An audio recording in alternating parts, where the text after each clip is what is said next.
Hello, welcome in. Good afternoon.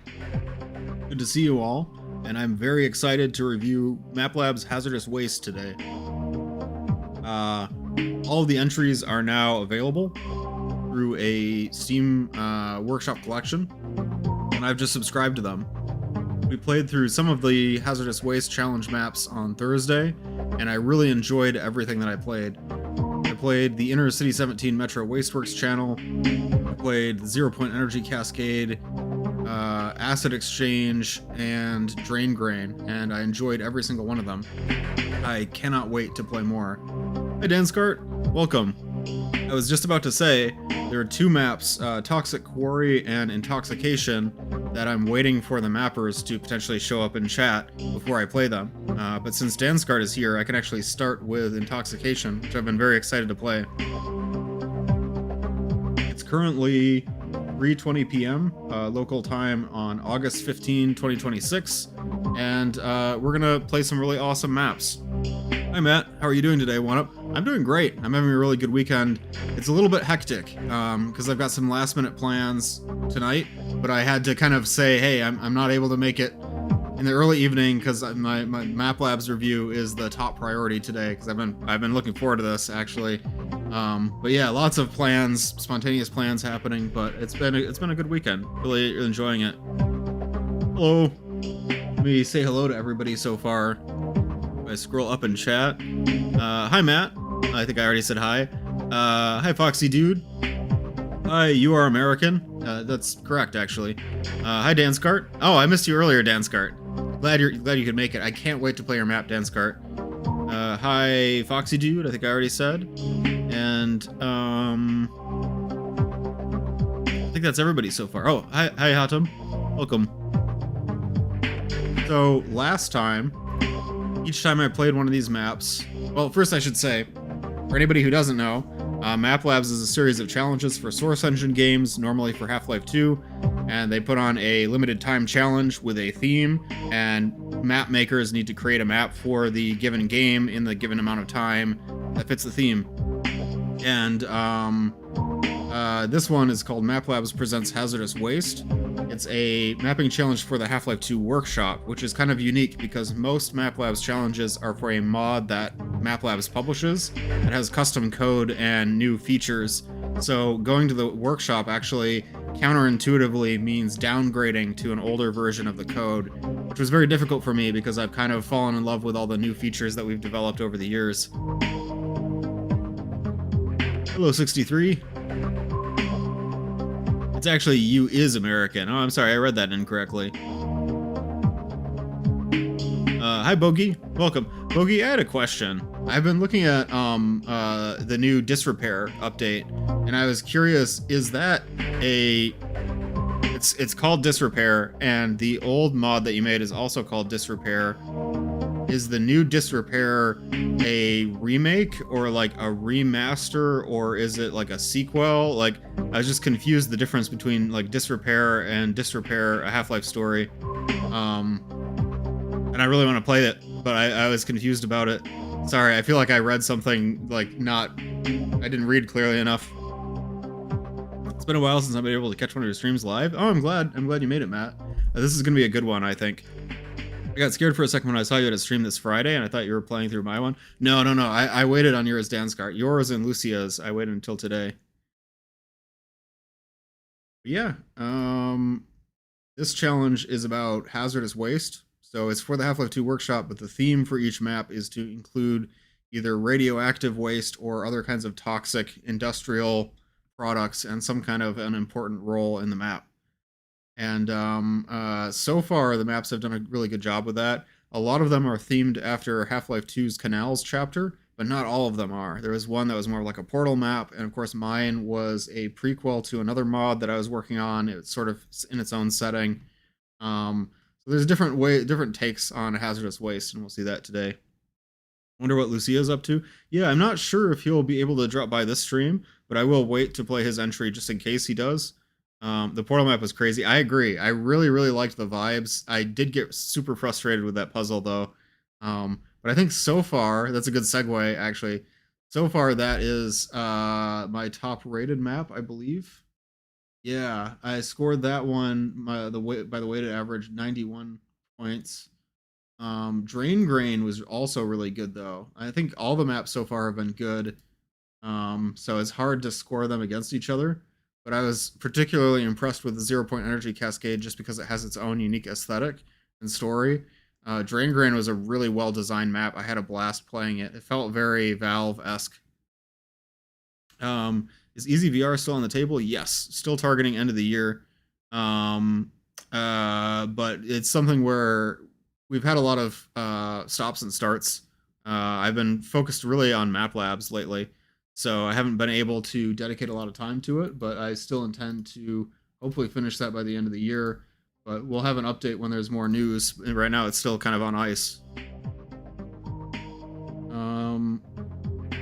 I also rated my own map on Thursday, and I think I rated it pretty highly. I'm a little disappointed by the scale of the map that I made. Like, I think it's very short to play through, which can be kind of frustrating. But I'm pretty happy with the environment. The puzzle that we did, I feel like could have been improved, but overall, I was happy with what I made. Hey, Lucia. Oh, you're here. I was just saying I was going to wait to play your map until you got here, and I was going to wait to play Danskart's map until Danskart gets here. Don't worry, my map is extremely short. Oh, good. There wasn't a lot of time. There's not a lot of... because this was a 2-week challenge. I only had one of the 2 weeks to make my entry. Now I have to decide, since Danskart and Lucia are both here, whose map do I play first? Do either of you guys have like a time limit for how long you can watch? No worries, the new Disrepair is a remaster featuring remasters of both Disrepair and Disbelief, and it includes Dissolution. Oh, okay. Now I understand. I really want to play Dissolution, and maybe I can stream all three. That could be something I do in the future. I've been really busy lately, but I want to fit time in for that, because I really love Disrepair and Disbelief. Feel free to play Danskart's first. Okay, I will start with Danskart's map, then I'll immediately play your map, Lucia. Rock, paper, scissors, me and Lucia. Yeah, exactly. But I will start with Danskart's map. Pause the tunes. Change the Twitch category. Half-Life 2.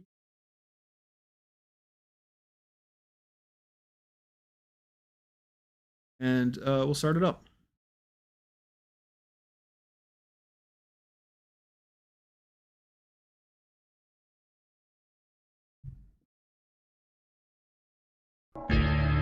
Oh, one more thing. While we're here on the Steam Workshop, I saw this add-on for a replacement for the AR2 that I thought looked cool. You guys think I should just download a skin for the AR2? It's not very often that I play workshop maps, so I thought that would be just kind of a fun, wacky, whimsical thing. What do you guys think? Will that ruin the aesthetic of these maps? Or is that something that would add to it? Let's see it. Yeah, it was an XM8 by... Yeah, this one. I think it's fine. Yeah, why not? We'll try something a little different. Somebody called Molto made this XM8 skin, and since it's on the workshop, we can just download our own skins for everything. The only problem I have is that if a map does have a or if a campaign has a campaign-specific replacement for a model, I don't want to override that. Like Poison Control has its own models. I've swapped to Twitch as well. I think the delay is lower here. Oh, that's good. Lucia's map has custom view model hands. Ooh, you know what? Unsubscribe. I don't want to mess with those at all. That would totally wreck it, too. Actually, you know, this is a good... No AR2 in my map? Okay.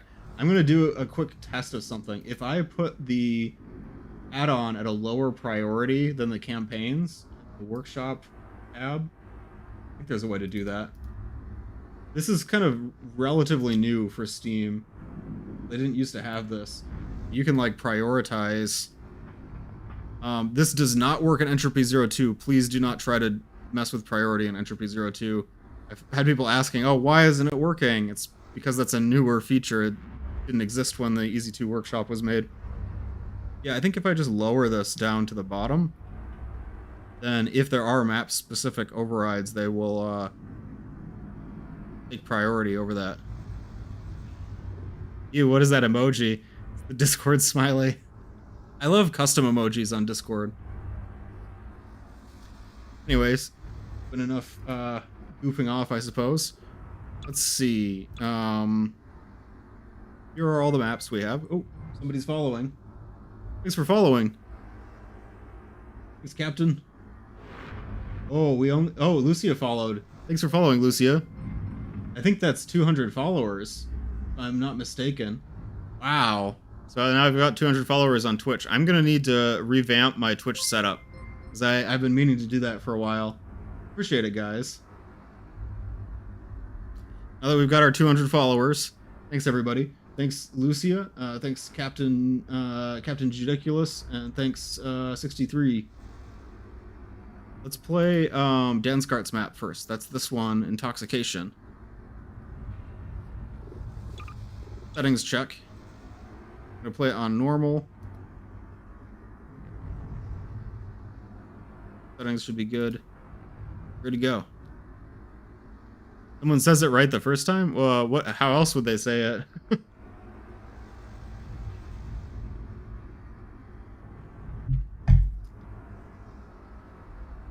But yeah, here we go. Intoxication.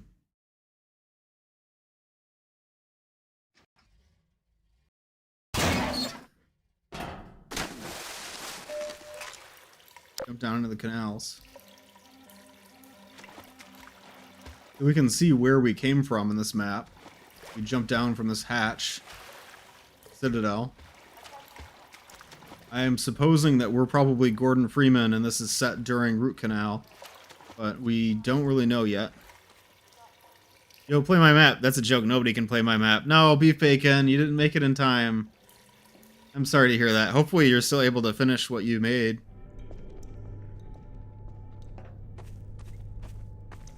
Here's the Citadel. Seems shorter than I remember.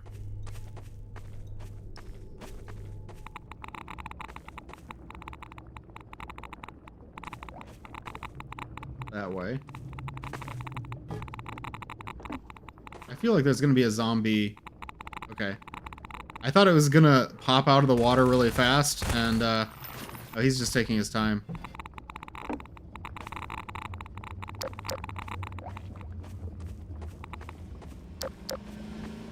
Oh. He's driving the Jeep.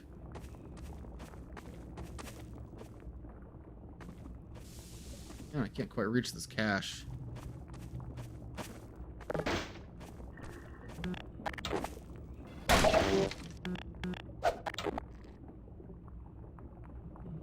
We'll go to gravity gun later.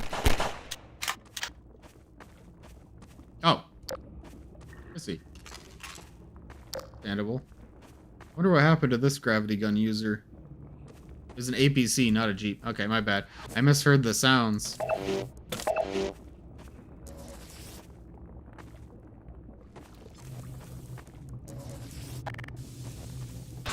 Oh. He's up. Pretty sure I missed you playing my map. Oh, was that, which map was it? I'll chip away at it. I don't know if I'll finish it. The lighting here is cool. Yeah. Oh, I almost jumped straight into the goo because I wanted to get a better view of the skybox. It looks like we're at, like, dawn or dusk, and I like that lighting a lot. 0 Point Energy Cascade. Oh, I loved that map.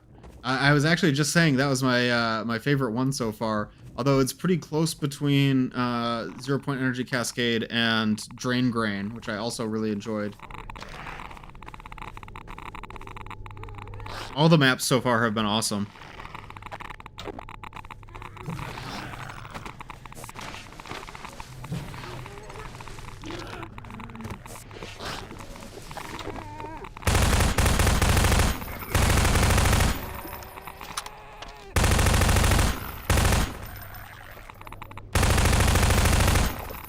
I like the fake volumetrics coming through the grate there.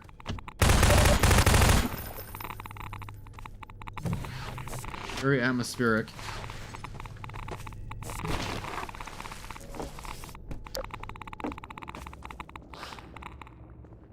Lots of pipes in this area. I'm sure that will play a role somehow.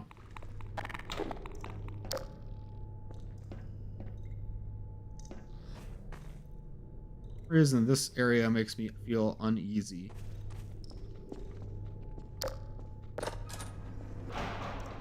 Oh.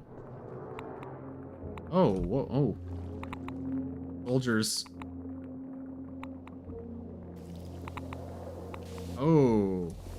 I like how the Combine have transformed this building by building their own, like, structures along the these smokestacks. They turned the smokestacks into some kind of sentry tower. That's really cool.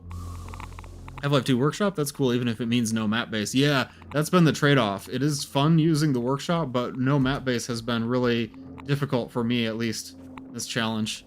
But hi, XCXCXC, it's been a while. I've not really had internet these last few days. I wouldn't have been able to submit if I'd finished. Next comp for sure. Surely next comp. Yeah, I can't wait to play your next map, BFaken. You gotta release something.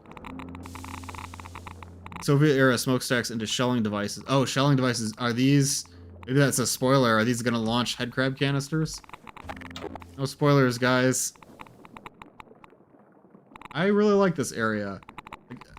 The first thing that caught my eye was this building, of course, but the like the lifts around it are also really cool. Even have one of these things that would like windmill.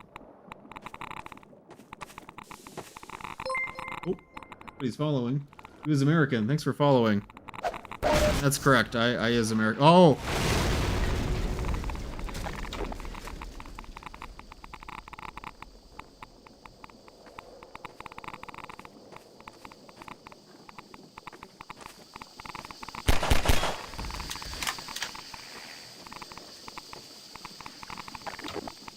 So in map base, quick little plug, you can set headcrabs to never drown. So like I don't know if the headcrabs would drown in this goo, but like in a map base mod you could force them to not drown, which I think works in a toxic environment very well. But this is not map based, so you can't do that. You're at the whims of base Half-Life 2. Captain Judiculous says, my entire map and my other map I did before this were done completely in base hammer. I only just now moved to ++ and map base. It's a good time to switch to map base because this challenge was without it, right? I think post this challenge is like the perfect time to get into map base because you made your entire map without using map base and now you can learn all the new features it added. I like the smoke clouds over the goo. Really feeling radioactive right now.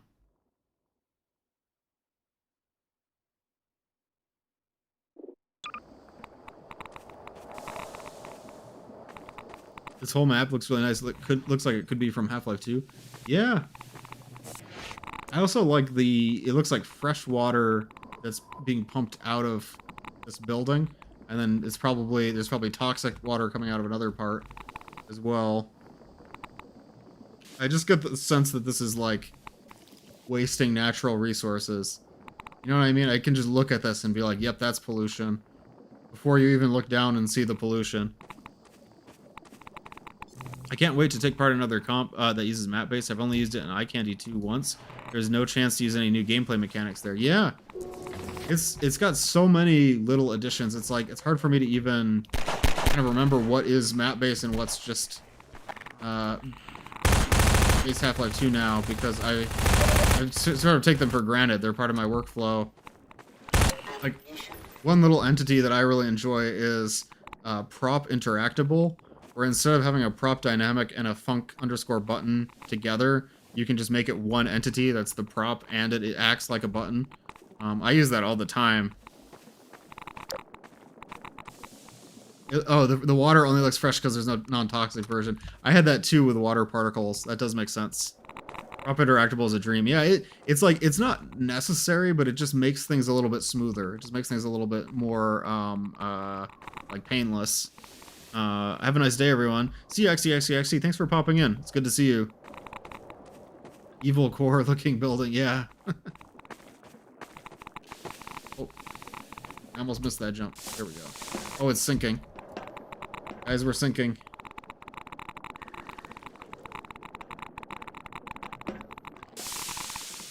Uh-oh. That prevents us from going back, too. This map does feature a destruction sequence. We have a gravity gun. Ah, okay. That was not my best play.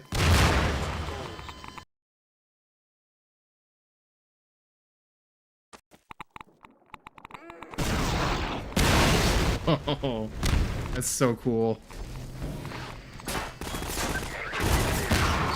There we go. That's what I meant to do. First try.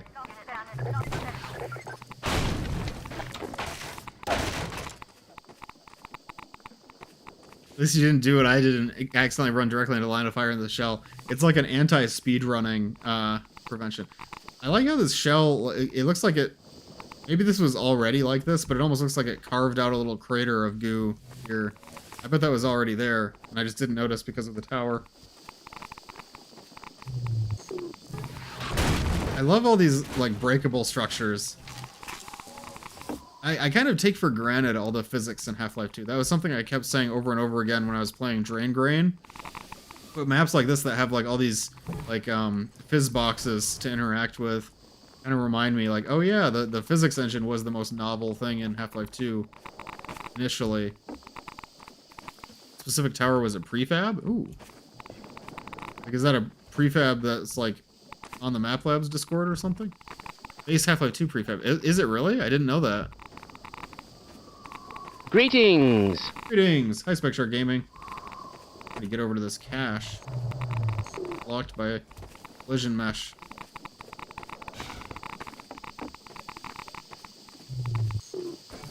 If I can get over there.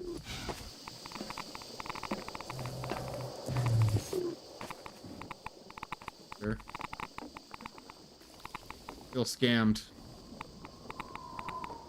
Prefab from the MapLab server. Oh, I need to keep an eye on those MapLab server assets because there's a lot of really good stuff the community has made for anybody to use. I've started building my own asset library, and even though I intended my asset library to be for like map-based challenges, I ended up using a lot of it in poison control because I have like all the Left 4 Dead assets and everything. MapLabs Workshop. It would be cool if there was a Steam release of... I know MapLabs was looking at a Steam release a long time ago, and that never happened, but if there was like a Steam MapLabs where you could subscribe to all the challenges on the workshop, that would be cool.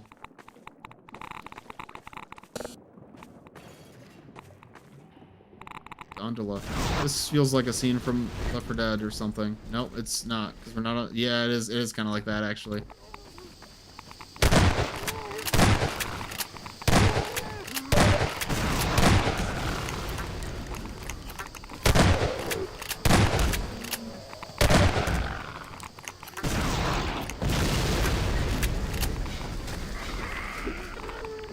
Stay back, stay back.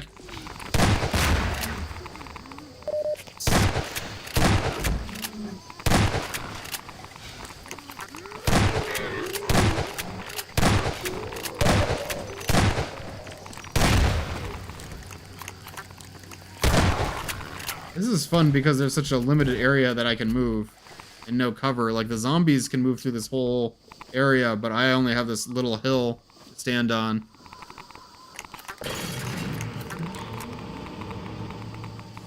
Why would you say this franchise is one of your favorites? The modding community, 100% no stop, like, or full stop, I meant to say. Making mods for Half-Life has been a huge hobby and a creative outlet for me. I think there's a lot of aspects of Valve that I really appreciate, like the way Valve designs games, the way Half-Life 2 teaches you without holding your hand, and kind of it's just very intuitive and player-focused and smooth. I think that is true in every Valve game, like Portal, Left 4 Dead, even like Team Fortress 2, you can feel that. But it's like, I play other games too, you know. I think the reason why Half-Life has become like my main, like, staple franchise is the modding tools and being able to create content in that space. played through Poison Control twice because the first time had me very confused. The second time I felt a little more better with it. The only thing I'd say is that it's very short, and I feel like you could build onto it more. I thought the same thing, but it's very nice and feels similar to Black Mesa. Oh, that's cool. I'm glad that the environment felt like Black Mesa because I was going for a pre-combine, pre-resonance cascade environment. It was too short. I really wanted to add more, and I was just fighting the deadline, you know. I thought I was going to make it a bonus map, and I decided not to. I also feel like the puzzle was not very clear in Poison Control, and I want to do that better. I might even do like a director's cut of Poison Control, because I just feel like there's more to do with that. Now, okay, for the bonus challenges, do you guys think this counts as a coast? I feel like I've been really hard on these maps and saying none of them take place on a coast. Some of them do kind of take place on a coast. This isn't really a coast, though, because it's not a large body of water. It's just like a little, like, drainage pond. Not a coast. Okay. Absolutely no coasts in this challenge.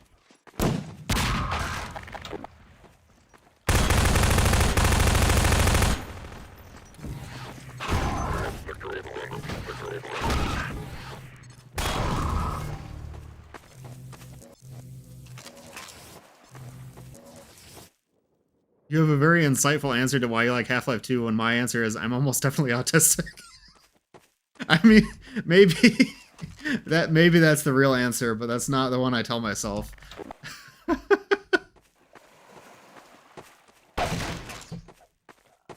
Yeah, it's like I don't know, like it's weird because like I'm actually not a big like replayer of games usually. Like most games that I play I only play once. And the reason why I keep coming back to Half-Life is the community focus and the mods and making new like fan works in that space. Like I play so many other games and I love them almost as much as Half-Life 2. Like I think my favorite games ever are still the Mass Effect trilogy. That's like my favorite. And maybe I could have been a Mass Effect modder, but the Mass Effect mod tools are only tools that the community has made, right? Because the developer and the publisher would never support modding for that series. So the way Valve has cultivated modding and cultivated a culture of modding is the reason I like these games. Like, it's not that I don't, I mean, also love the game. Like, the story is fantastic. The game is fantastic. It's like one of my favorites. But what pushes it, what elevates it beyond so many of my other almost favorites is the fact that I can make games in it.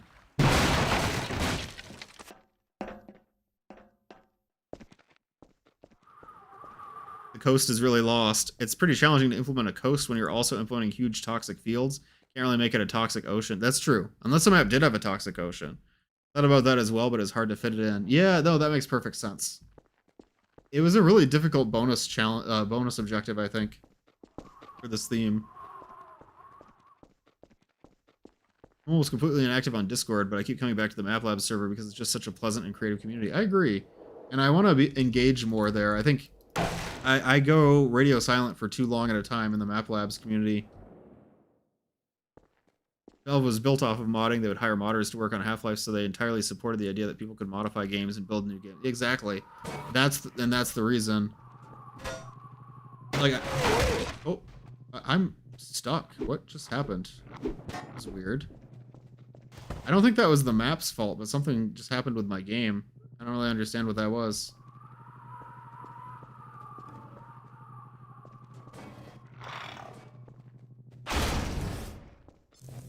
Yeah, I have something running in the background now. I'm kind of paranoid. Sad that the MapLab's build never happened, but doing research on Steam stuff right now, it's understandable. Yeah, it's kind of RNG if, I have to stop and talk for a second. It's kind of RNG if you will be able to publish on Steam, and that's always kind of the nerve-wracking part about it. I'm really happy that we had good reception to Entropy 02 when we tried to get it on Steam. Because that was something I had a lot of anxiety about. Is like, what if we don't make the cut for whatever reason? Can't believe Gordon froze up like that. Yeah, I think something's running in the background. Now, I had a question about this map that I think is really interesting. There is a zombie torso, right, in this room. But there's like a kennel here with blood. Was someone keeping this zombie, like, in a kennel, like, as a pet? Who lived here? Who would do that? The legs are over here. So maybe that's actually the person who owned this spot, and maybe they were keeping the head crab as a pet, and the head crab got them, and this is them. Kind of bleak. A very dark little side story here.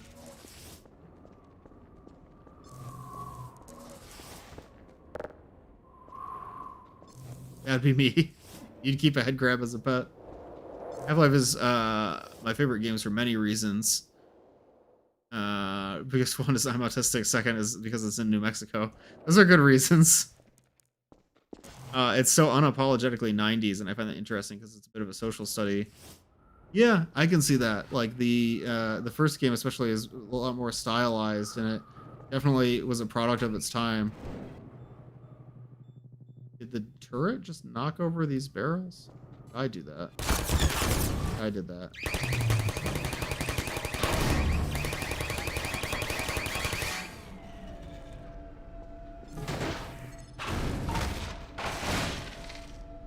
I don't know what it is, but I like this hallway. I like how detailed it is. Like there's like handrails on the side of the hallway, which makes sense for a big industrial area. It's the kind of thing, like, as a mapper, I always forget to do. Always defang your head crab. Yeah, exactly. I'd love to do Half-Life 1 mapping, but I can't get over how there's no inputs or outputs. Yes, Half-Life 1 needs a map base of its own. It does have one called Spirit of Half-Life. It's like a mod base that people use. I don't know how Spirit of Half-Life works, though, or if it adds what you would want it to add. I've never done any modding for Half-Life 1.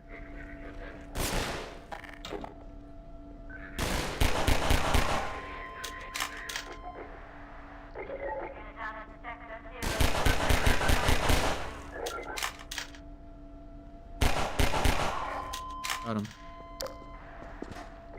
Why do I feel like I've seen this crate before? It was in another Danskart map. Yeah, don't quote me on Spirit of Half-Life because I don't know exactly what it does. I just know that it is like a modding platform for Half-Life 1 modders.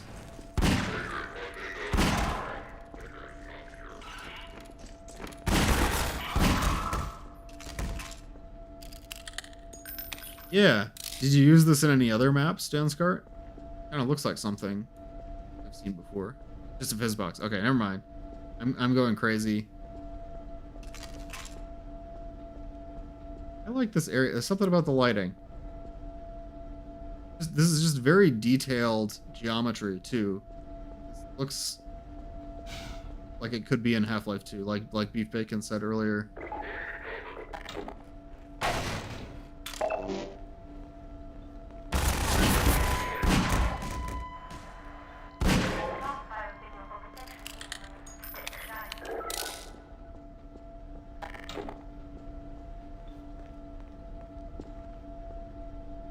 I feel like this is gonna... I'm crazy.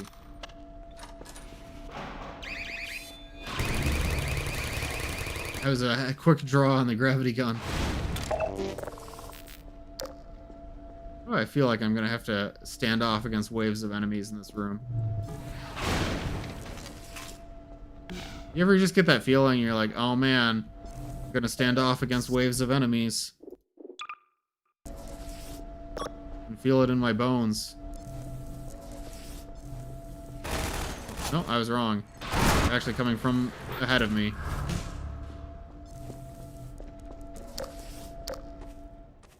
Try it again. I like this face.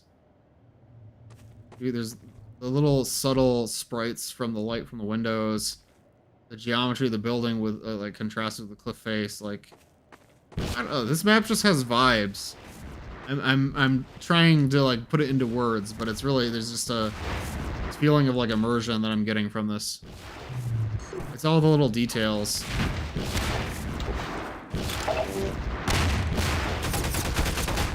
Oh.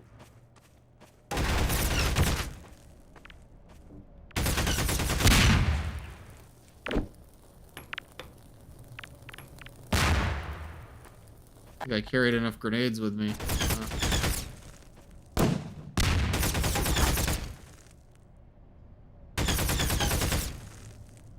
Ah.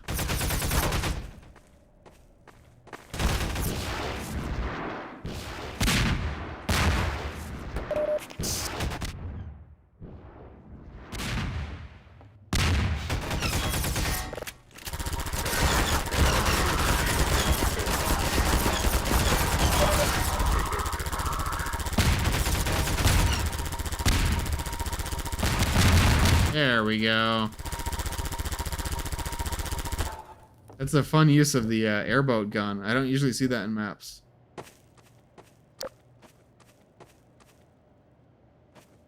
Oh, we finally get a look at the XM8 that I downloaded on the workshop.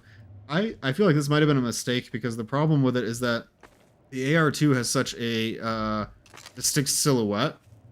You can immediately see the AR2 at a distance and tell it's an AR2. This gun looks the same as any other gun.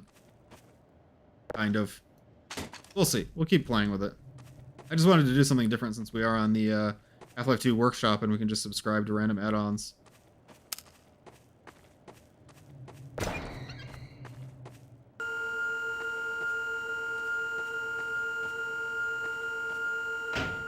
Oh, I was talking about this on my stream. I wanted to do a puzzle like this and I didn't have time to get it all working.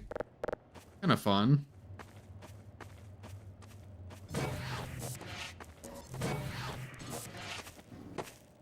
Real life gun looks like any other gun at a distance.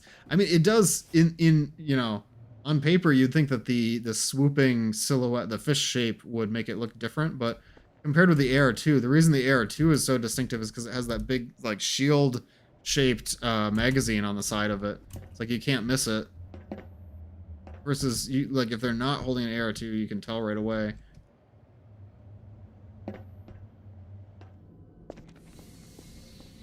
Yeah, I always support our SMG sound mods. The stock SMG sound is like a genuine major detriment.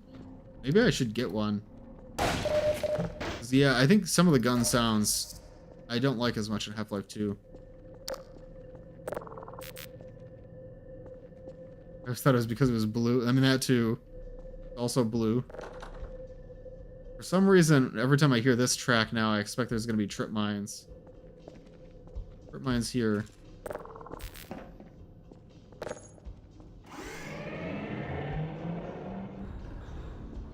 Ooh. Into the combine part of the building.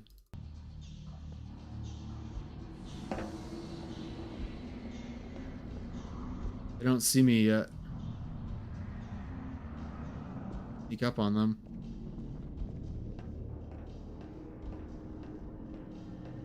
This is kind of cool. It feels like I'm using stealth. Rare.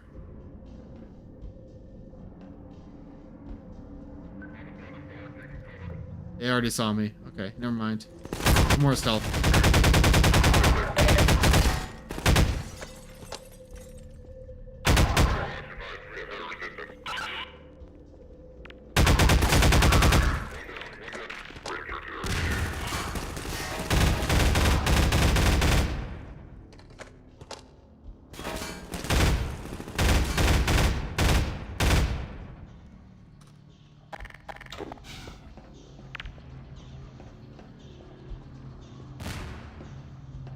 That guy's not dead.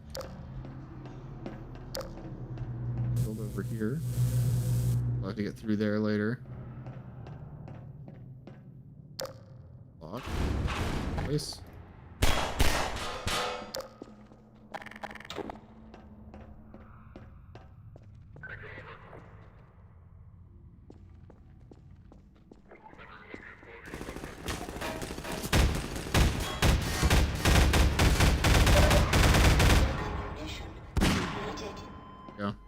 That's better.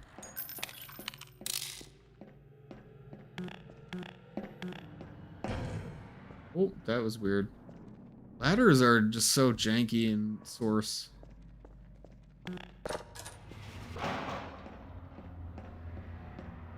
Oh, now's the holdout section.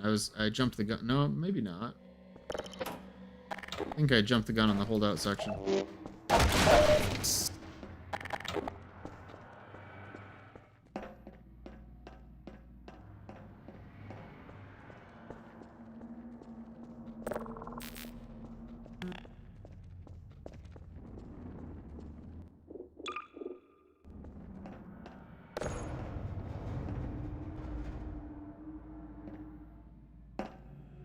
You're just seeking for one. I am. After Drain Grain. Map-based greatest feature is the fact that the ladder tool texture works. Well, I've gotten some criticism for using that because it's actually even jankier than the base ladder. Somehow. You can't win with ladders in Half-Life 2. I don't know what it is. Like I've been using it because I hate setting up ladders, and I've gotten some criticism in my maps that the ladders don't work because I'm using the tool brush ladders. At least it's there, you know. At least it exists. Feels like a trap. Okay, guys. Wish me luck.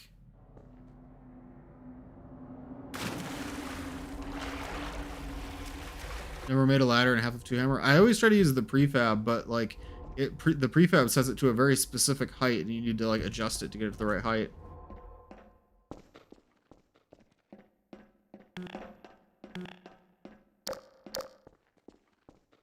Like there's like a little Akira elevator, a mini Akira elevator here.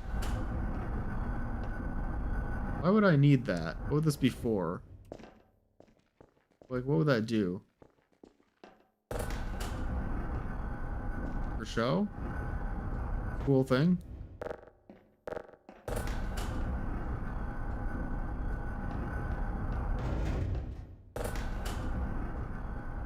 Base Hammer's ladder tool texture doesn't work yet. Every tutorial on YouTube says to use it. It could be that they're mapping for Counter-Strike or Gary's mod, and maybe it implements that. Ooh, ominous button. The revolver. World's smallest Akira elevator. Where does this go? Okay, so this is gonna take us over here. Wall. Ah, the big door. Yeah, I take the Akira elevator down for some reason. I have a feeling that'll come in handy.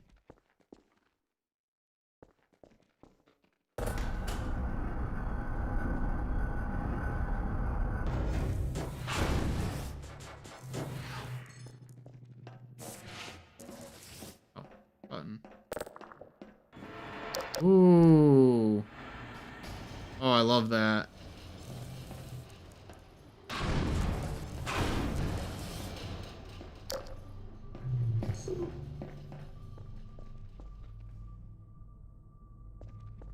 We're deep in the structure now. This might be where they're launching those headcrab rockets from.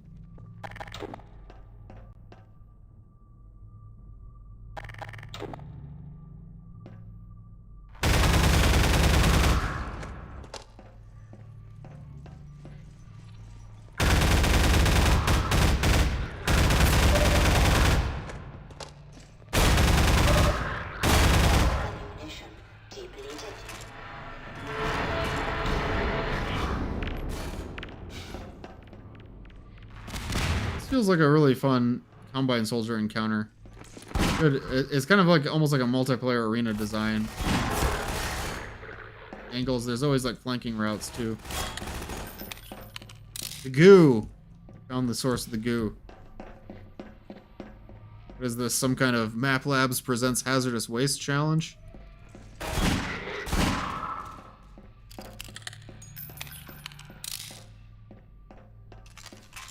Blood was not locked in. Is that me or the soldiers? Oh, that was him. He was not locked in. Ooh. Hi, Lucia. Thanks for the subscription. I really appreciate it. Thanks for subscribing with Prime. That means a lot.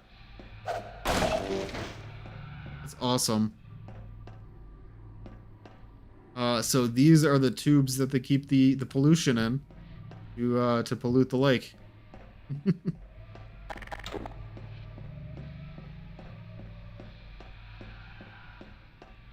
Mamma Mia Pizzeria.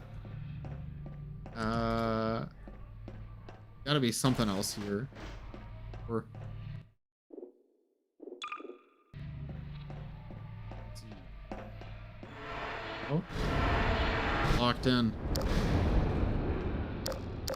Big vat of goo. Oh,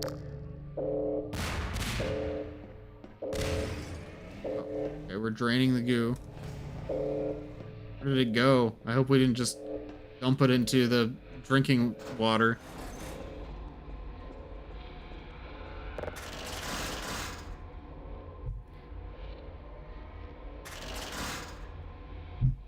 Oh. Back on the surface. The airboat. Oh.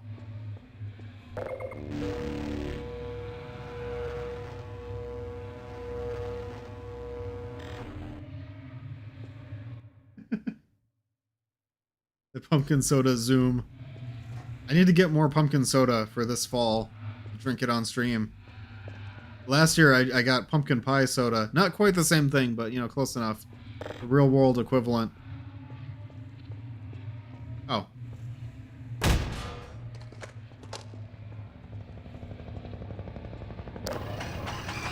Is that a helicopter right here? Oh, we're back outside, but now with the airboat. Ah, I see. Now we can go back through all the areas we were before.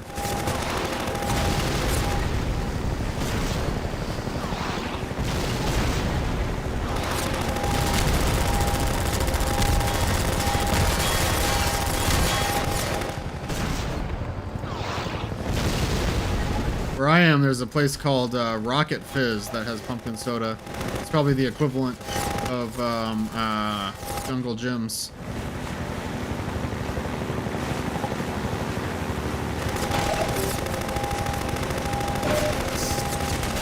Oh, no, no, no. Oh, not like this. Right above me. Right behind me, isn't he?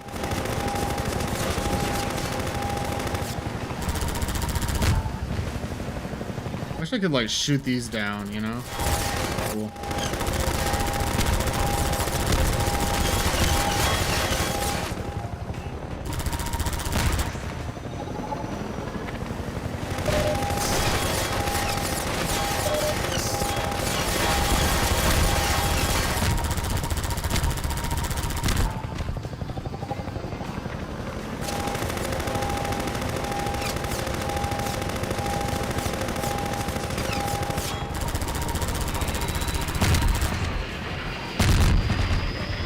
Oh, he's gonna hit the tower. Oh, no. Okay, he's not. He's gonna hit that thing. Oh. Yeah, I knew it. I knew we were gonna knock down the headcrab towers.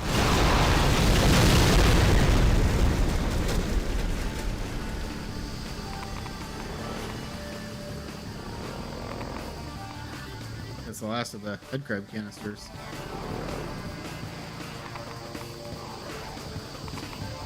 Oh, what? Maybe his big drain?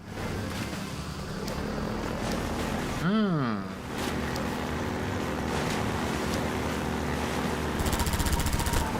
We're still going? We're still going. I thought that was gonna be credits.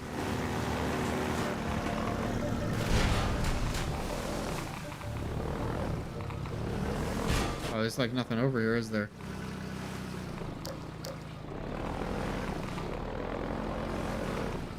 Oh.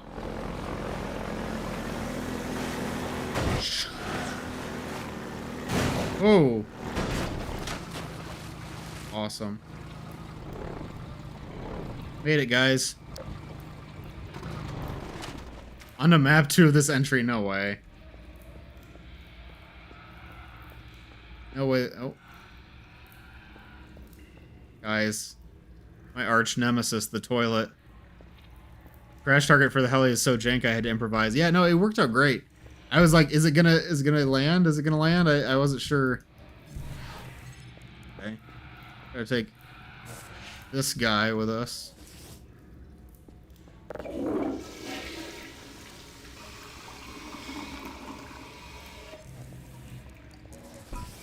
Oh.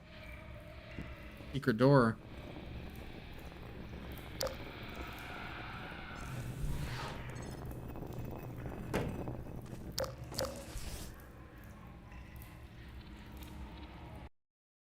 Okay. There we go. Scary ending. Were there multiple endings to that? Is there a non-scary ending? That was Intoxication by Danskart. Danskart, you did an amazing job. Let's review that entry.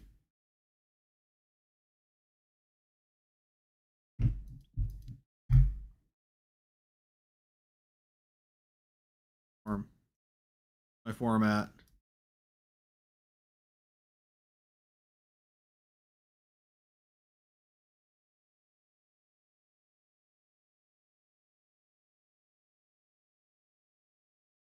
It's called Intoxication.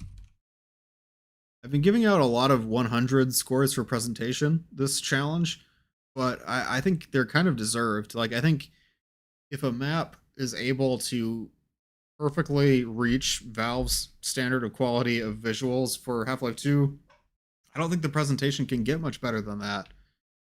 You know, like I don't think we should expect maps to look like uh, a game that came out this year when they're for Half-Life 2. Yeah, materials were great. It fit the canals environment perfectly, and I didn't see any misaligned textures.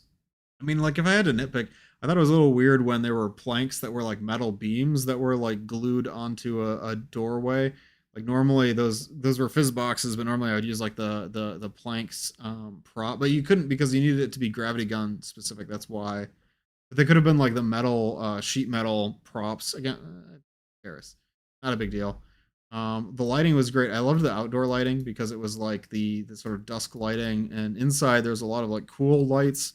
I never got lost. I always knew where I was heading.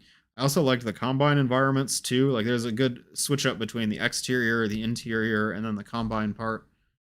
Um, Now, I wouldn't say the aesthetic was necessarily unique because it did fit Half-Life 2's aesthetic really well, but I think this like they matched the way that Half-Life 2 maps look in a way. But I think this map had a higher level of detail than what you would see in the base game in like Root Canal or Water Hazard. Um, Good props. I like the building and like especially seeing like how the smokestacks were like old. Somebody in the chat said Soviet constructions, and then on top of that, the Combine built on all this tech to do the headcrab rockets and such. I thought that was really cool. I remember hearing the sounds of the water and bugs and generally good. Like there was also a lot of Combine sounds in the Combine part. Rare for me to do Combine aesthetic, so I'm glad it looked good. Yeah, I think you nailed it. I think that was pretty much perfect. There's some vanilla Half-Life 2 music involved. Good geometry. There was some dynamic sequences like the helicopter crashing into the tower and the destruction sequence of a headcrab canister hitting the tower thing. Yeah, no, this is another 100. I'm giving out way too many 100s this challenge, but it's hard when they all look so good. I was able to play through without getting stuck. Um, there wasn't really okay new or existing puzzle mechanic. It wasn't a very heavy puzzle map. Like there was the battery puzzle. There was using the airboat gun to destroy the APC. There was like the gondola, but it was mostly very light puzzles with more of a combat focus, combat and exploration. And there's nothing wrong with that. But I'm struggling to think of like what was the main like mechanic in the map. There, it was mostly like more just traversal and using buttons. I did like the way a lot of like the combat encounter with the gondola was really good. Um, I don't know. There wasn't really a new puzzle mechanic that was used in a notable way. I don't think. I'm probably forgetting something important. I didn't necessarily understand who the protagonist is in relation to the world. I assume that we're Gordon, and this is just kind of an alternate retelling of Water Hazard, but we don't really know who we are or like where we are. Um, I did understand overall that we're taking out this water processing plant that's been turned into a headcrab canister launcher. No bugs. I had fun. I definitely felt emotions. I thought it was paced very well. I especially liked how it reused the opening area as the airboat boss fight arena because it's like the first time you go through that area you have very limited options of where you can go because you're on foot and you're trying to jump from like island to island. Yeah, I did skip a category. What NPC. That one I was struggling with because I'm like I don't think there was any like especially notable use of NPCs. Like the I did like the setup of the encounters with the Combine soldiers. I also liked the APC. The APC and the helicopter were good. Um It's getting late for me. I hope I get to see my map reviewed on live. Yeah, I'm gonna play Lucia's map next. Which one was yours, 63? Um, these two categories I'm struggling with because there wasn't anything that was like stood out as like this map did it in a unique way, but everything the map did, it did really well. Acid Arena. Um, oh yeah, that's a bonus map. I will play that one after Lucia's map, if that's okay. Gameplay elements that make me play it. Not especially. I might have missed some things in the map. But I don't think there's any branching paths or anything like that. It was a really good map though, which does kind of make me want to replay it. There wasn't much of a plot arc to this map, but I would say that I enjoyed it because just the idea of this like combine facility going in and shutting it down and escaping, I thought that was a satisfying arc. There's an alt path. Okay. That because that does make me want to replay it. And the conclusion was satisfactory. Now, I do think that like ending it on going through the toilet room, that kind of lacked punch a little bit. Like I was expecting something funny or weird or unexpected to happen.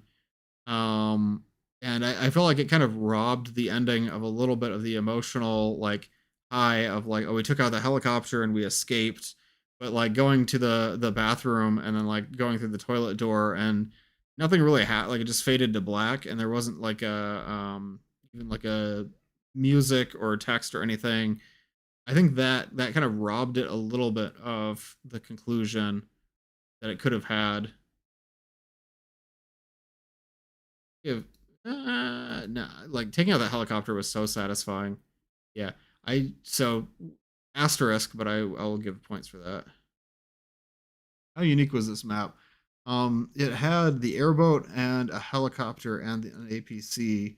The environment was not especially unique, so I would say it's very similar to Inner City 17 Metro Wasteworks channel. I think it's like a 70 is what we said. No coast, but it did feature a toilet and it had plenty of destruction sequences.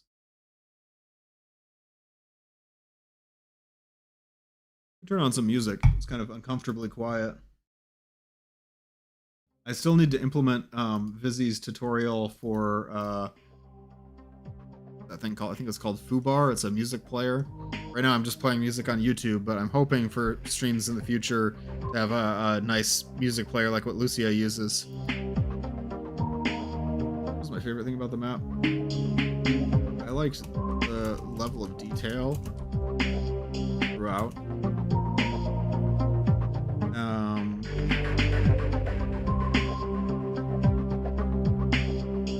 My favorite thing, like the map felt, I said something very similar about Drain Grain, but it felt like Valve-like in the way that it just played really smoothly. It felt like rich. It felt like there was a lot of different interactions and a lot of like opportunities to let the physics system shine, you know? But I really liked how it reused that opening area and it had like a loop back where you get more capabilities to traverse. My favorite part might have to be large open area, the toxic waste, because when you first navigate through it, you're headed to very few paths. When you come back, airboat, it's totally open-ended to reuse it as a boss arena. My least favorite thing about the map? Two things. I thought that the gag with the toilet at the end was lacking a punchline that robbed some of the satisfaction from the conclusion of the helicopter fight.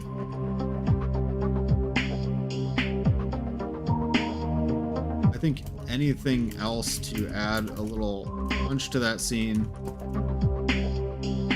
like a character showing up or a sound, or even just some music with credits would have helped preserve the momentum from the preceding scene. I also wish I knew when this map took place in relation to the timeline, whether we're Gordon or somebody else. What would I improve about the map? I think something to give the ending a little more of a memorable punch after egg with the toilet would make the map better. I'm kind of grasping at straws. I really liked that map a lot.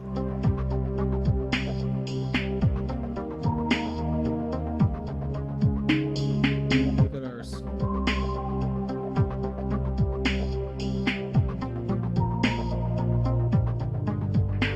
Okay. So right now I have intoxication in second place after the 0-point energy cascade. So right now my lineup is 0-point energy cascade is my highest rated map. Intoxication is second, and then Drain Grain is third, and that feels really fair to me, actually. Now I do think the 0-point energy cascade is a much smaller scope map compared with Intoxication or Drain Grain, so it's getting kind of boosted by the fact that it has such a unique like setting and aesthetic. So it feels kind of unfair because it's a much smaller map compared with Intoxication and Drain Grain, but it's like it had the memorable like style, and Drain Grain and Intoxication are more like Half-Life 2 gameplay, which I actually like, and they do it really well. But yeah, it's a good lineup. These maps have been so good so far. Ganskart, you did an amazing job. The description explains mostly everything about the map. Did I just not read the README? This is all my fault. Wait a minute.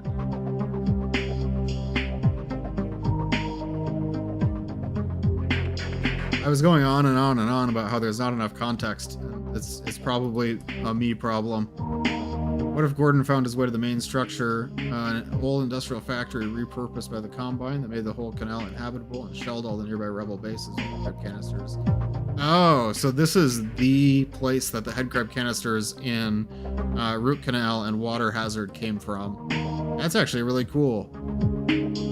I like that backstory, and that makes a lot more sense. I wish that was clearer to me from the map itself, rather than just the description. But I think it is fair to put it in the description, because it's not like, you know, you don't always want to start your map with a wall of text, so I completely understand that. Also, Cult worked on this. I didn't even realize. This is Ganskart and Cult. And Matt was a tester, and SCP Gaming was a tester. And Dorky was a tester. Mine's the same way.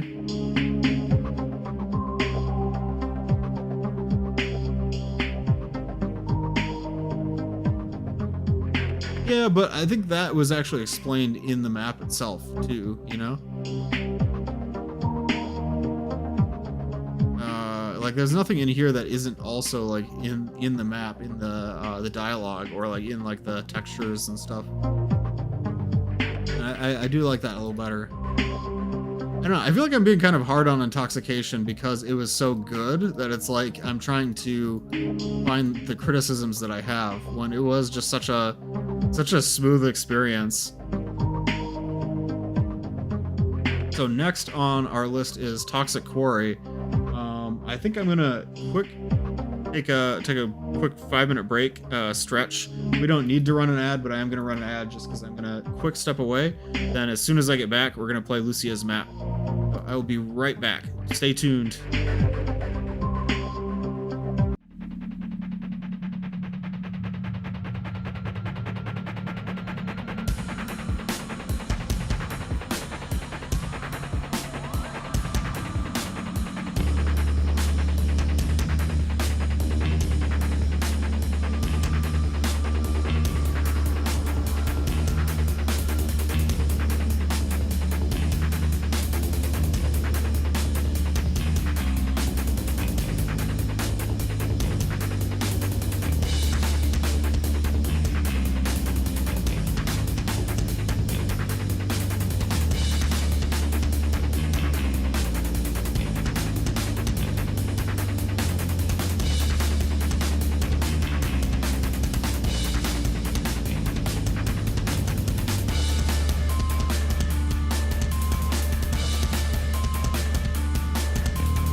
Welcome back. Thanks for staying tuned. I saw some comments while I was gone. To be fair, it's really hard to give context if this is the source of the canal sewage and headcrab canisters in the canal without having voice actors on hand. Really good point. And Danskar also says, I'd love to make custom choreo for this map to make an NPC explain everything, but for my past experience with compiling scenes for Half-Life 2, for some reason every other scene would stop working except the one I did. Both really good points. So I do think my comments were a little bit unfair. It's like I'm trying to like poke holes in something that was done so well and was so good that I am kind of grasping at straws a little bit. I think some of it might be a me issue as well, because I was thinking, okay, without custom voice acting, what you could do is you could have like scenes at the beginning where headcrab rockets are clearly like disrupting rebel hideouts. Like maybe you find like a rebel hideout with a canister in it. But I think you do actually. I think that's where like, there was that rebel with the gravity gun. I believe it was a headcrab rocket that took him out, and I saw that and I was like, what happened to this guy? So that might have been me not paying enough attention. I also think there's voice lines in Half-Life 2 that you could have reused maybe, where they say things like, they're shelling us, and if you had included that, but like, again, kind of grasping at straws, like I think the map was fantastic. If there was like one thing I think like I would want to see improved, it would be like somehow making it clearer to the player that that building is the source of all the head crabs, and that's also during the raids, or like after the raids, I guess in the beginning of Half-Life 2, maybe some radio chatter like this, the different rebel stations talking to each other. I don't know. I'm looking for criticisms, but the map was fantastic as it was. So I'm don't take that too seriously. I don't think that's like, with the time that we had. I don't think that's a super reasonable thing to ask for.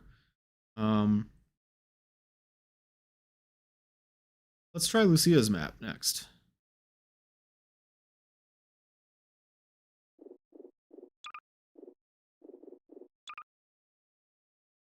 Lucia, are you still watching? Sorry, it's taken so long so far. I took a long time with that last map because I was enjoying it so much. Okay, good. We're gonna play Toxic Quarry.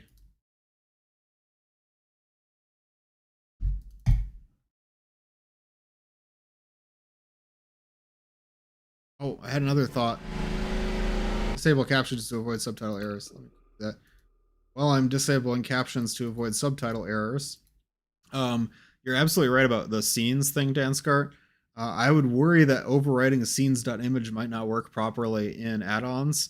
I think the problem you're talking about with every other scene not working, if you have all the scenes from Half-Life 2 in your project, it should work, because then you compile them all into scenes.image. But I don't know if shipping scenes.image with your add-on like works or not. So I can't blame you at all for not wanting to do that. Because I did the same thing. I was like, I'm not going to touch scenes because I don't know if it's going to work on this Half-Life 2 workshop. That is 100% fair. And speaking of which, we're going to see how that applies to Lucia's map. Disable captions to avoid subtitle errors. Type in fire subtitles enable for custom subtitles. Fire subtitles enable. Delivering supplies 50 miles from White Forest. Oh. Uh-oh. Toxic Quarry by Lucia. Where am I supposed to get all the scenes? That's actually a really good question. I know they used to have them, I think, on the repo for the Source SDK, which is not where you'd expect to find them. But it is kind of hard to track them down. They're on GitHub still? Okay, good. I think they might have been removed in the 20th anniversary update. Oh. We had an unfortunate crash here. Oh, I got my crowbar back. I see another fast zombie over there. The mine, in the toxic quarry, if you will. You can hear a zombie over there. Oh. No time to look around. And I can see that I'm a rebel. That's super cool. I love that.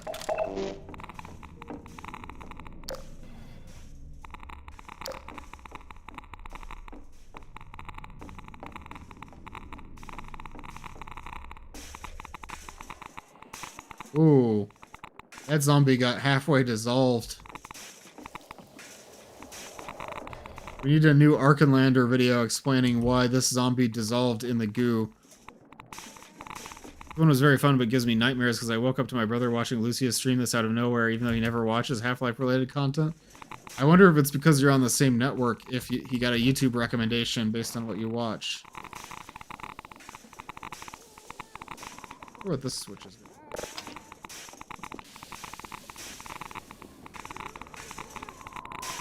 Something.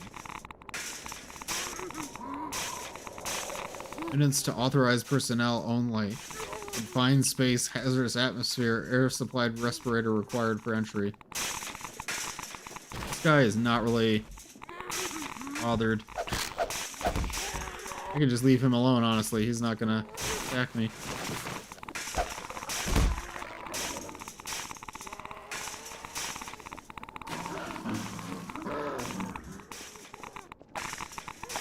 So far, all we have is our crowbar.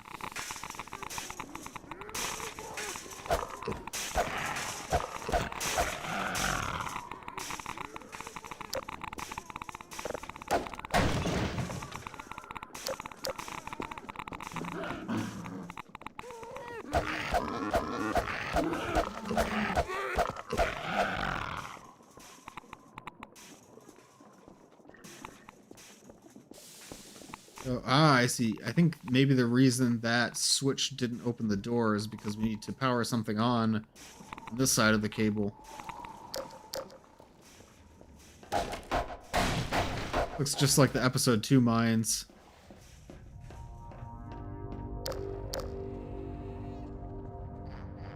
I like that that zombie is lit up by the grubs.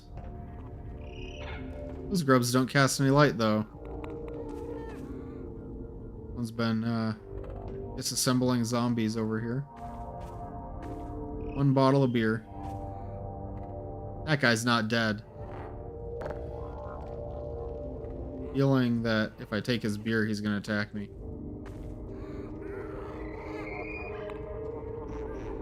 I've had a very good flow. I was not confused. Yeah, so far, I think so. Although, if I push both of these, the light is still gonna come from nowhere. Kind of one of the problems with working with baked light maps, like in Source Engine games. It's like a lot of things that cast light, you know, in the real world are dynamic. Oh, we do have some dynamic lights, actually. Never mind.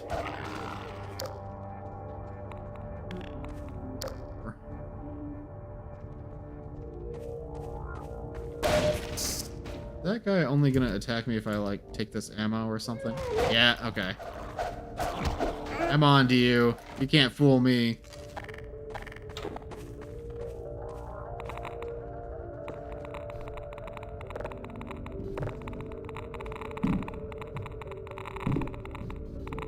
I had to rewind to see the intro segment, but I love the intro cutscene.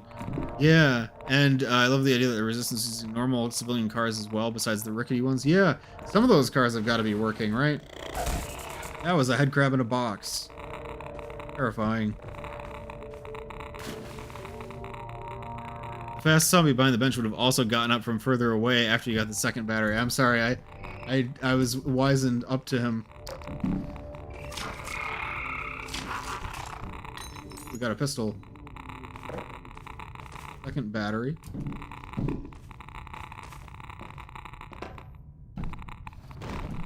Oh, ow.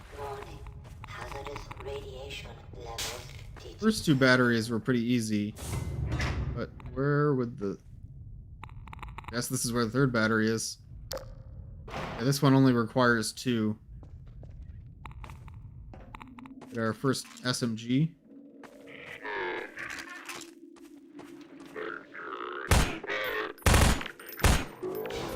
I knew he would do it.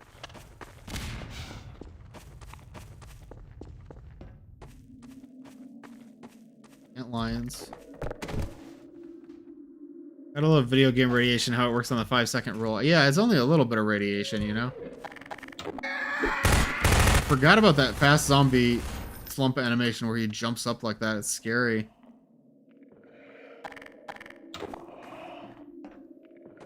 I just try to go around this guy. No. Ober was here. Ober.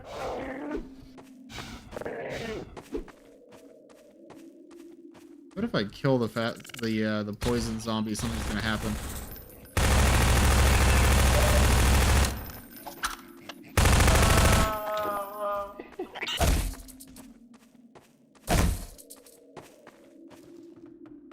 The zombie eye on this map is kind of cursed. Sometimes the zombies just stand around. Yeah, it's hard to get zombies to be a threat because they're just so like sluggish and clumsy.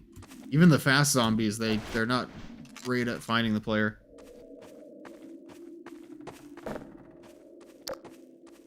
Any way to turn this radio on? Here, Bober. I don't think so.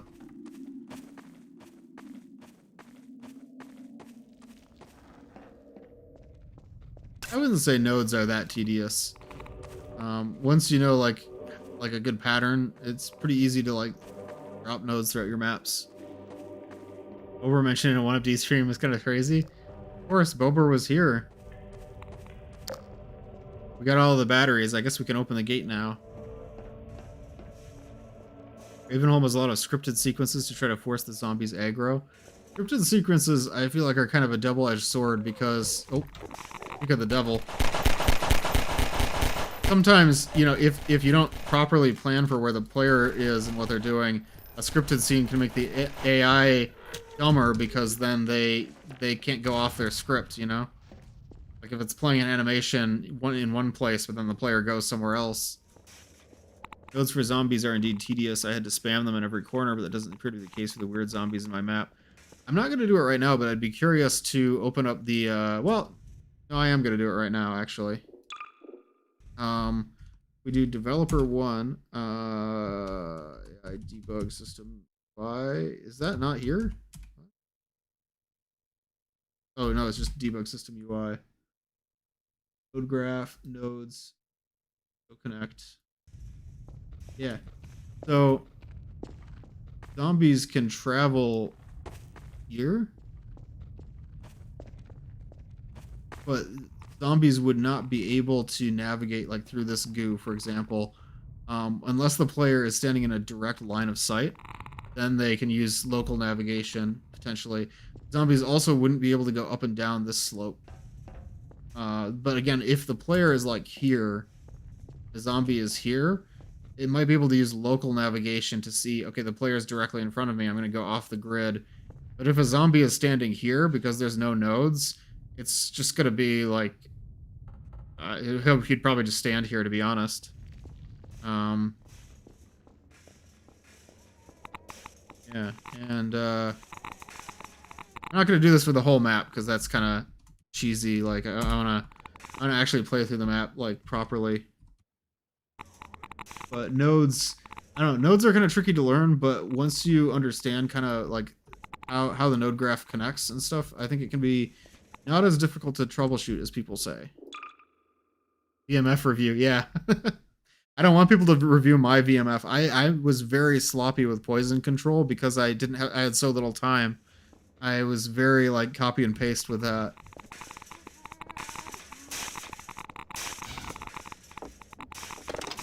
Ah, the second switch. I opened the gate for you, buddy. Go on in. Oh, okay, now he's attacking me. I like this. Ooh, this looks good. Oh, there's lots of them.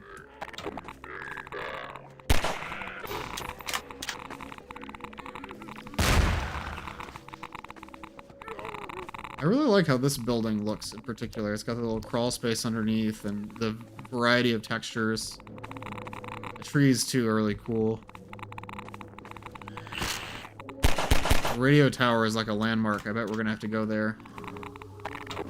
So according to the intro, I'm supposed to be delivering supplies.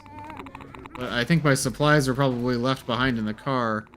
So at this point, I think I'm only just trying to escape.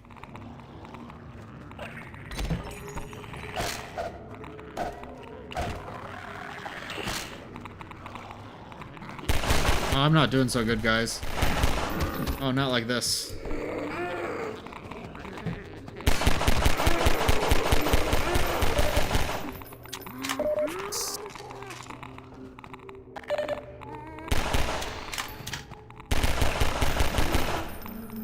Was that animation? You guys see that? Map description was a rebel on a mission to deliver supplies, goes on an unexpected adventure. Yeah, but what about the supplies, Lucia? Where did I leave them? I really like how you used a physics door here. Oops, I broke it. But because it's a physics door, the NPCs can just like brush past it. That was really clever, because zombies normally can't open doors. You can't actually give zombies the capability to open doors in map base. Stole them for yourself, yeah. We don't need supplies where we're going. Oh, were the supplies the boxes in that room that I broke when I first started? That actually makes a lot of sense. What about the delivery? I am not a good delivery driver.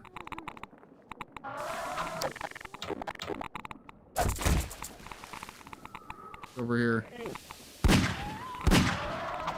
Ow. Blood toxin levels detected. Automatic medical systems.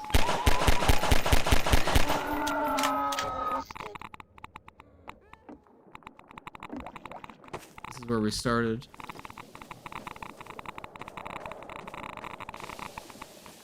Get the secret bad ending for stealing all the supplies and get executed.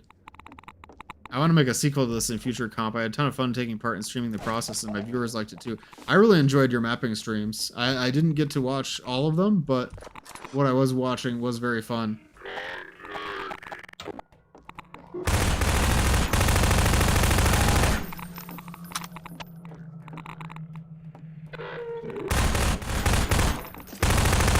This one almost seems like he doesn't have any grenades.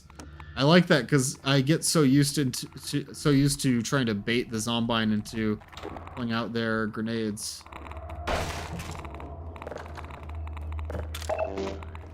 Occasionally, a zombine not having a grenade is a good good way to mix it up. Watch the Bober. So is Bober a beaver or a wombat? I don't understand because like this is clearly a beaver. Sometimes he's a wombat. He's just a little guy. Like I don't, but like what kind of little guy is he? I need to understand. beaver. The giant beaver, but like the main like Bober Kurva, like the little like gif isn't that not a beaver? It's like a wombat. I don't know. This one's a beaver. I know that for sure. Bober was here. Bober is a beaver, and the original gif is a wombat. Thanks for thanks for clearing it up. Stop bullying the little guy. He's a secret third option. The original sound clip is from a Polish guy following a beaver. That makes perfect sense.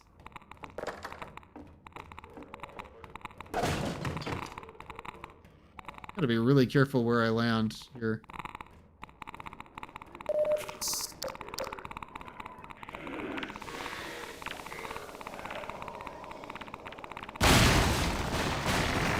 Oh man. You didn't think that one through. You're telling me that Zombine flushed a grenade down the toilet? That's awesome. Oh, it even works. Oh, that's lovely. That definitely satisfies the bonus challenge.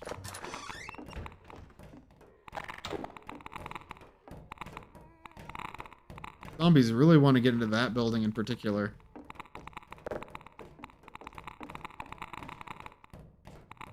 Hey, buddy. Hanging out.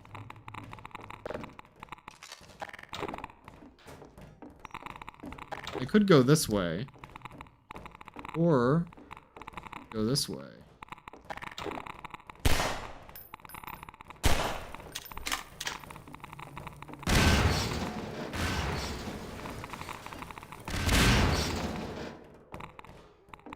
Oh, okay. Oh, no, I meant to go more cautiously.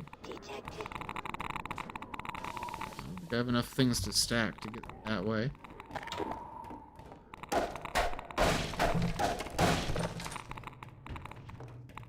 Oh, okay, we're back here. Nice little loop back. But I can get some of these boxes. Throw them out the window.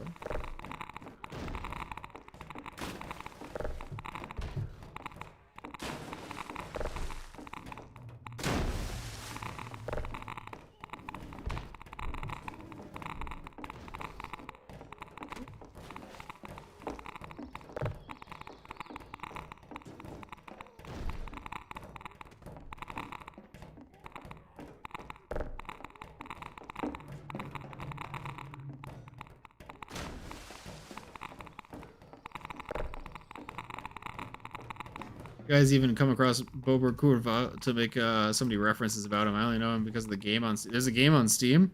I thought it was just a video of a Polish guy.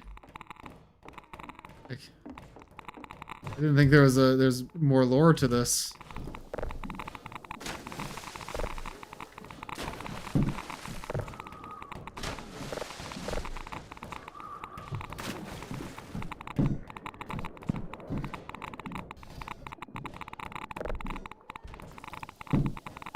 Bober is Lucia's mascot. That makes sense. I think Bober is a great mascot. He's just a little guy. Maybe zombies coming through here. There.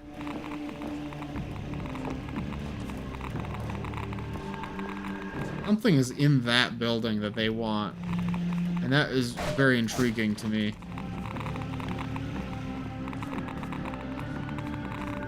I have a feeling once I startle them, it's gonna... Oh. Bober wants you. Once I startle these guys, they're all gonna attack me all at once.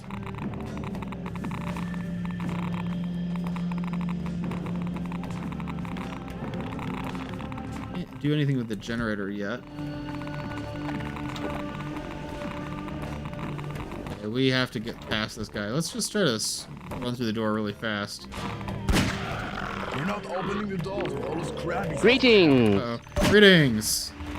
We gotta take care of these zombies. Hi, Mineth. We're playing through Toxic Quarry by Lucia, part of the Map Labs Presents Hazardous Waste Challenge. Ow. Oh, you're not getting away from me. I like that voice line, by the way. Also, I think it was a clever to do your own subtitles. Like, it's something I was thinking about doing for Poison Control, and I really wish I would have. I might do that in an update. I might even, I don't know if I should just save the update until after judging now, at this point, but I'm definitely going to do an update one way or another. I was going to do an update with only bug fixes, but I think at this point I might as well just save all the updates until I have the go-ahead. That's all of the zombies. The crabbies, as that guy said. You think they just call headcrab zombies crabbies? Pretty tedious to add the subtitles, but it's worth it. Yeah, subtitles are really important. I'm learning more and more. Otherwise, you'd see Sheckley's lines from episode 2. Oh, are you like replacing Sheckley's lines? Use the sound scripts? Is it because they... I bet it's because they already have response rules or something like that, right? Oh, you're reusing... That's actually really clever. You reused the scene and you just re-recorded the audio.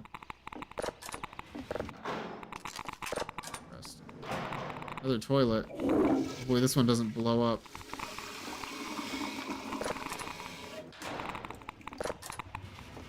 Ah, the rebels. Guys? You took care of him like it was nothing. Thank you for helping us. My name's Magnus. Magnus. If you don't mind, we could use your assistance. Ever since the shelling, the radio tower has stopped working, which was vital for communication between different resistance outposts, including White Forest. Thankfully, my friend Jane over here knows those generators inside and out. Magnus, Jane. We just gotta keep her covered until she's able to fix it. Afterwards, we'll make a dash for the train. Alan has a few years of train driving. Who's voicing that guy? So he should Alan. be able to get us out of here. Isn't that right? Yeah. Yeah. We have some tools to assist us if anything goes bad. Feel free to take whatever you need. I like this little scene. I really love that you gave each of the rebels a name. I'm going to forget their names, but the fact that they have names adds a lot of personality.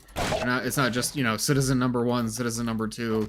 Like, they each have like a role on the team and a name, and I think that just adds so much to the scene, even if it is just a couple lines of dialogue.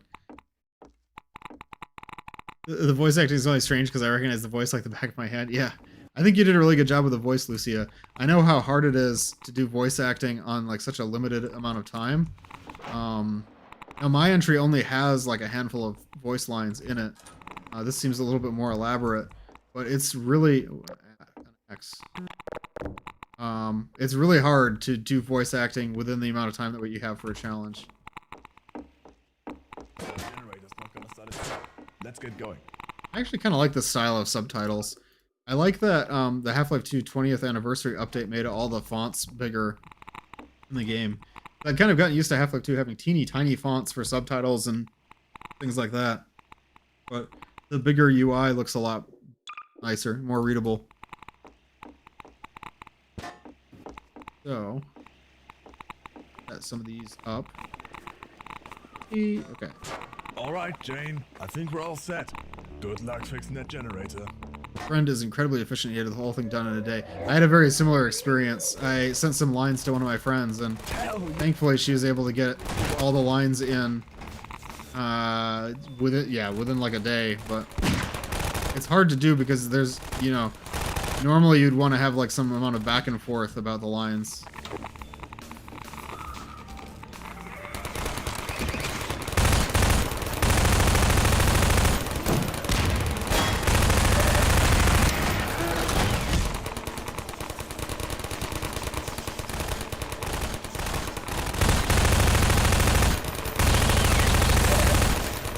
Oh. No, you don't.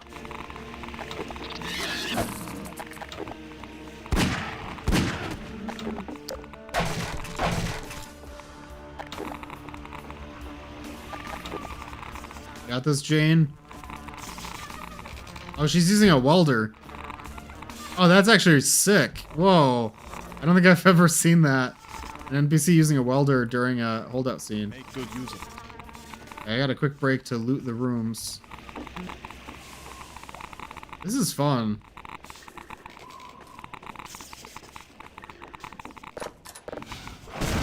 Oh, we're being shelled. Take cover. Oh.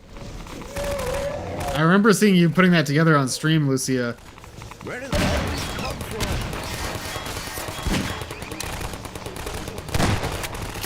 There's the shell.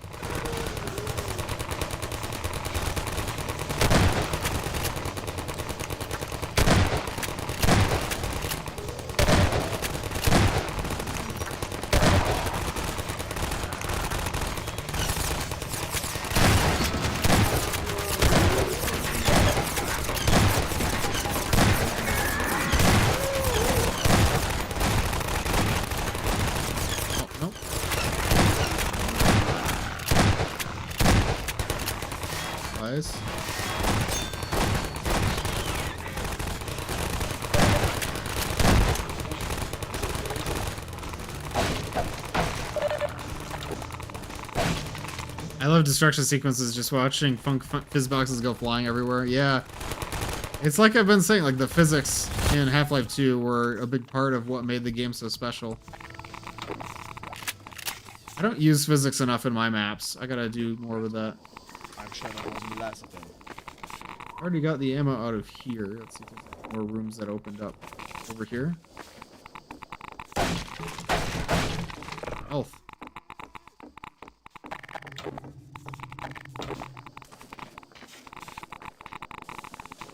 Jane, I don't want to stress you out, but we need you to hurry up. Here goes nothing.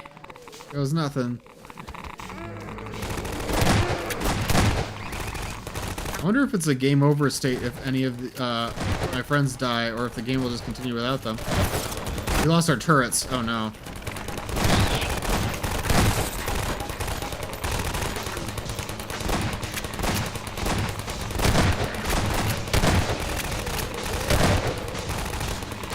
They're all vital NPCs.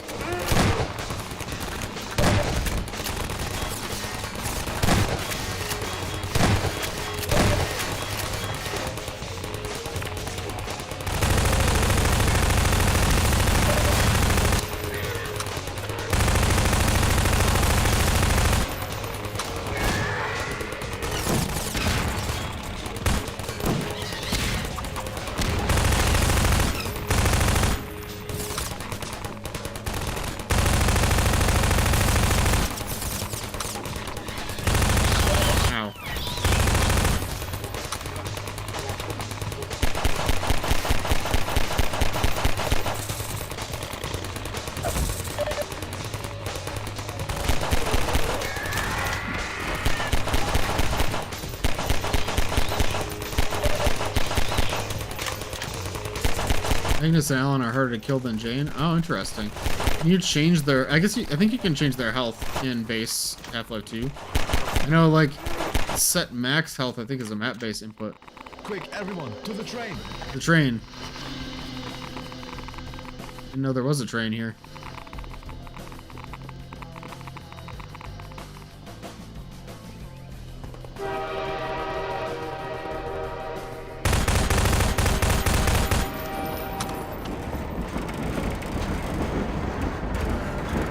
Here we go. Oh, there's Lucia. Who was that down there? Is there like a Bober plush? Whoa. Were you really Thank you for playing, Map by Lucia. Really? I just realized. I didn't even get your name. There was indeed a Bober plush. I saw it out of the corner of my eye. Map-based Rebel view model from Inaki Reverend V9. Bober posters.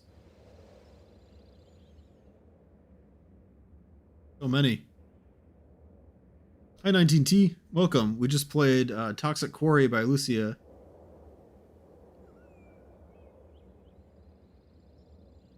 Special thanks to the people who watch my streams and to Bober. To Bober, of course.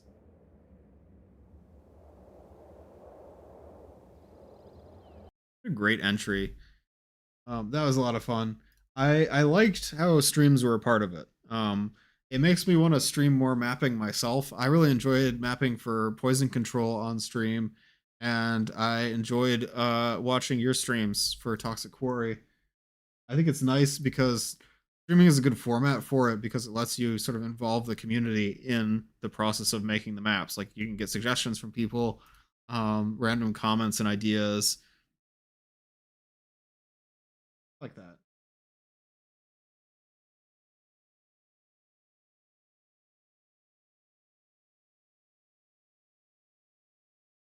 Um, let's review the map.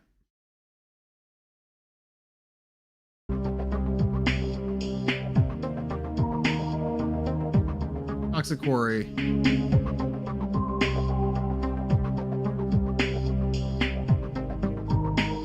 There's a sprite image of a Bober plush, not a model. I thought it looked like it was like flat. Toxic Quarry.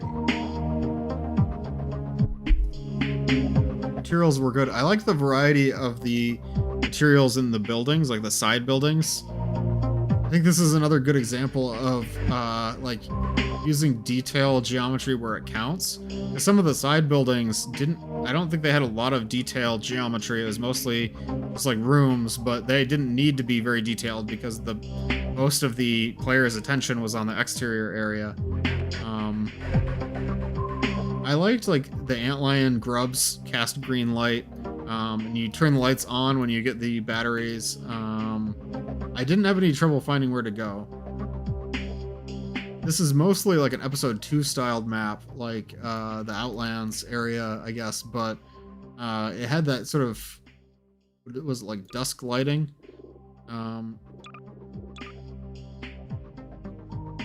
Game? Not quite dusk, but it's like the skybox. Here goes nothing.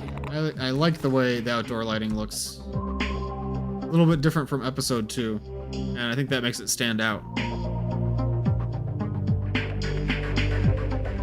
I liked seeing like the trees in the background, and the radio tower was a really good landmark because I could see it throughout the whole map. There's a gnome in the rebel building. Oh, I didn't see it.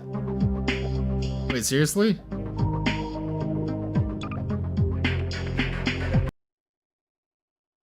See if I have a save there. Late water hazard skybox. That's where it's from. Over. Should we get going? All right, Jane. I think we're all set. Good luck fixing that generator. Yeah, gnome. You grab it at the very latest.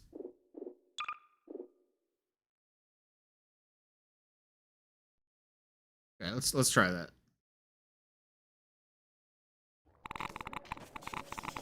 Where is the gnome though? I don't see a gnome anywhere.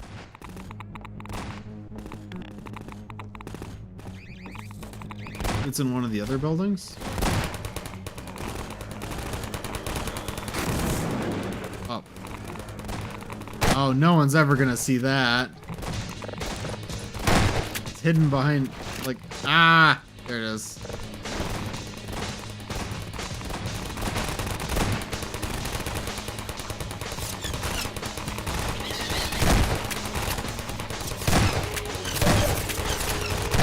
We're gonna get the hidden gnome ending.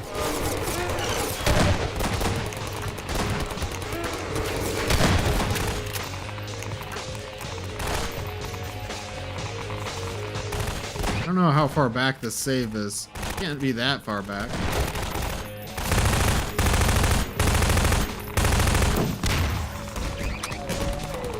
Is a hidden hut past the sludge?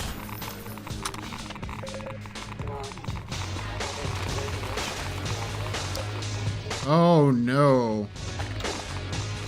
I like this. Help. He's in my head.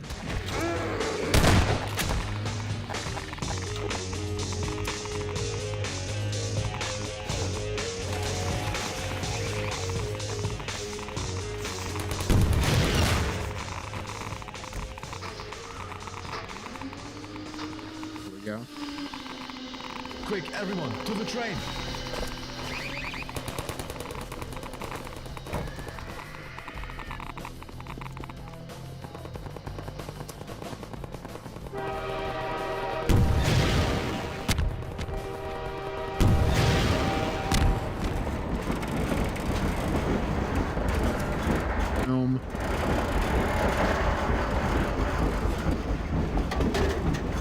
Where did Alan go?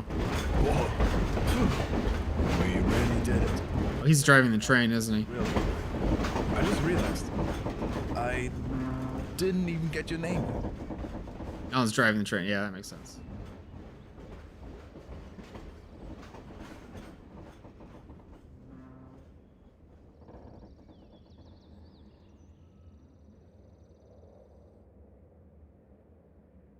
You got a voice line.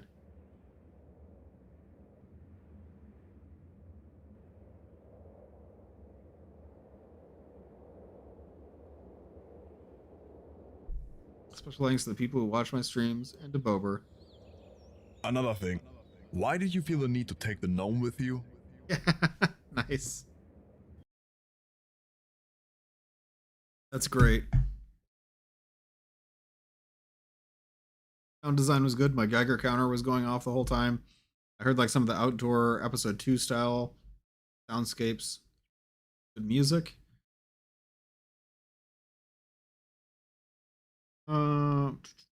There was a really good destruction sequence. Were there no empty rooms? I feel like it's tough. I've been giving out so many 100s on presentation this challenge, and I feel like I don't know if I want to criticize, but like compared with some of the other maps, there was some like kind of empty rooms. Like, no, that's not empty. Quick, everyone, to the train. Not empty. This is the one I was thinking of that's kind of empty. But it's like, as a mapper, like you need to do that sometimes. You can't always have everything be a high level of detail. I'm gonna say, yeah, there were some more boxy maps, but not the end of the world. Overall, mostly highly detailed.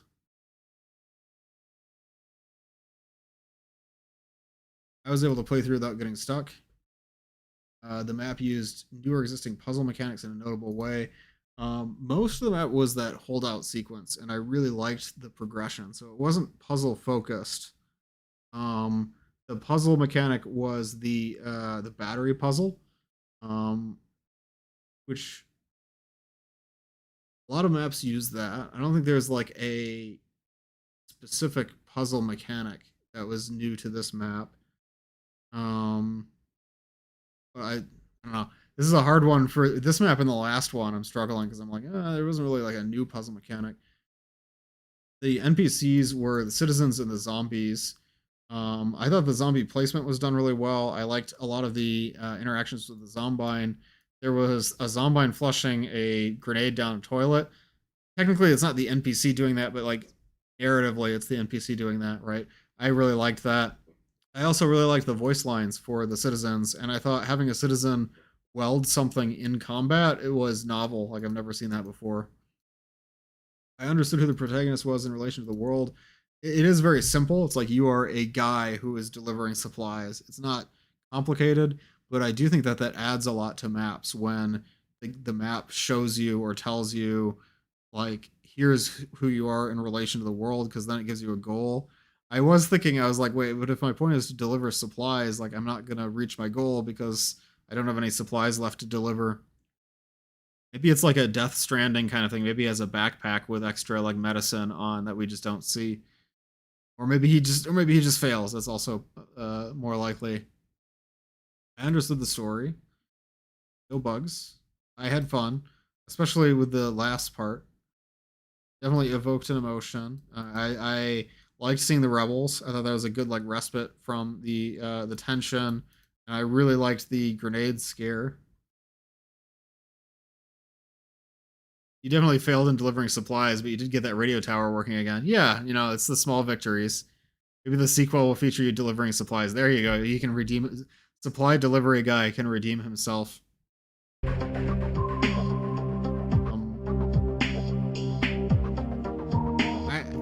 Did it have replayability? It did actually have some hidden secrets that I didn't realize were there until I was told, so I like that it had some hidden secrets to it. I could see people wanting to replay it because it had like all the little Easter eggs and the graffiti and such.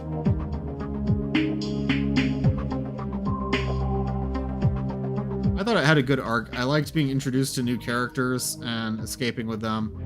It was fun. It was a satisfactory conclusion. How unique is this map? Well, it has voice lines, it has a unique protagonist, and it's set in the Outlands, but it has a Half-Life 2 skybox that kind of set it in a different time of day. I think it's pretty good. I don't see a lot of maps that felt like that one, even though it was mostly like Half-Life 2 gameplay, and it was very much an Episode 2 style, so it wasn't totally its own thing, but I would say it was unique as a map. Between 7 or an 8. 8. It didn't really have like in terms of fitting the theme, it didn't really have any really unique interactions with the toxic waste other than well, I don't know if that's true, because I liked the part where you blow up the barrels blocking the door, but then you also blow up the stairs, and then you have to like walk across the goo. There weren't any like new mechanics involving the toxic waste, but it was like an ever-present hazard that made the map more interesting. Giving this one an 8 for uniqueness. 7 or 8? 7 or 8? Probably 8. It had a unique character. Not set in a coastal environment, but it did feature a toilet and a destruction sequence.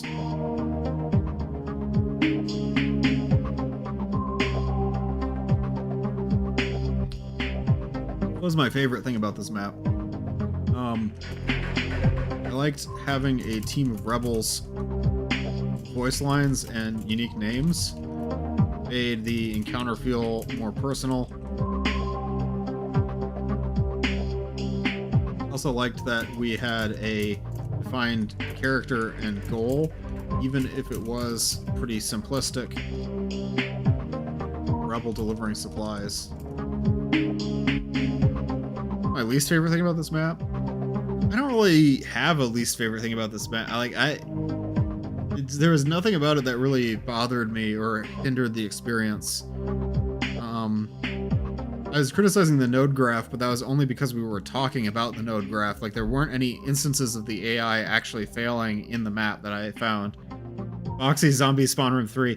Yeah, again, that's me nitpicking, though. That's not really like a flaw.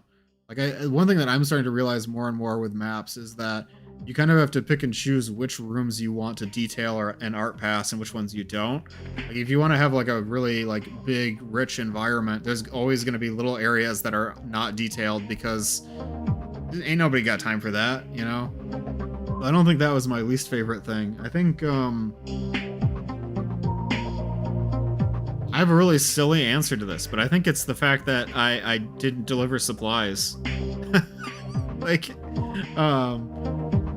the main character escaped, but didn't accomplish their original goal.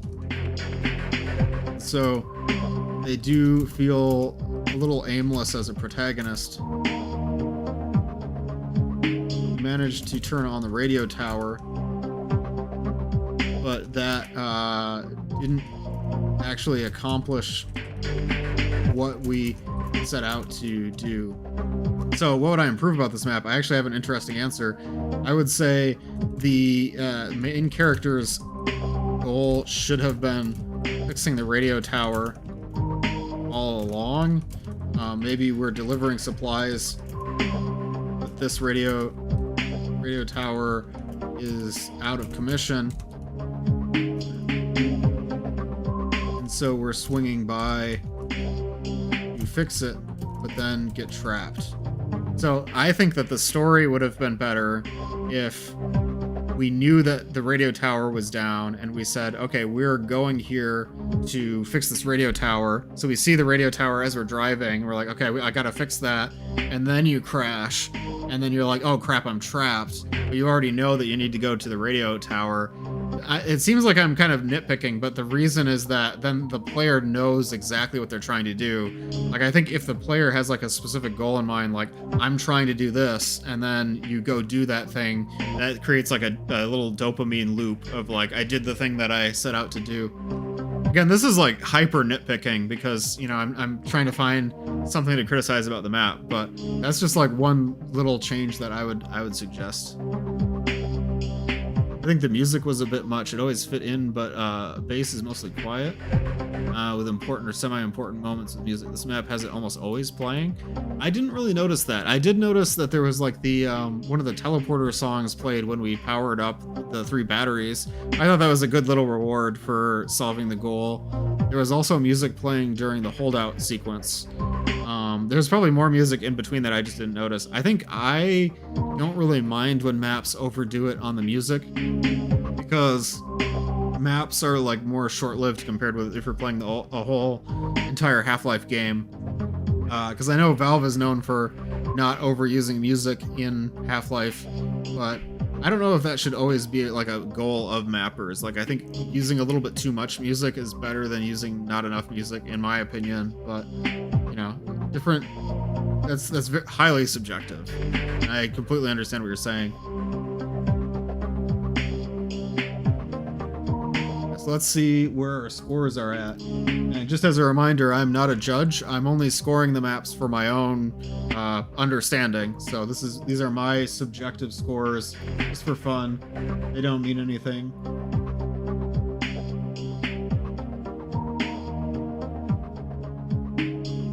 So it landed 87 on my adjusted weighted average.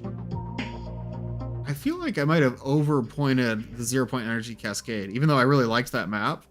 I don't think that 0-point energy cascade should be over Toxic Quarry. I think my subjective lineup right now is Toxic Quarry, then 0-point energy cascade, then Intoxication, and then Drain Grain. But all those maps are fantastic. I'm honored by second place. Yeah.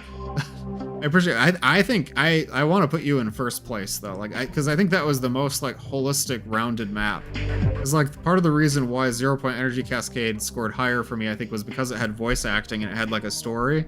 But your map had a story and it had combat and more like survival mechanics and you know and puzzles. Like I think that one's probably my favorite, although it's actually really hard to rate these because Intoxication and Drain Grain were so good. I think one thing that I'm noticing that's kind of in common between a lot of the entries in this challenge is that they have like the Half-Life 2 sauce. Like all of these maps feel very Half-Life 2 in a really good way. Like Drain Grain and Intoxication, and to a lesser extent Toxic Quarry, all like use like physics interactions in a way that I don't always see in maps, but I thought was very fun. Very like took me back to Half-Life 2. I can't wait to play all these on stream soon. It seems they're all pretty good. Yeah, I've been blown away so far. This has been just an excellent lineup. I'm very happy to have taken part of this too. I still feel a little sad that this whole challenge is done without map base because I really enjoy all the map base features. I wanted to put like projected textures and stuff in my map, but I couldn't. But I think this is kind of, in a way, it's like a return for me to the Run, Think, Shoot, Live days when we had only the vanilla Half-Life 2 code, and bringing it back to that. It's like the creativity of people still shines through even when we don't have our fancy custom code. I nearly thought you meant Half-Life 2 sauce is in the Toxic Sludge. I'm gonna start calling it, yeah, it's the Half-Life 2 sauce. Dr. Breen's private dipping sauce.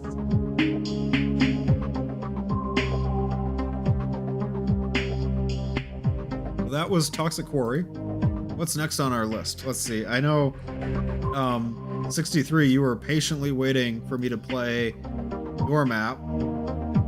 Let's see what that is. I believe that was called Acid Arena. Short one. Let's play Acid Arena next.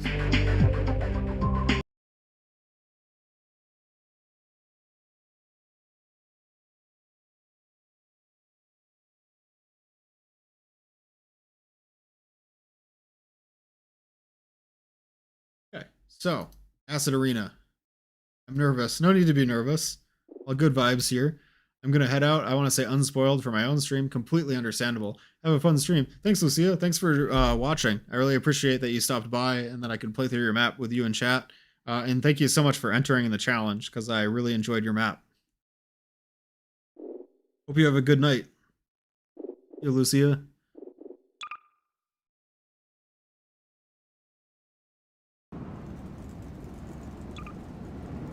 Okay, next one is Acid Arena. This one. I don't know if I'm going to get through all these today, guys. I'm taking a long time with them.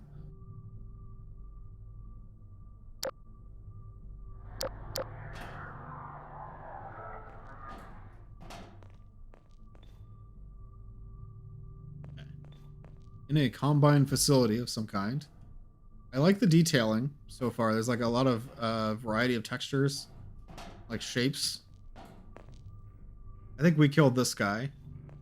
I know we're here. Combine crates. Oh, there's more dead guys. I don't think we did this.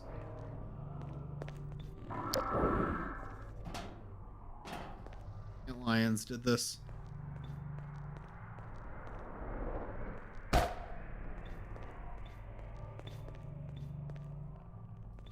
Not hard to fit through here. That.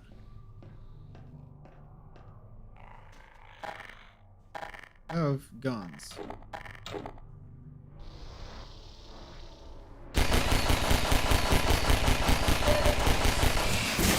Ow.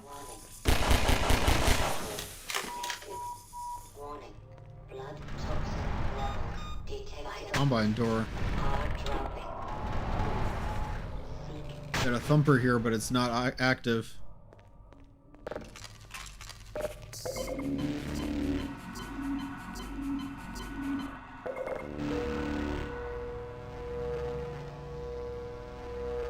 Map is very vibrant. I like it so far. I agree.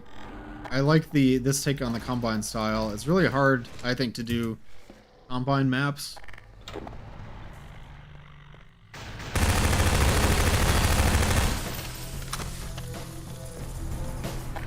think this guy's stuck.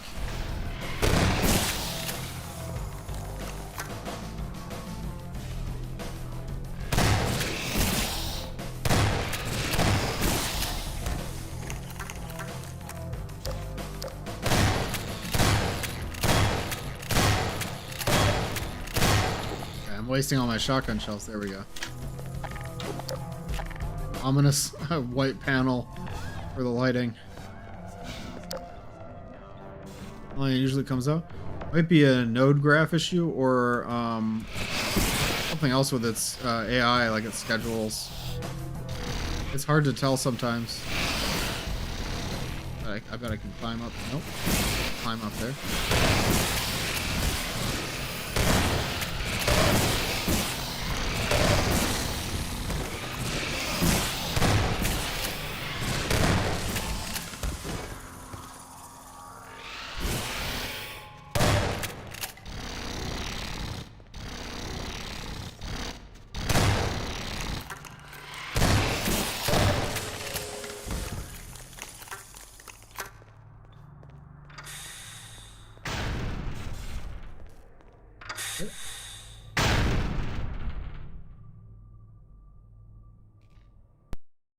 You weren't lying about it being short, but that's okay. Like, for very limited time challenges like this, not all the entries can be very large. My entry was also pretty short. Over. Acid Arena. Good job. In a couple of days I was in a different country. Yeah, I missed like the first week of the challenge, so I only had the second half, and sometimes it happens. It's like it's better to submit something even if you wanted. You probably planned to do more and then ran out of time, you know. I thought the material choice was really good for a Combine environment. I think that white Citadel material sometimes doesn't look as good. Something about like the high contrast. I would have maybe picked the other one, but maybe you did that on purpose to make it easier to see where the antlions were, you know, or just to break up the colors. I thought the lighting was good. I'm telling y'all, you should turn these into source mods. I think they'd be really fun if they were full length. Like, you mean every entry? Yeah, that's what a lot of people say about like any good mapping challenge entry. What I find is that the reason they're not source mods is because people, like, if you set out to make your mapping challenge as a source mod, because there's no deadline, it probably isn't going to get done because the scope is going to keep expanding until you know, you can't complete it. It's supposed to be a Combine Soldier section. Yeah, I think it was good that you submitted what you had, because I know how hard it is to finish by the deadline. I liked this take on the Combine aesthetic. Had some good props. There weren't really any skyboxes, but I liked the verticality in that big section. Sound, I think, probably had some Citadel sounds in there, you know.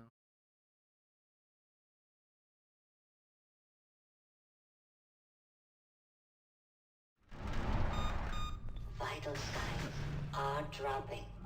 It's very well detailed.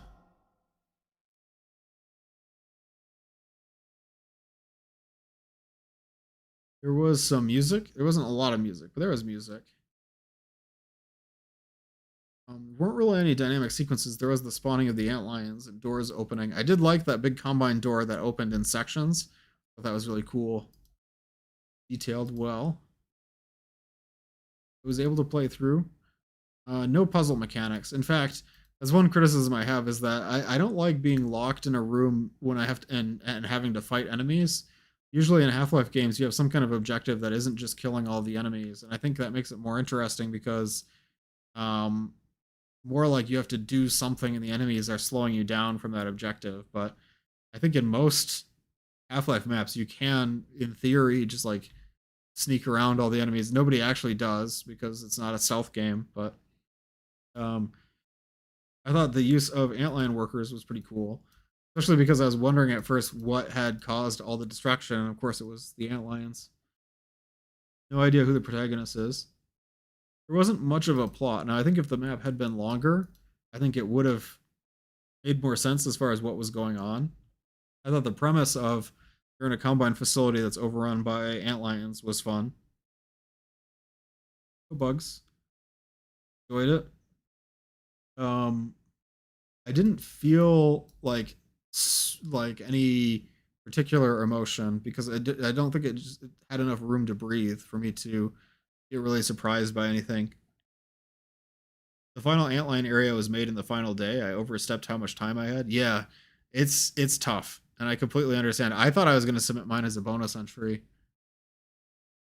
I'm not going to say it was well paced because I do think that it ended too soon, although you can't help that. You know, that's really just a timing thing. Really replay value, not much of a plot and story arc, and it didn't really have a conclusion because it had to end early, unfortunately. Understandable. Unique was this map? I think this is actually pretty high on the uniqueness scale because it doesn't, like, it had its own setting. It's Combine, but it's your take on the Combine aesthetic, and it has like a limited palette of enemies. It's gonna be all antlions, maybe some soldiers. I think this deserves pretty high on the uniqueness scale. Not set in a coastal environment, no toilets, and no destruction. My favorite thing about this map, I liked how detailed you made the Combine environment. I think you handled that aesthetic really well. It's an interesting place to fight antlions. Least favorite thing about the map? Yep. Understandably did before it was ready because of the deadline of the challenge. Wish there had been more of a sense of completion or ending on a conclusive note. What do I improve about this map? Maybe some kind of hook at the end to map feel more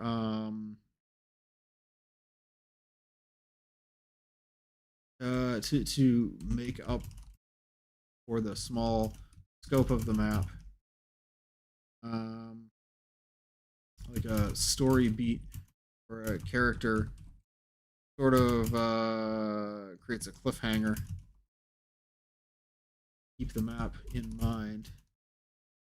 I wish the map was longer. Yeah, that's exactly it. It's hard because you can't always make it longer, especially with that level of detail. It's like if you're going to make the map look that complex and like well fleshed out, it takes a lot longer to make it.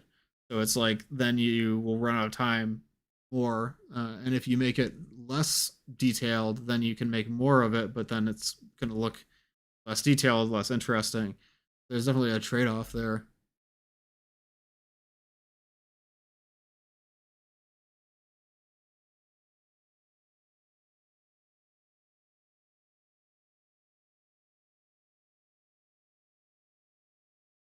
Of course, seems a little uncharitable, but makes sense because the weighted average includes like the bonuses and the uniqueness scale as well. So I think this seems fair to me. This one ranks above Acid Exchange, below your Inner City 17 Metro Wasteworks channel.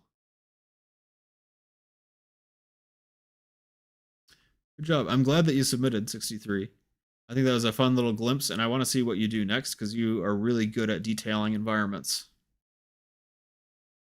Let's keep going. I'm starting to get a little nervous that I'm taking my time too much with these. A lot of times when I do my Map Labs reviews, I set a timer and I say like, okay, if the timer when the timer goes off, unless I really want to go into overtime, I have to go to the next map. I'm not doing that this time because I haven't had very good luck with the timer so far. But I'm worried because there's so many maps in this challenge. I was hoping to do all of them today, but we'll see. We'll see how long they take because some are really long and some are really short, and it's not like there's no standard length for a Map Labs entry. So what other entries do we have today?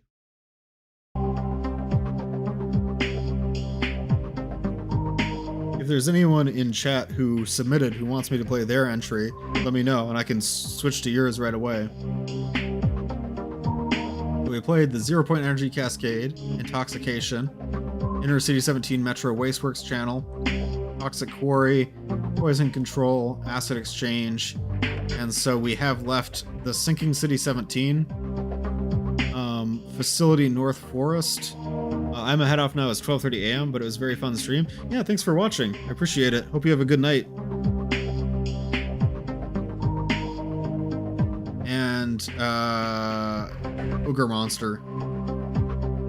A little worried about Booger Monster. Maybe that won't be my last one that I play.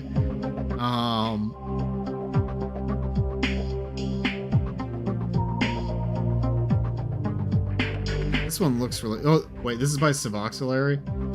Okay, I should play them in a random order, but I'm gonna cheat a little bit. I'm gonna play Seavox's entry last. I'm gonna... Let's see. I think we're further along than I thought we were. I'm gonna play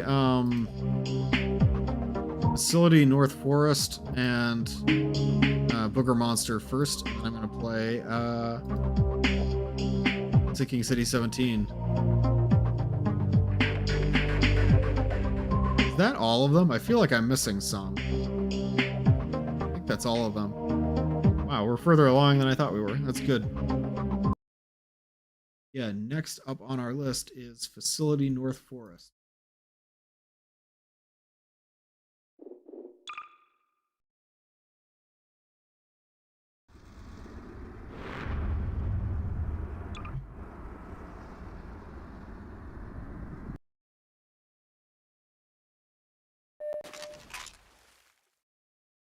Facility North Forest.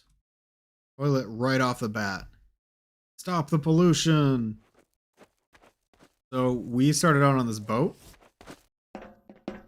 Reverse the boat. That's actually kind of cool. I'm noticing that there's a lack of soundscapes.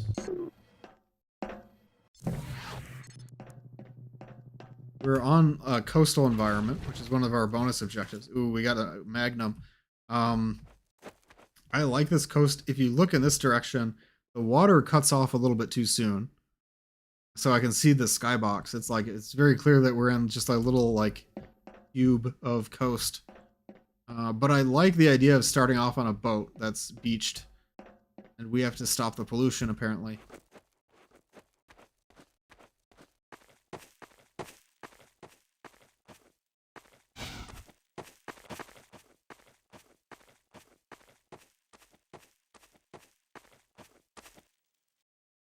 Quiet.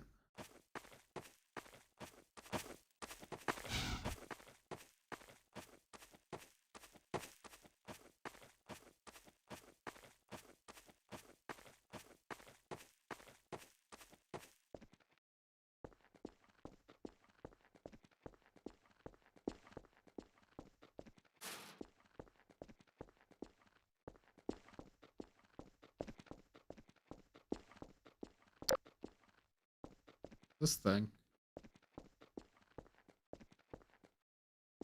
I think this is supposed to be like a prop that goes into a truck or something. Weird. It looks like Left 4 Dead style.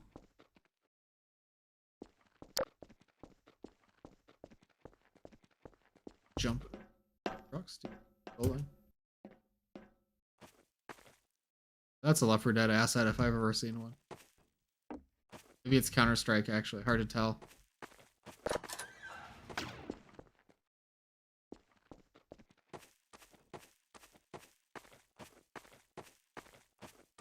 Never seen this prop before. Interesting. I bet this is from Blood Harvest, but it could also be from a Counter-Strike map. Hard to tell. But I always enjoy the mix of Counter-Strike and Left 4 Dead assets. You guys don't seem to see. See, they're not in a squad because they both threw a grenade at the same time.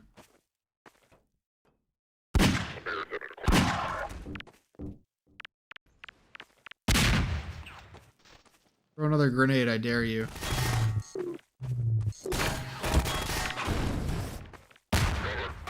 Throw another one. Maybe from dead air during the construction site. Ooh, I bet you're right. Actually a good call.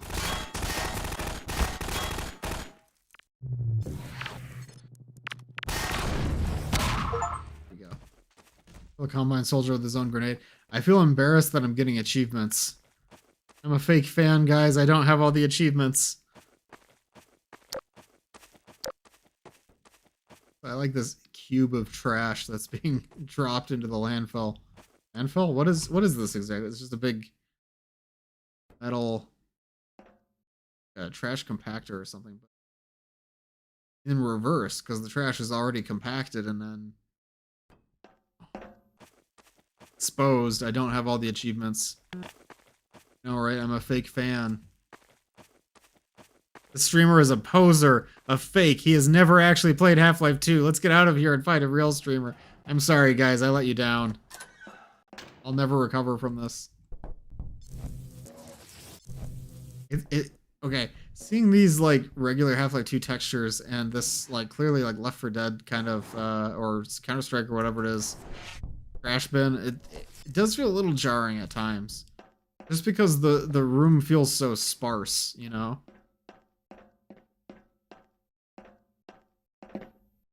If it was like super detailed, then I think it would not feel unnatural at all. But when it's like a big empty room with like a few props, the fact that some of them are Half-Life 2 props and some are Counter-Strike is a little distracting, I'll admit.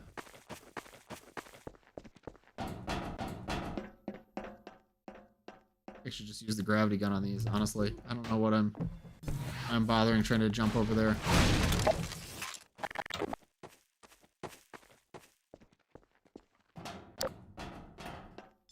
Crowbar. There's sinks, but no toilets. Oh, there was a toilet at the beginning, I'm sorry. Oh, I see, we can drop the cube of trash into the trash.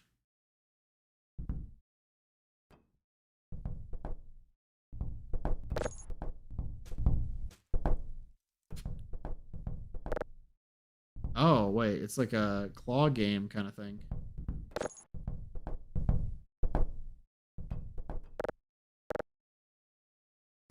Did I mess it up by dropping the cube too early?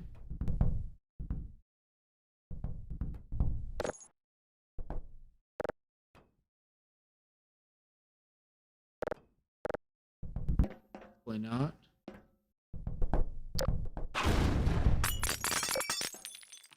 Conveyor belt. It's very Half-Life 1.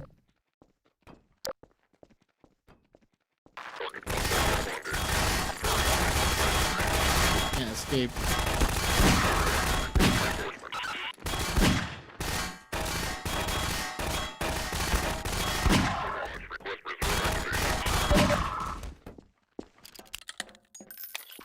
What are they doing with these bathtubs?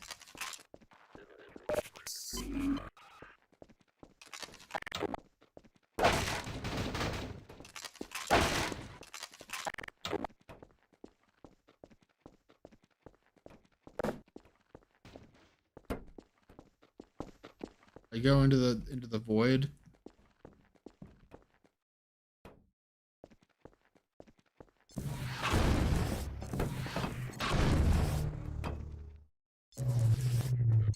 The tub factory.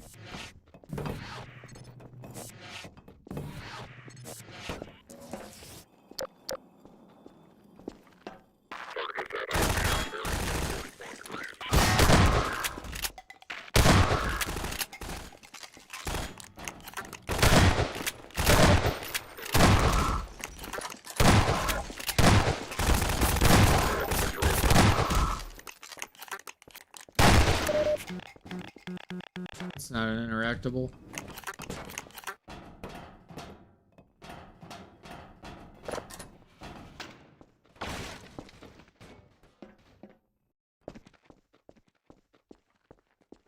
So things that I would for the shredder and the oven. Combustion capacity 600, shredder capacity 100 kilograms, 1,000 kilograms. Excuse me.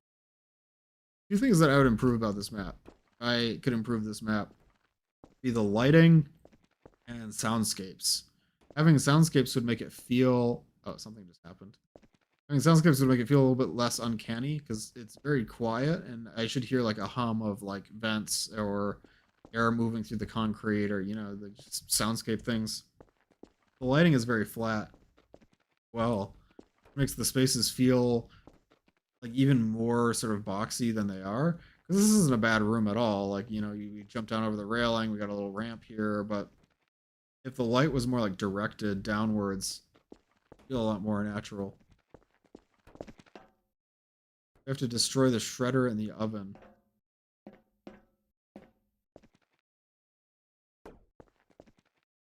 Pearl extractor.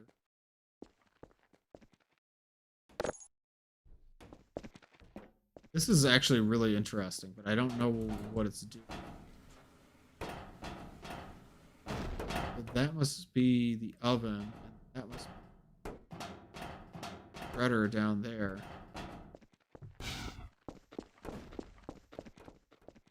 This looks like the pressing machine. Not do that.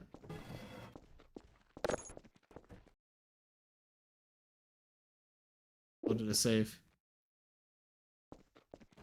Guess I should not do that. Ah!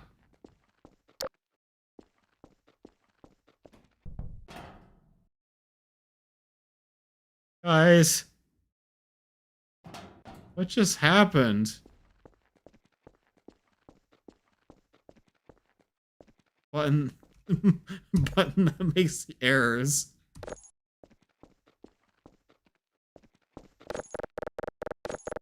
This is what reloaded my save last time. Why? Okay,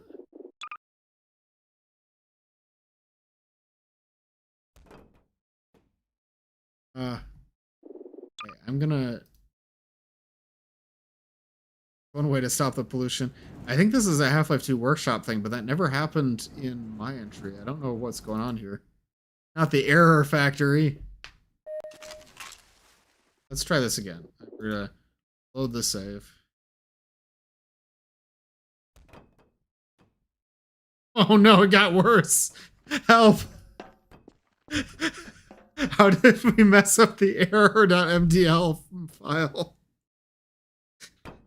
No! I'm just gonna restart Half-Life 2. I've never seen this before. This seems like a weird like workshop asset loading thing. Never before witnessed that. What did I do?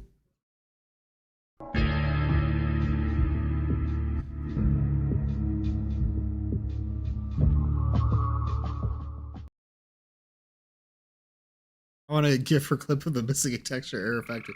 That'd be a great sticker for the Discord server.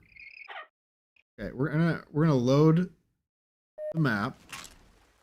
Once we load the map, okay. We have our Left 4 Dead couch here. Go load game, load here. Error.mdl. Oh my goodness. Shredder, nothing happens. Billions was installed Counter-Strike source. What happened?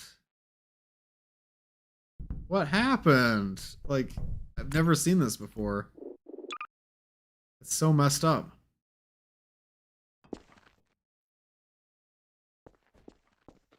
We're better, nothing happened. Oh. Oh. Okay. We're gonna give this one more try.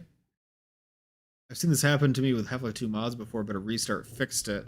It seems like whatever happened is baked into the saves. So we're gonna try it one more time. We're gonna speed run this, and then if it happens again, we'll skip to the next one. Thanks, Meneth. I appreciate it. I need the healing.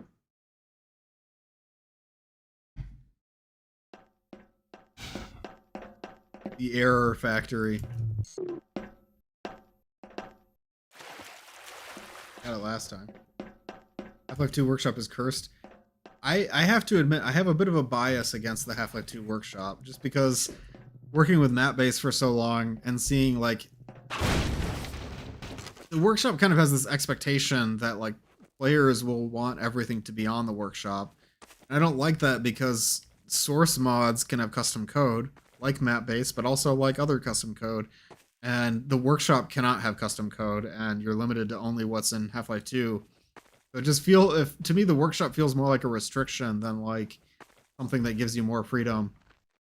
So I don't like that, but I do like a lot of the features that it has, and I think it's been a good way to get more people into Half-Life 2 modding. But what I really don't like is whatever just happened. The map is really cool, just need more time in the oven. I'm starting to see the vision a little bit more, because, oh, wait, we can drop the trash on those guys. That sounds like fun. People just kept uploading non-functional mods en masse. Yeah. Oh, a similar thing happened with the Doom 1 and 2 add-on thing. Oh, I didn't know that. Yeah. The Workshop, like, Steam users are something else. Like, there's a lot of add-ons on the Workshop that can only be described as slop. Like, they'll just take other people's content and then just copy and paste it and not even care if it works, and that kind of thing really grinds my gears.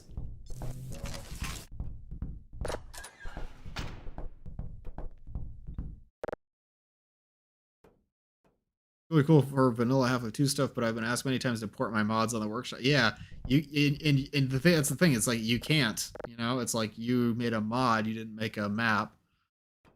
But people don't understand that, and the lack of understanding is really frustrating to me.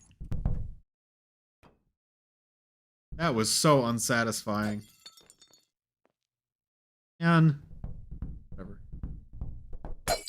Doom's add-on case is a uniquely cursed situation where there's a lot of Doom source ports, a few that have their own unique features that other source ports don't have. Yeah, that sounds like a mess.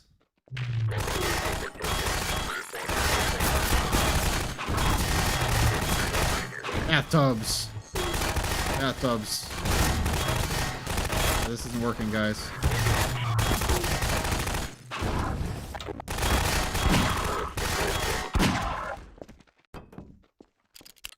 Unsatisfying that the bathtubs didn't kill the soldiers. Doom 1 and 2 source ports, to their credit, tried to be as compatible with as many as they could. Yeah. It sounds like a really tricky situation. I don't know very much about Doom modding, but I can completely see how that might be a problem.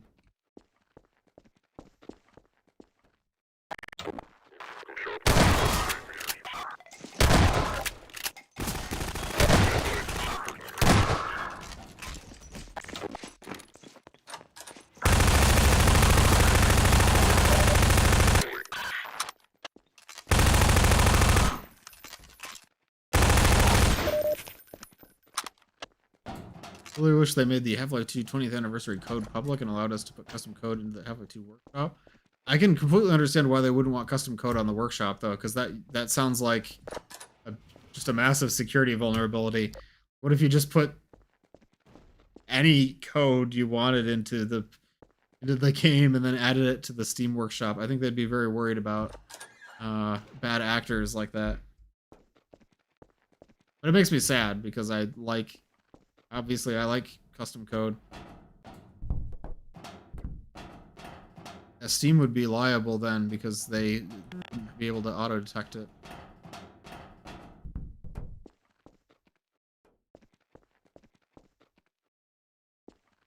Here's splitter. Sorting R1. Oh, wait, I can sort.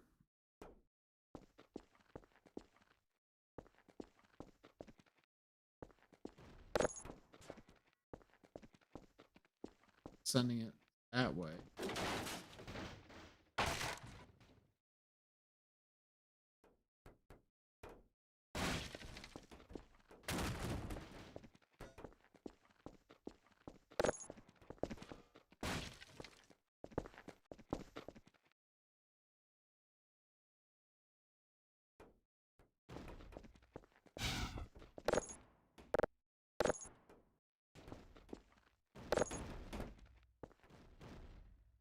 Okay. Sending some stuff towards the question.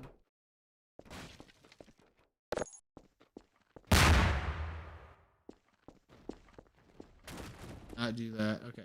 Don't use the pressing machine. Oh no, it's gonna corrupt my save. Oh, come on. Don't tell me. Okay, this is now not just a quirk of the workshop. This is something that the add-on creators should have seen when they tested their add-on, right? I can't keep blaming the workshop when it's like you put something in your map where you press the button and it does this. You know? That could have just not been in the map. I know I shouldn't have pressed it again, but that is a completely game-breaking bug. It's weird that they don't allow custom closed captions. Yeah, I'm sure that's not a deliberate choice, but it seems like more just I think it's a miss, right? Well, now I don't really want to start the whole map over again. I'm kind of frustrated by this. What if I restart the map? Okay, that didn't work. Possible the mapper installed it on a local install instead of add-on install. Yep, that's completely their fault. Honestly, like if you publish something to the workshop, you have to test it on the workshop, or else it's not really tested, right? Because you don't know what you just uploaded. But I think you're right. That's probably what happened. They probably did a check of their local install, and then they did like a quick check on the workshop.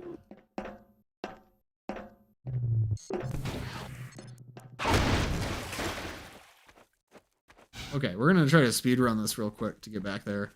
I just don't like that the mapper included a button that ruins the map feature. He's not aware loading a save caused this. Even if you check the workshop version, you wouldn't think to check that. Yeah, I mean, yeah, it's still like I don't think you should have a feature that loads a save. You can't test that. You know what I mean? I know it's an easy thing to overlook, and I shouldn't be too hard on it, but that button, like the whole thing is kind of a troll to begin with. It's like they had to extend submission time because the workshop was being annoying. The map is cool, it just needed more time and polish. Yeah, I can see what they're going with the factory setting, and I do like that a lot.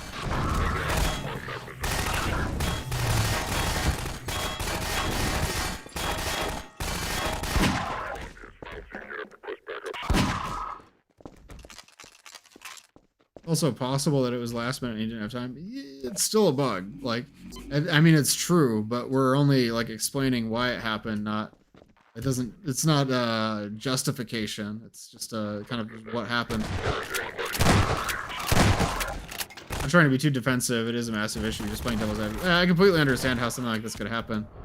It's the kind of thing, you know, I said I was biased against the workshop. This is the kind of thing that kind of frustrates me about the workshop.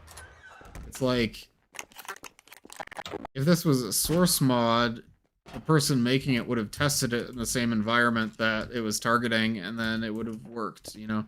It's uploading it to like a separate platform where the bug happened. The puzzle itself kind of sucks in its current form. That's the thing that was getting me. It's like, the thing that was breaking the game also doesn't add a whole lot, because all it is a button that loads your save. It's like, why would there be a button that just breaks the puzzle? Like, I get that it's supposed to be comedy, but it's just not that funny when it, you know, forces you to go back to a save. I don't like it. I don't like it.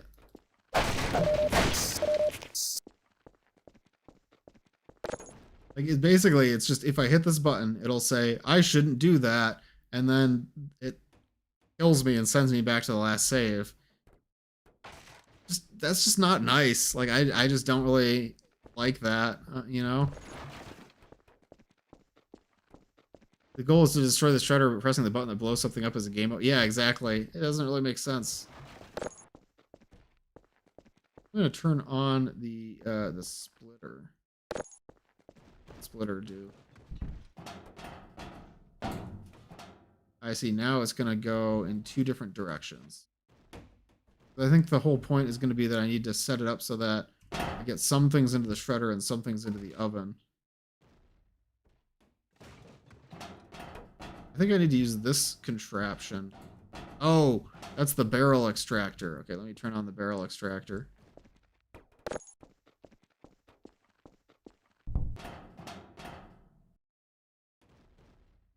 What it did, but it did something.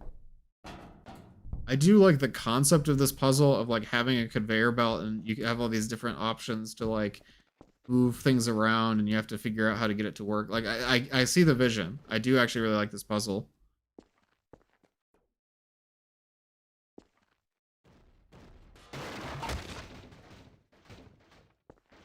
Capacity.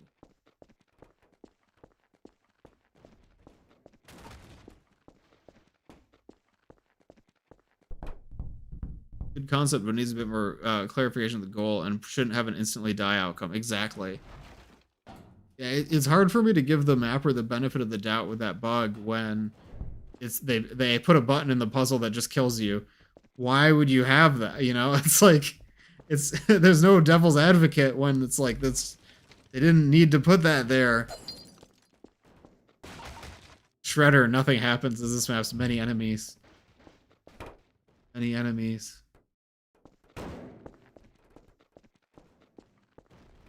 Oh, the couches are blocking the combustion there.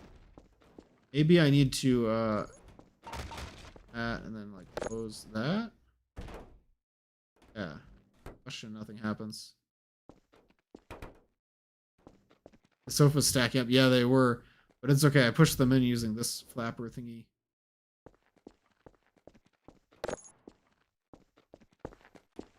Oh, I think I need to disengage this one. Yeah, okay. So the barrel extractor turns the Counter-Strike barrels into Half-Life 2 barrels. Sends them this way. That's going to go to the shredder.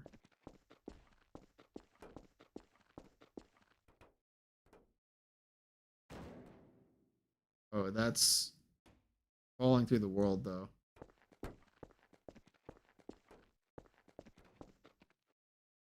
It happens. Happens. Why Noi? Why Noi? I need to throw something metal in there? Like, what is it? Part of me kind of feels bad for the mapper because they're going to get a lot of angry comments about this, valid or not. That's true. Yeah, there's a lot of toxicity on the workshop, and I really don't want to contribute to that. I'm just commenting on the map itself. I got a lot of comments on my, well, sorry, I only got 3 comments, but I got 3 comments on my map so far saying that the puzzle in mine was too confusing. And I kind of agree. There's a lot of things I wish I could have done differently about that puzzle.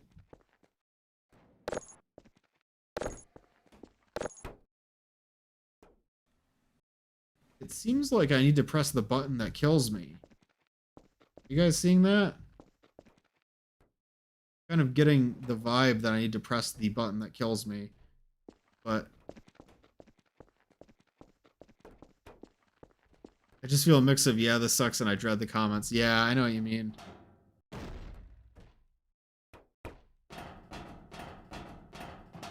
Chat, do you dare me to push the button that kills me? Let's make a poll.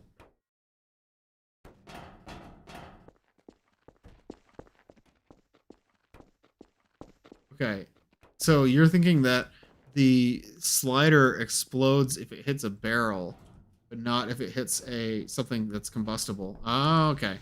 Wait, let's try it. Let's try it. I'm gonna press the button that kills me, and if this kills me, then I'm gonna have to quit this entry.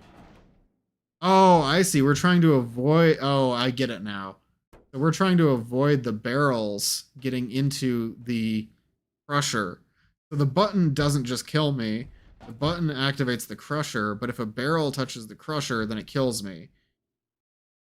I think that could have been explained a little bit better. I'm gonna be honest. I don't think that was like, I like the puzzle now that I understand it, but I didn't realize that that's what was happening.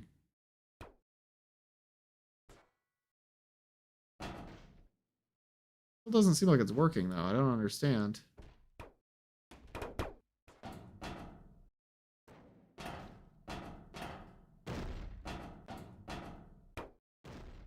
Oh, all the cubes are getting stuck. No. Now combustion, nothing happens. Like, open this. Flap that to...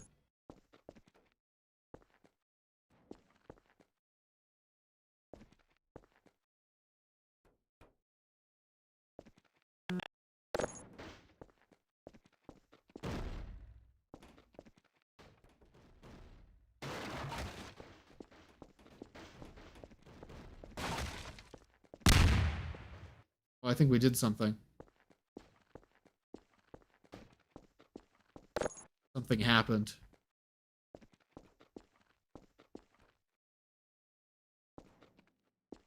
Sometimes it says shredder minus 30 kilograms. Sometimes it says shredder plus some number of kilograms.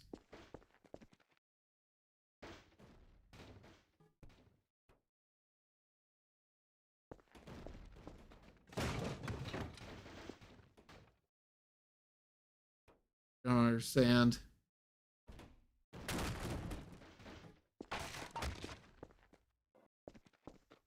Billions must shred.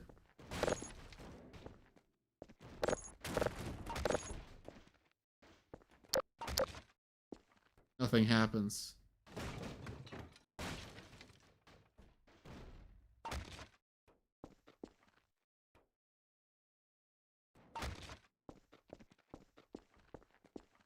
Guys, am I doing this right? Nothing happens. Gotta be some other button I can press to, like, combust things. The barrels in the furnace? Oh, maybe. Ooh, that's a good point. But how do I... Okay. How would I get the barrels in the furnace?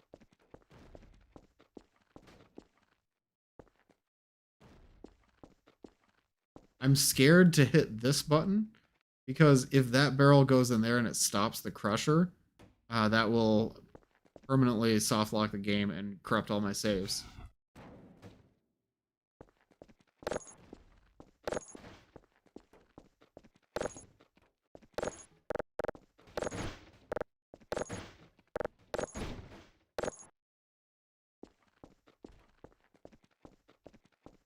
Nothing happens. I just let go.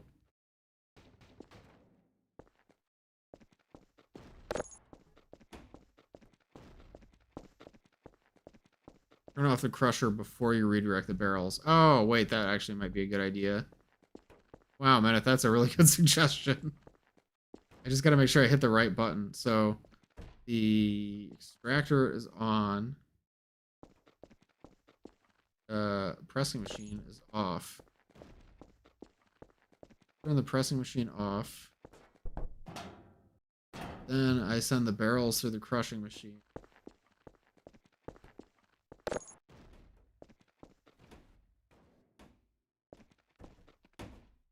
What if I'm supposed to crush the barrels, but only after they've gone through the barrel extractor? What if that's what I'm missing?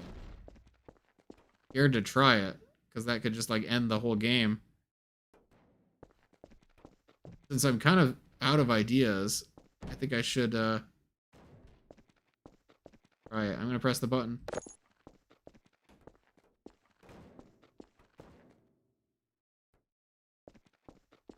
I think I can also manually help things along, which maybe that would have... No, I can't. Ammunition depleted. Yeah, I'm soft locked.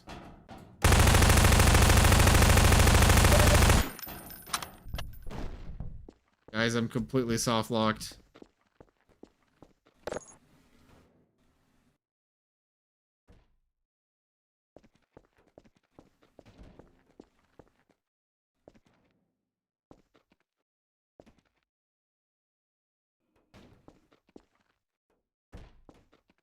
And the sofa button? What is the sofa button?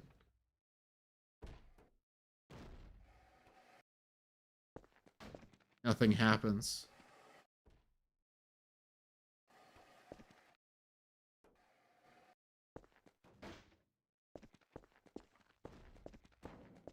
Sofas don't go through. Sofa button. Maybe let me try to send a barrel through again. Either gonna solve the puzzle or crash the game.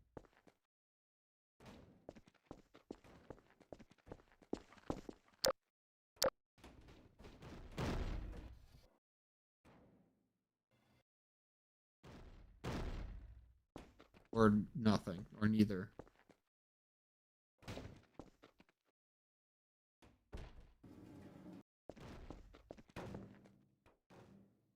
Something happened yet? Nothing happens.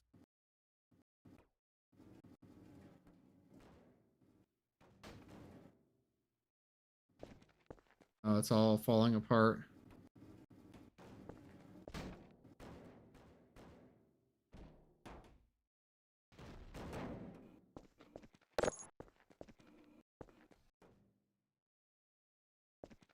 I need the barrels to go into the shredder. Is that what I need?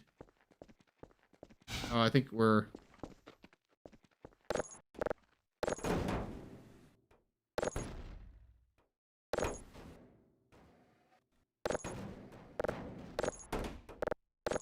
I feel like there's a version of this puzzle that's really awesome. No?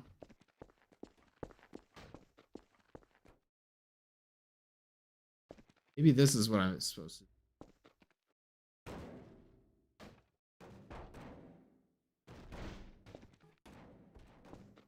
Oh, it did nothing.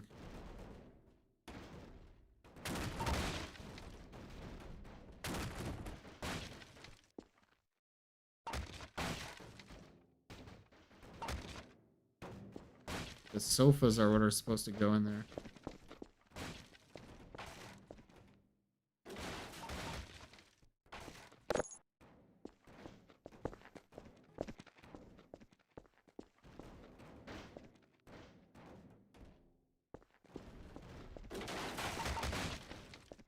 Nothing seems to be working.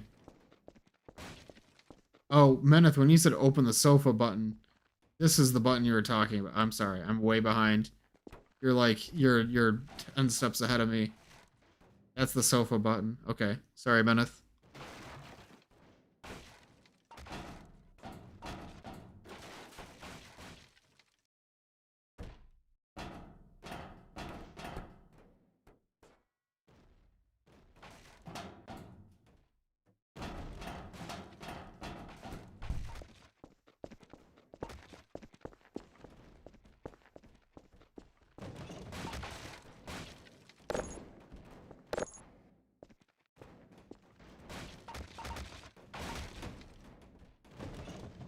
Nothing happens. Oh, I bet. Okay, Meneth, you're so right. You're so smart. Okay, turn off the crusher. Right. Turn off the barrel extractor. That crew will let like that will let the crushed barrels through.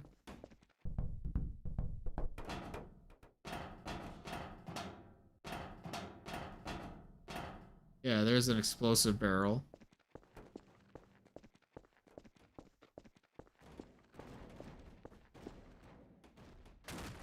Flammable.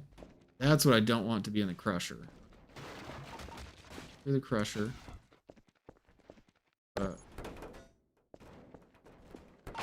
Combustion chamber plus 300 degrees. Okay. That did something.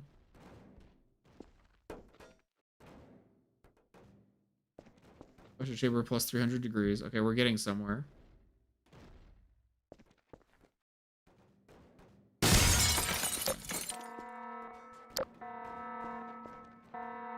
Okay.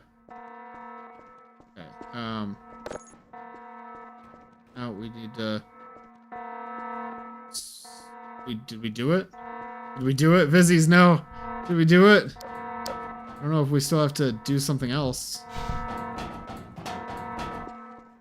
We're doomed. I think I need to... Oh, the conveyor is broken. What do I do? Oh. Oh. Crap, I just soft locked myself. Oh. Oh. I never do this. I'm gonna SV cheats one. That was just dirty. There's no. Oh. That's just a complete soft lock. Maybe we backtrack? Is that the idea? I hope I didn't backseat too much. No, I appreciate it because I was completely stumped, Meneth. So even though normally I don't like too much backseating, in this case it's completely warranted. What do I do?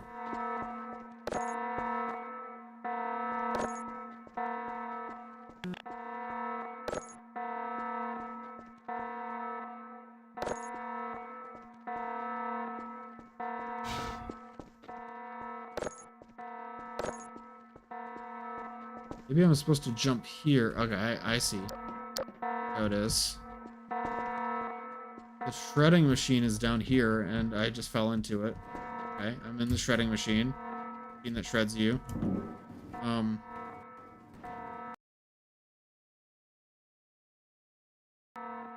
Black door with lights over it. Yeah, I thought so, but I think that's accessible. I can just kind of like go through here.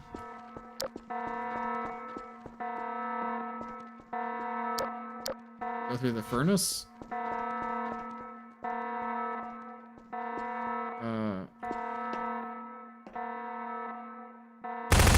Get me out.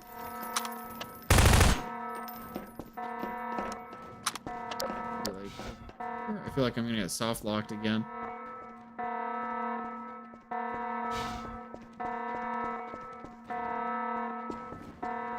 What have I done wrong?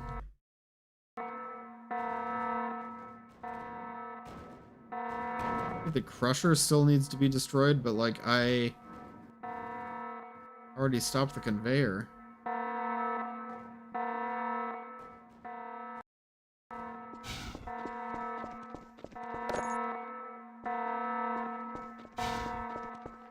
Way out of here, right? Yeah, do you have any suggestions? Kind of at my wit's end here.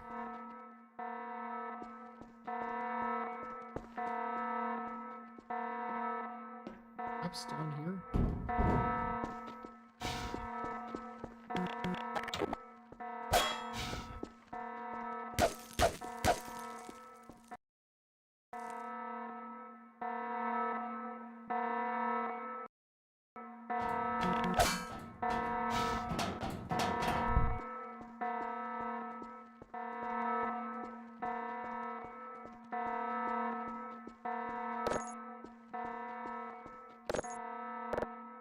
We'll try the door at the end of the control room. There's this door. This is not accessible.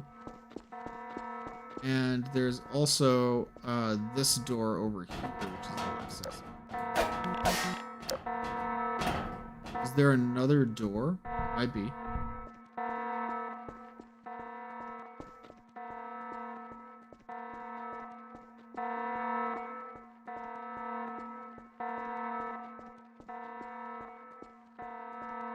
Check near the fire. Yeah, I looked over there, but let's have a second look. That's a good point. Yeah, I need to go through the fire.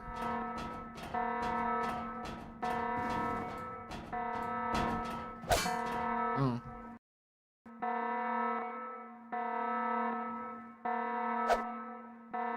There. There. I never use no clip. I'm sorry, guys. I'm only using it because I'm like completely at a loss here.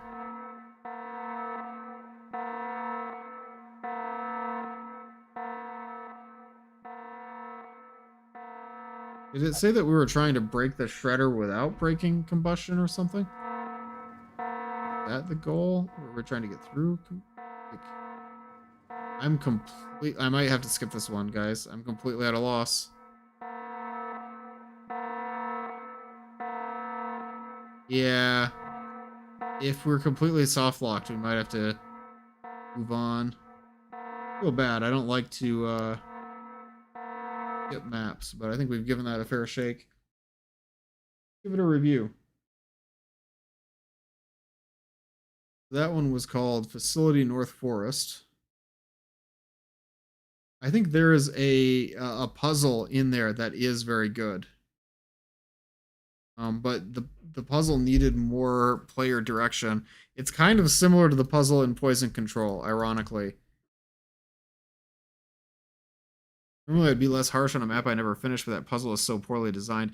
I can tell there's a kernel of a really good idea in that puzzle, because I like the idea of like there's this conveyor and you're like manipulating different sliders and things to move things into the right spot. It's just it tried to put a lot of information in text right away. I didn't understand what each of the buttons did. I didn't understand why one of the buttons killed me instantly. It's because it like exploded an explosive barrel. The workshop page says a map about sorting waste. Yeah, the textures were pretty basic, although I thought they were well done for the kind of environment that it was trying to do. The lighting was very flat. The outdoor lighting looked better than the interior, I would say. I liked that this map used a coast and a boat. I thought that was cool.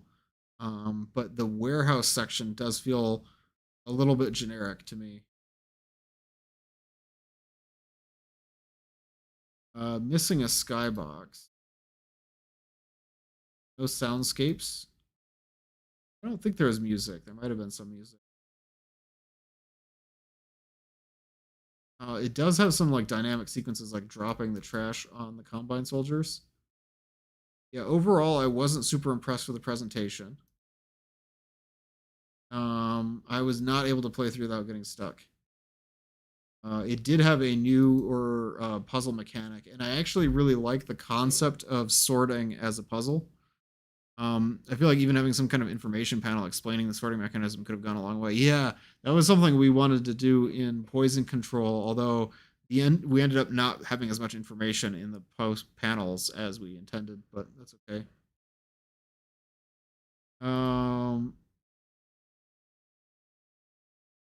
Bugs.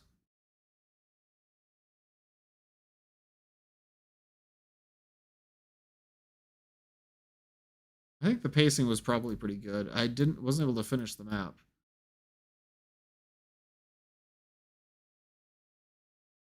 I think the sorting puzzle could have replay value potentially, but I don't think it does in its current form. Maybe even a "don't put this here" kind of note on some whiteboard as a hint. Yeah, anything they could have done. Like I think in an ideal scenario, they would have had multiple sorting puzzles where each one gets incrementally more complicated.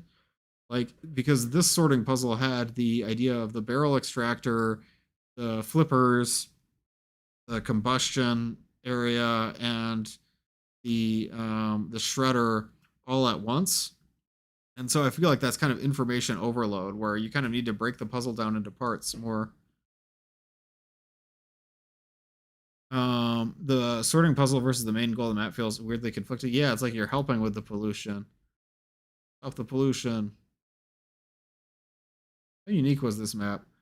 I actually think the concept is pretty unique. Maybe I should remove my uniqueness score. I don't think it really says very much. No. Um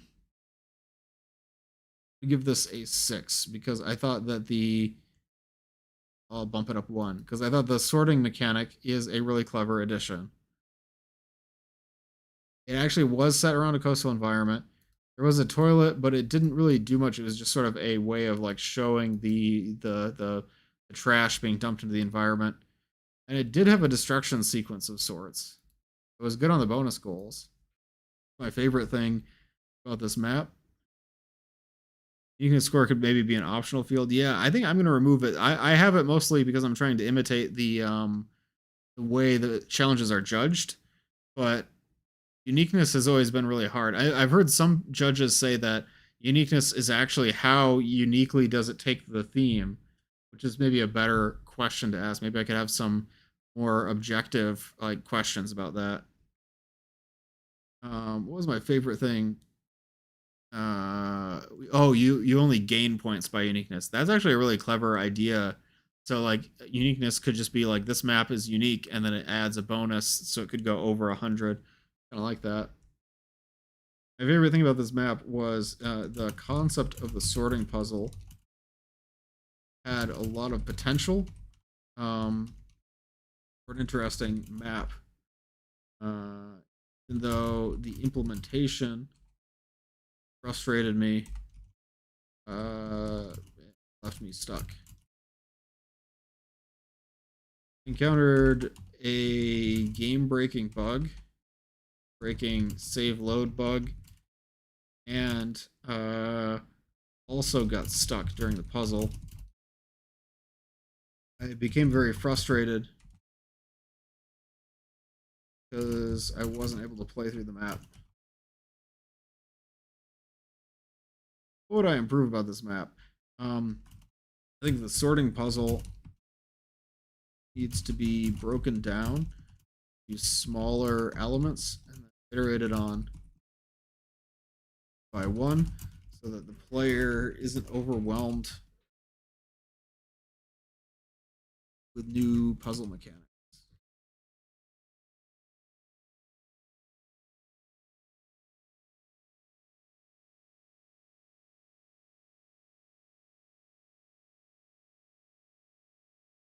Was Facility North Forest.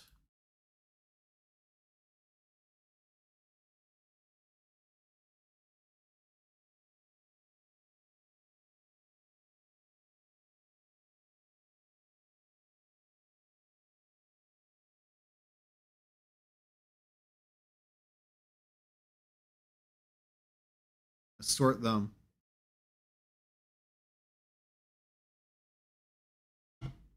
I think this seems like a pretty fair lineup so far.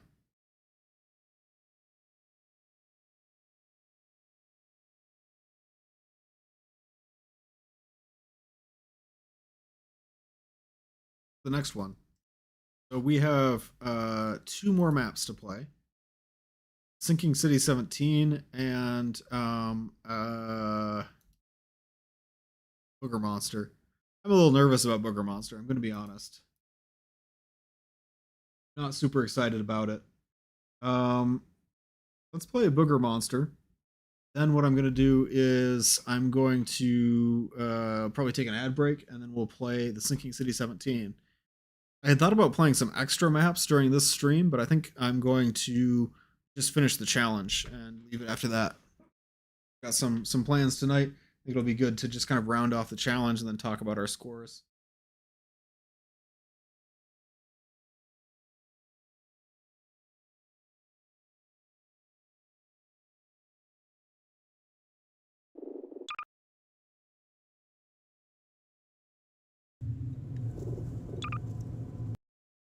Booger Monster.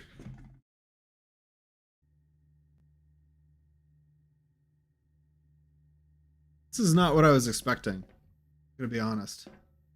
Objective: drain toxic goop from the main silo. So right off the bat, we're in like a Citadel type environment. I really like the lighting from overhead from those grates. It does look like the textures might be like scaled up a little bit. They're kind of stretched. Assemble your radiation suit to be able to drain the silo. In our combine area. Kind of like Nova Prospect. Hey, that's the same goo that I used in poison control. Oh, those are the Map Labs doors. That's kind of fun. That's the doors that Sassy Ross made. Ah, there's our HEV suit.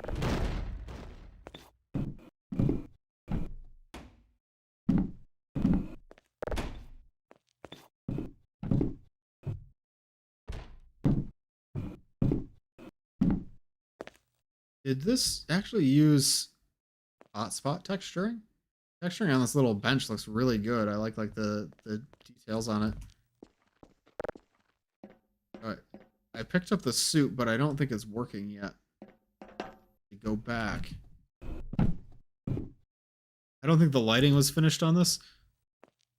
It's not full bright, if that's what you mean, but it does look like the lighting is kind of like overly bright. I think it's just lots of very bright point lights.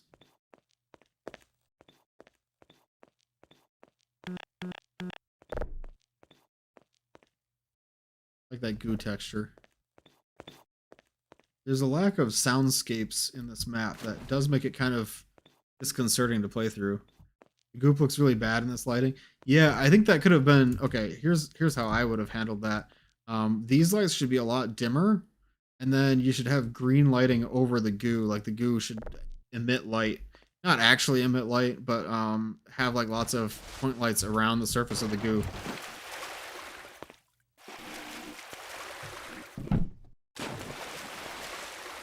Kind of worked.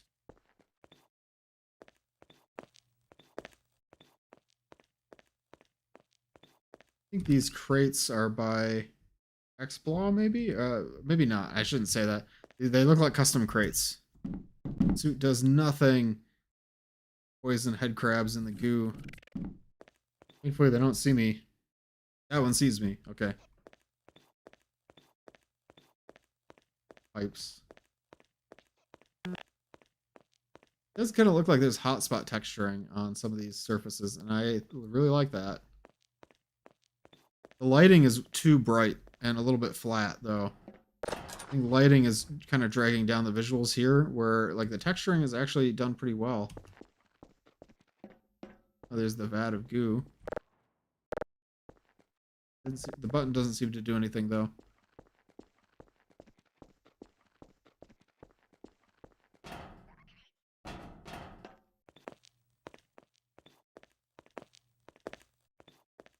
I think I need to get into there to activate my... Maybe I can get around the head crabs.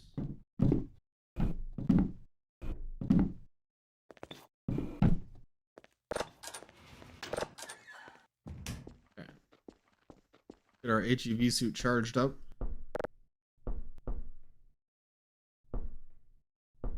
Ready now?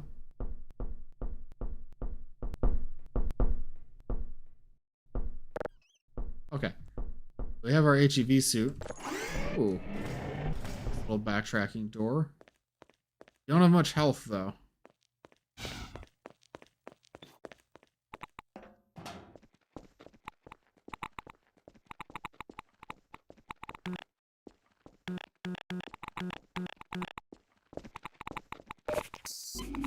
Can't seem to use that button yet. One cough and you're dead. No, it's okay. I charged up my suit now.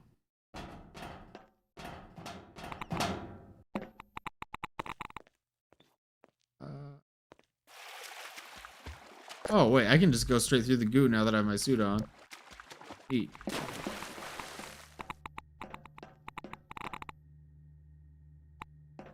What do I do in here? Invincible to the goop. You're exactly right.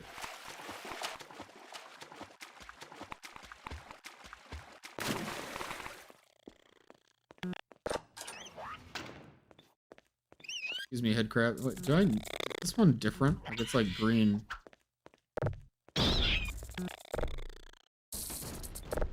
Wait, do something with that? No, they all just look like that. Minor laceration detected. Warning. Cool that they look different. I think they have like green sprites. Emergency. User death imminent. Vital signs are dropping. They do seem to have like a texture on them or something. Greener. Looks like they also are leaving a sprite trail. That's really interesting.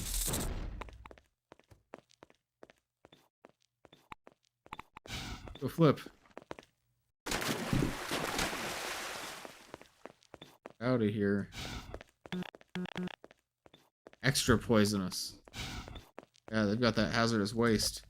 I did want to have a custom skin for the poison head crabs in my entry because a lot of people point out that I think they're going to point out. I guess I don't know yet, but it seems like there shouldn't be poison head crabs in the time frame that I have my entry set in. I wanted these to be like a different strain of poison head crabs. But I didn't get to implement that. Okay, guys, I think I might be stuck. Not again. I like the texturing in this room. Overall, I think in this map, the texturing looks good, but the lighting, I think, needs a little bit more. Lighting in there looks good. Like, this is how I would like to see the rooms lit. This seems like they're using maybe a point light with a little bit too high of a brightness.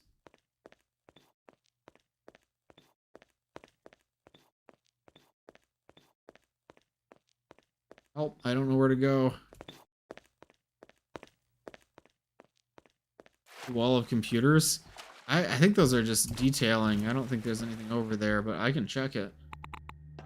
Oh wait, should I just jump in the pit? Yeah, why don't I jump in the pit? Pit.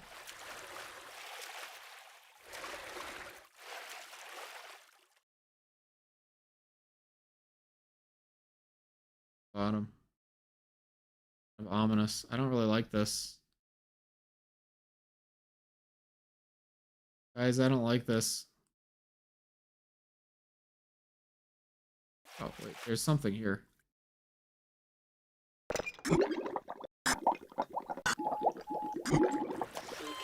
I was too slow. My eyes! Notice how your hazard suit had no helmet? Yeah. I don't like how the episode 2 hazard suit model has like a broken texture.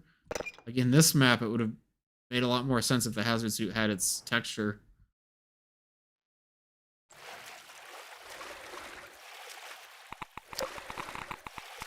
This room definitely feels like the goo should be emitting light, you know?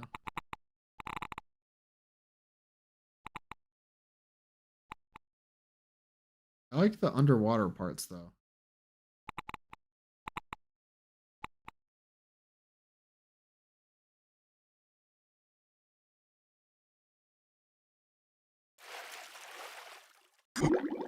We are the booger monster. Maybe you're right.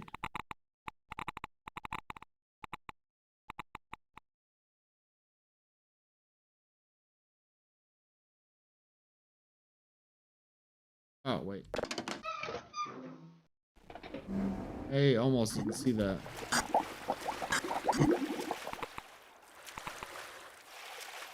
We are the booger monster.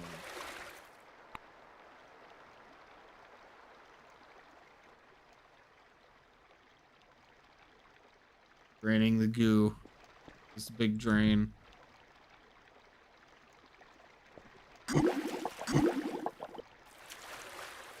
Ooh, I hate how the lighting changes to like from so bright to so dark when you surface.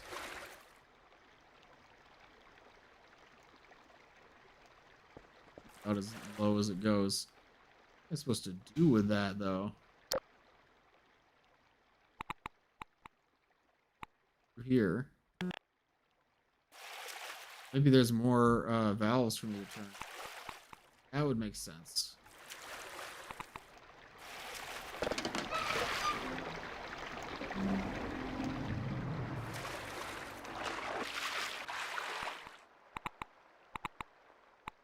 Bright and pretty to dark and gritty. Exactly. I like these doors. That's actually really good brushwork. Ambient, slightly better lighting in the hallway section. Perhaps adjust the overlay to be less flashbangy. Oh, here he comes. Here come that boy.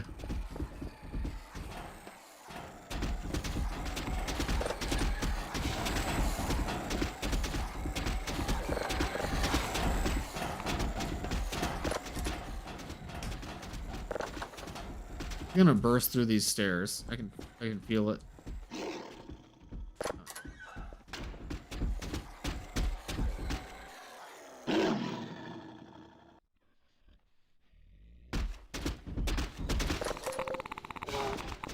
Hazardous radiation levels detected.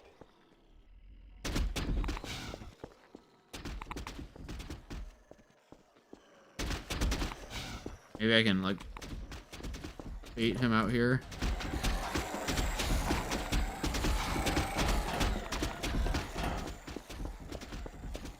Outrun him. It's okay. Oh no, it's not okay. Minor laceration It's not okay. detected. Not okay. Come that boy. Oh shit, what up? Oh, that's a bad autosave. Oh. I don't like having to redo so much.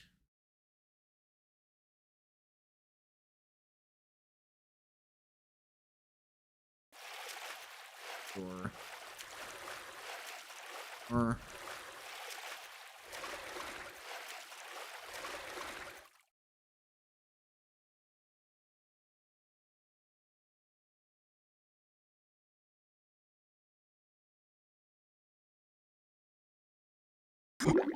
having to re-wait for the room to drain. Yeah, I know. Ooh, oh, there it is. Okay, just add insult to injury. Back here? Where is it?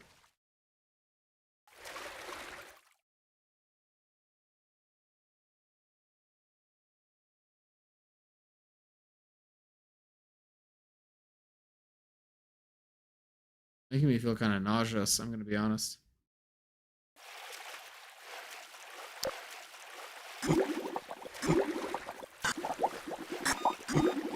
Warning. That's your save. There's no autosaves at all. Ooh. Seek medical attention.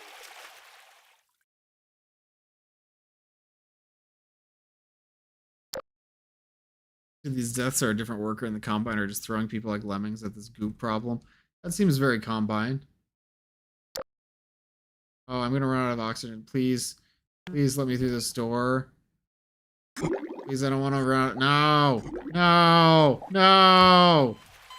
Oh, that's so frustrating. Is it like over here? Where's the hatch? That was over there. I have no bearings to where I am on the surface.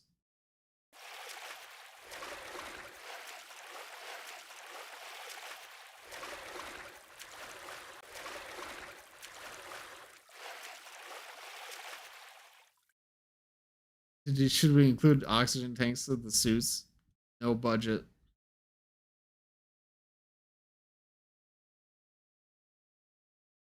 I'm getting frustrated.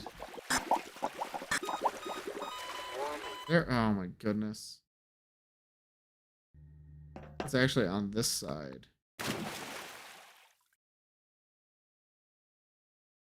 Is there like a console command to turn off the water effects?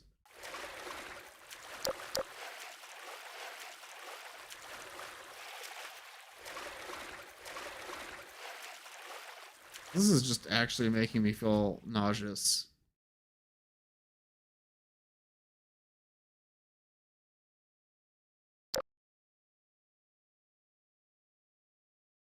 There we go. I'm cheating if I die this time. Yeah, okay. That's we're done. Nope. Okay. It's like straight across. I don't know.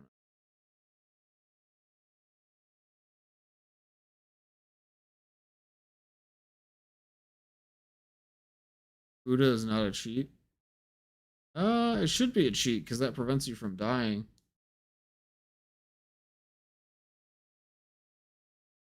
Here it is. Warning. Vital signs critical. Seek medical attention.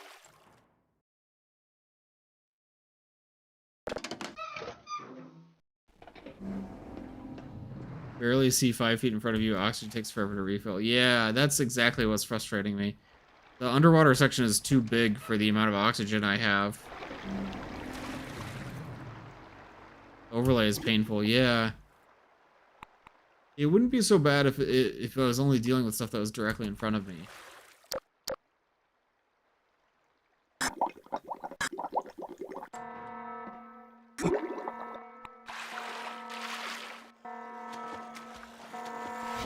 Okay, there he goes. I wanted to turn off Buddha mode. Hazardous radiation levels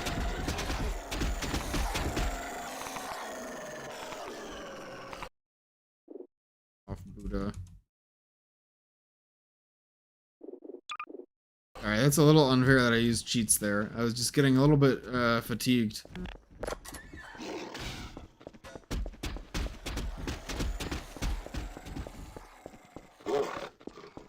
Nice vents.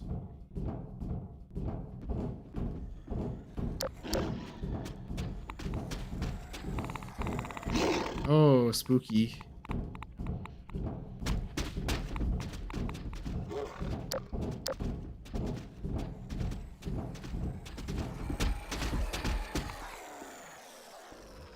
Ooh.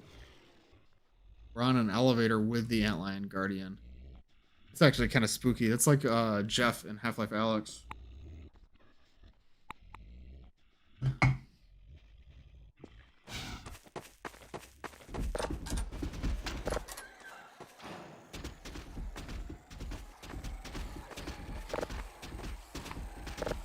Not able to use that button. It'll make you regenerate health. Normally it doesn't, but maybe it does.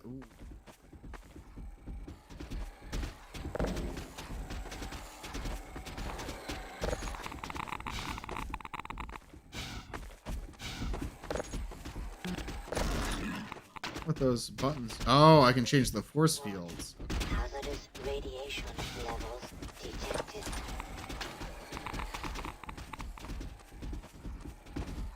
Okay, so I can take this crank, try to find a generator.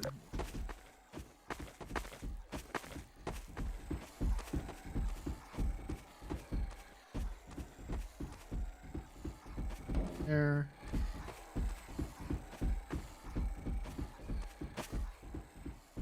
Here. I can get this open. Is there a button to open it? He can open it. I see what I need to do. See if there's a way.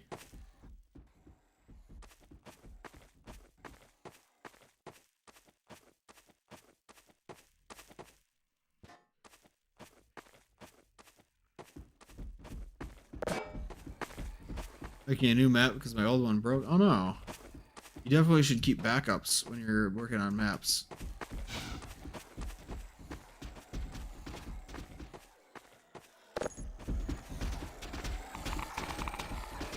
Let's see if we can trick this guy into opening the door for us.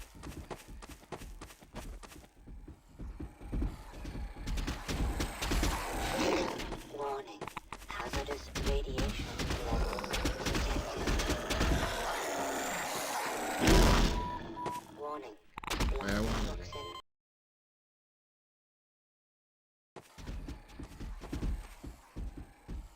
What's the new map's name? I like the idea of being able to manipulate these force fields. Control where the antlion guard is. Now we have him trapped on this side. The desert. Could be a cool setting.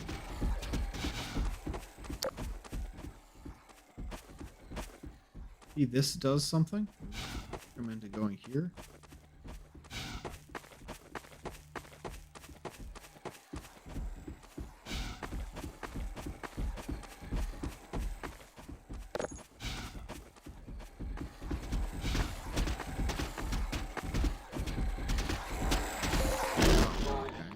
wanted him to hit the pipe, but I don't think he can do that. Okay.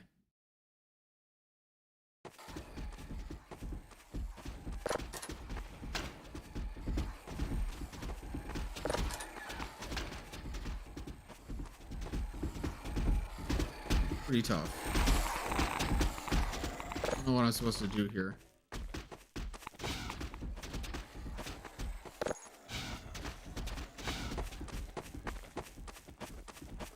Struggling a little bit. Can you get this guy to... Warning. Hazardous radiation level. Warning. Do you guys have any ideas? Oh, this must be the titular booger monster. I didn't even realize. Able to slam into the crates? I'm having trouble getting it to, like, slam into anything. It does radiation damage whenever I'm near it. I assumed to make him slam into the gate to open it, but I don't know anymore. Yeah, I'm struggling with this one a lot. It seems like you should be able to get him to, like, charge you. Step out of the way, but he doesn't really... Like, he doesn't charge. Right? Like, he's just following me really closely. Yeah, I'm missing something here. This isn't working right. There must be something that I can do to open that gate.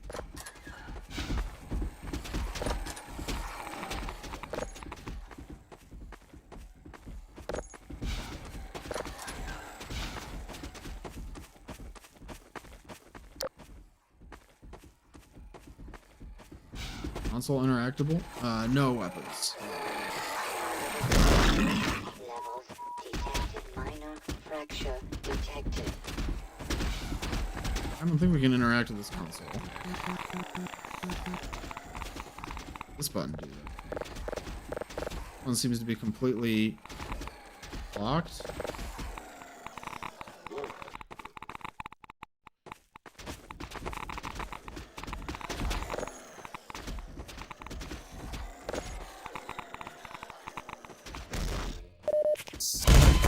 Oh, that's me. I'm dead.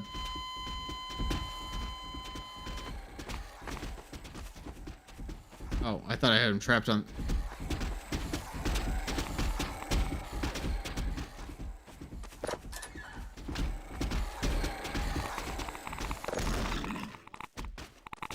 Now he's trapped. So, I know there's a generator in there. Maybe I can crouch to get through that. Seems like this door should be openable, but bringing the Antline Guardian over here doesn't do anything. These crates don't seem to be interactable in any way.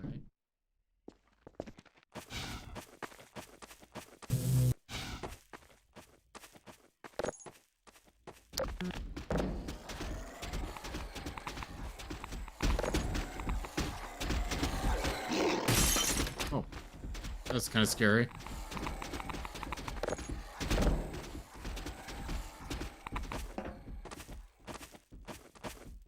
Can't fit through that gap.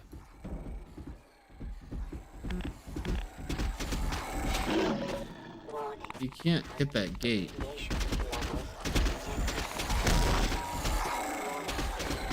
There's nothing.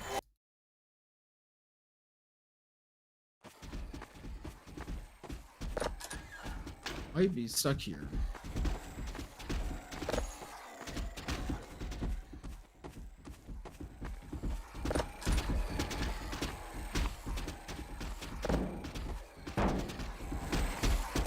There's somewhere else to use that.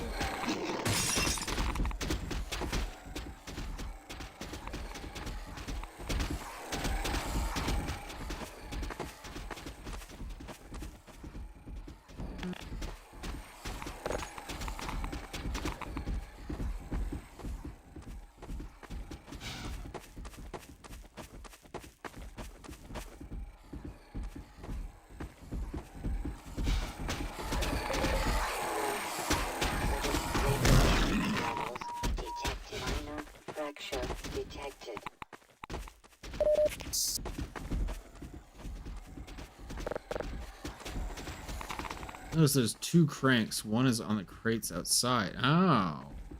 Where would the other crate go? Or crank? Maybe multiple of these gates have generators inside? What does that mean? Like, very frustrating. Minor lacerations.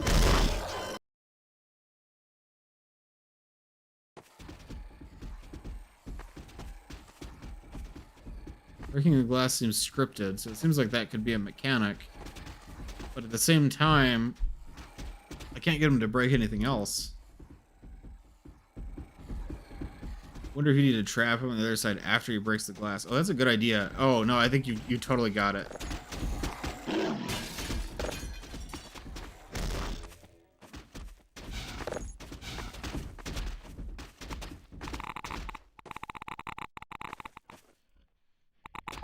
He's scripted to go.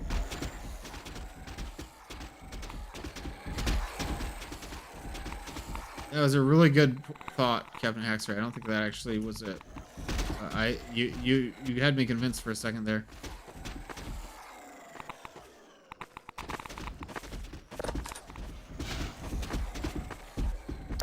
Maybe I can get into the pipe or something.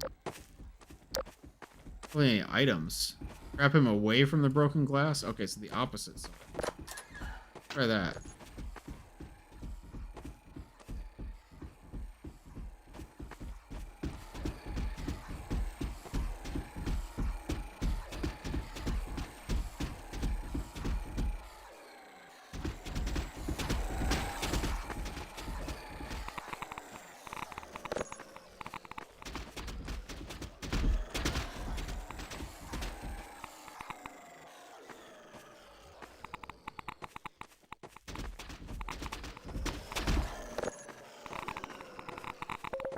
Warning.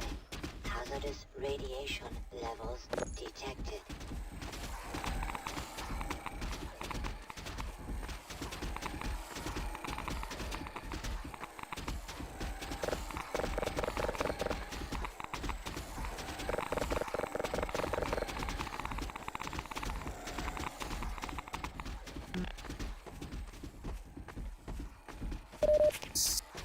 My best guess done. Another crank. Yeah, but we can't get through these gates to get to the crank. No way to open this. Trying to get the guard to slam into it didn't do anything. Yeah, that's what I wanted him to do. I wanted him to slam into it. He doesn't seem to do that. Oh, maybe... Oh, I have an idea. We need to get him to charge at this and then unfreeze it.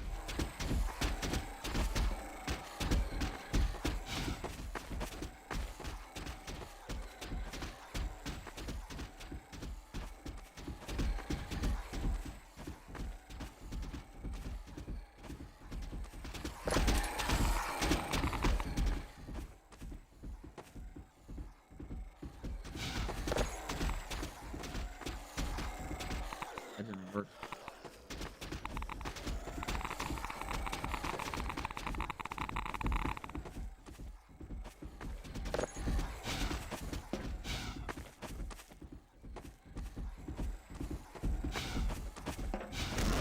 Oh, man. Okay. He can break this glass, and that'll make it easier for me to trap on him. Apparently not.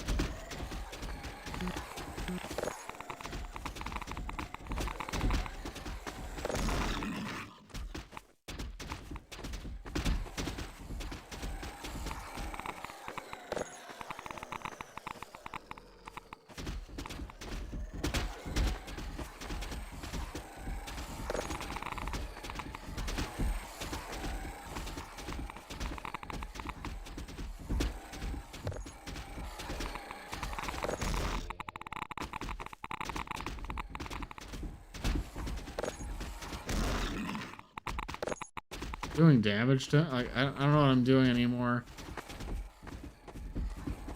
You're able to throw the plug into the other plug?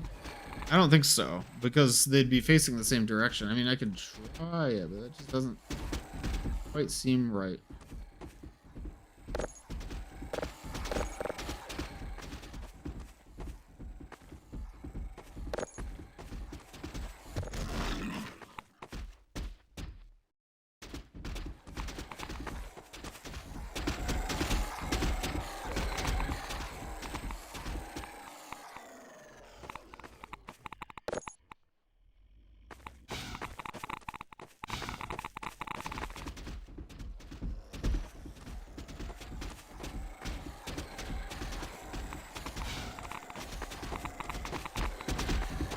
it has to be having him slam. No other could be, right? Warning. Blood toxin. I think I might be completely stumped, guys. This is why I should have the timers. So people have noticed there's 2 cranks. The generator that I plug them into seems to be blocked.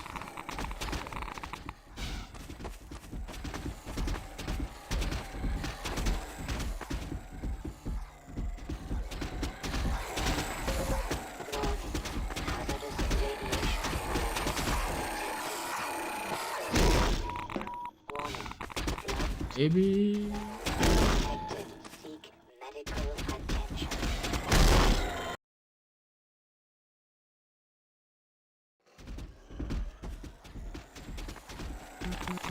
There's a console that does nothing. There's a battery that's connected to the shield wall. There's another shield wall. What else?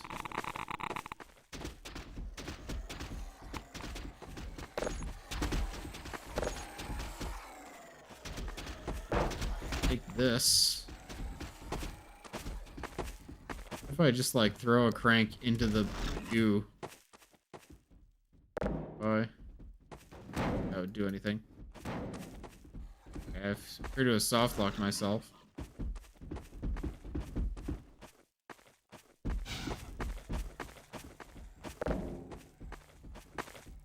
Okay, so I can soft lock myself.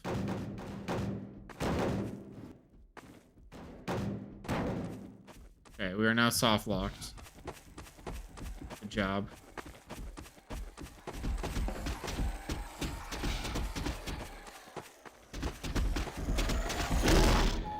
Oh, okay, I have a theory. Wait, okay. Let me try something different.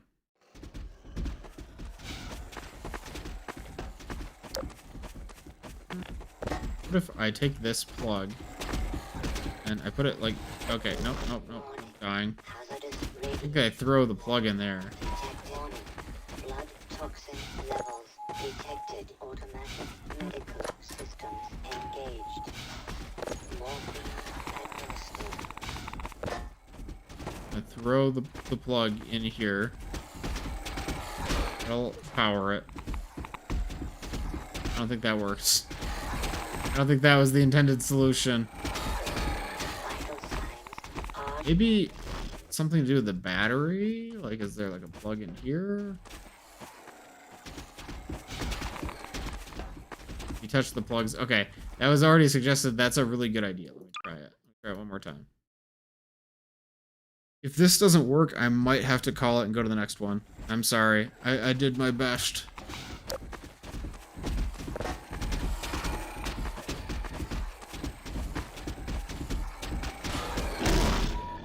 warning. Blood toxin levels detected. Possibly be. Do those doors get power from something?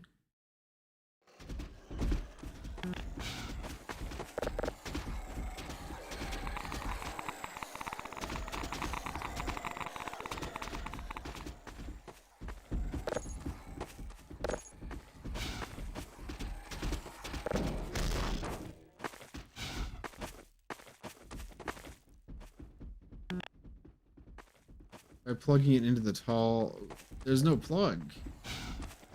No plug. Okay, let me try it. Try it.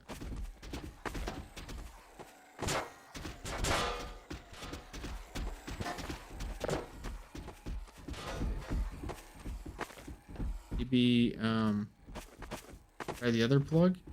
The other plug is inaccessible.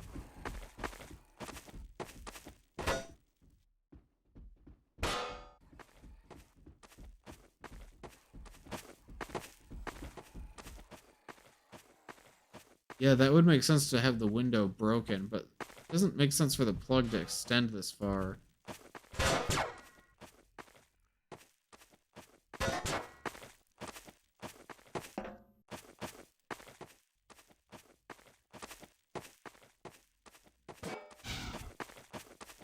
There's something really obvious that I'm missing. That's why I haven't skipped yet.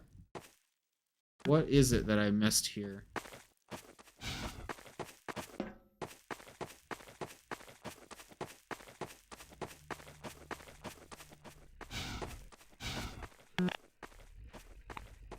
Yeah, in the interest of time, we're gonna have to skip this and go on to the next one.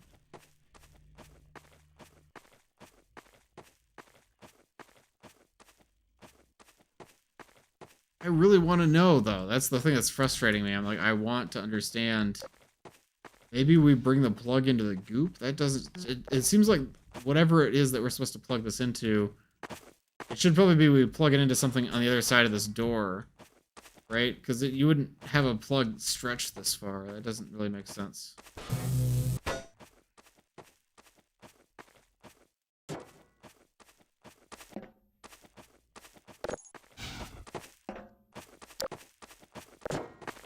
If the goo charges the plug, you just throw it in the... No, that's stupid.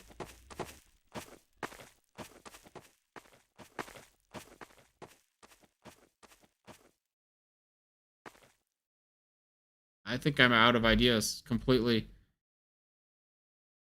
Does that door open if the other generator is running? Probably, but there's no way to get the other generator running. This door is closed. No way through there. Guess we're supposed to, like, throw this, maybe? Okay. Let me try one more thing. This is really silly, but try it out. What if I lure this guy over here, turn this on? Hazardous radiation levels detected. We're supposed to just, like, fling this thing in there. Whatcha? Okay.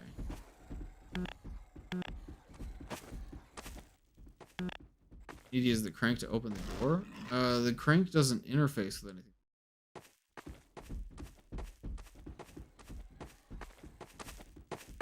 Nothing. Socket on it. Yeah, I think that's where this plugs into, is there. I don't know how to get this door open. Logically, you'd think the antline guard slamming into it would be how you open it, but that doesn't work.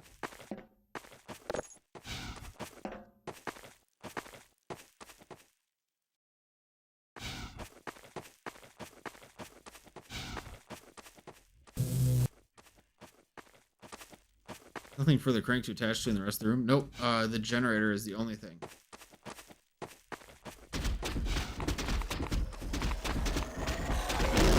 Warning. Hazardous radiation levels detected. Blood. Yeah, there's no... We're done. That's unfortunate. It's very unsatisfying. But there's no way to solve this.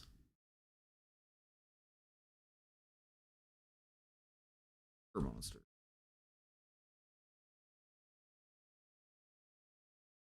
I thought the material choice was pretty good. I especially liked the way that it used hotspot textures in the beginning. I think that the lighting could have been done a little bit better. There's a lot of very flat lighting in the opening areas. First couple of hallways. It kind of brought the overall quality down. Because the texturing was good, but the lights were like too white and too bright.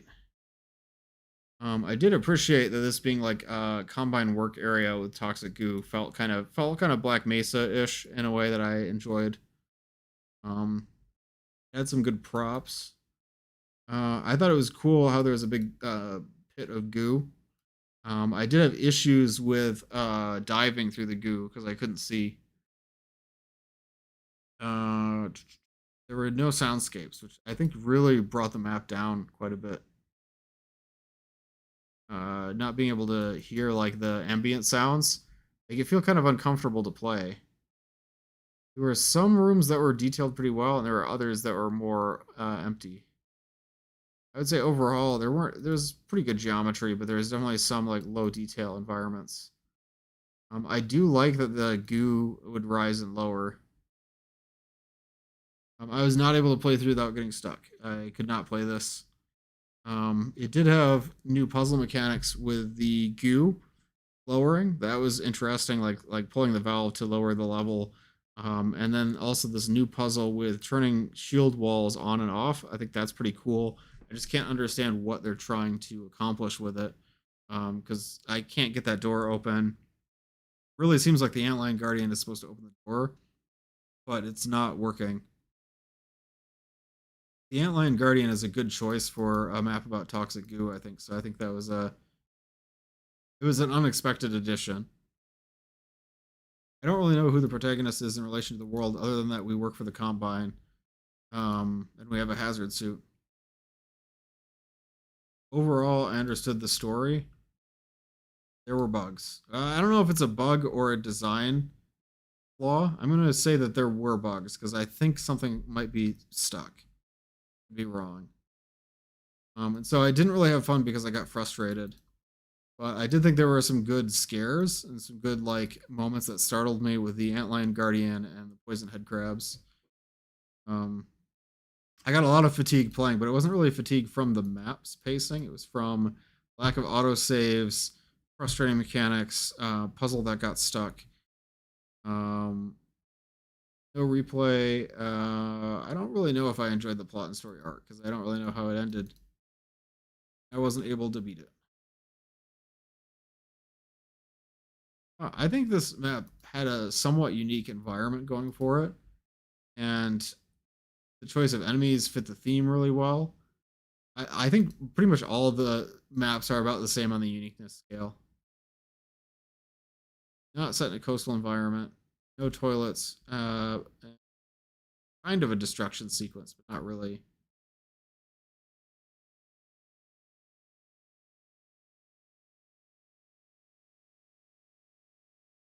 What was my favorite thing about this map?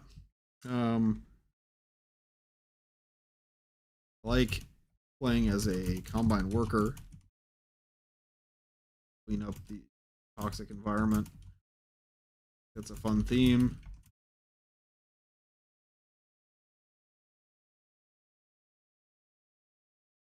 Some cool custom assets from the community.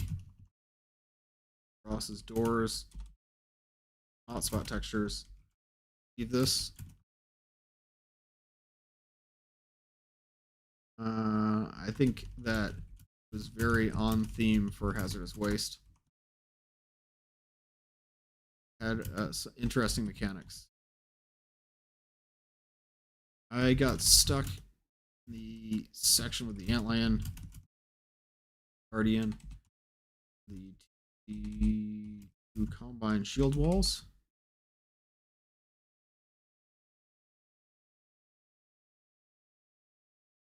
Need playtesters for my Gmod campaign. It is self promo, but I think, like I said last time, the Discord server should be a good place if you want people to playtest your map. You might be able to find people there who are willing to go through and playtest.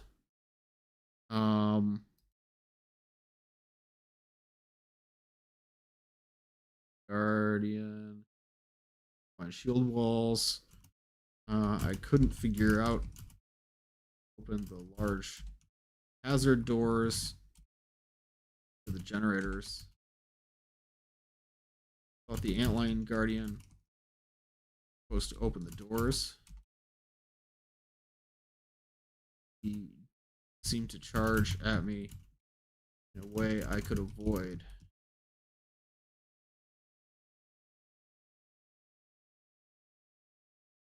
What would I improve about this map? I want more autosaves. Throughout. Prevent frustration. Some of the lighting should be tuned for more color, more directional light, instead of filling the space.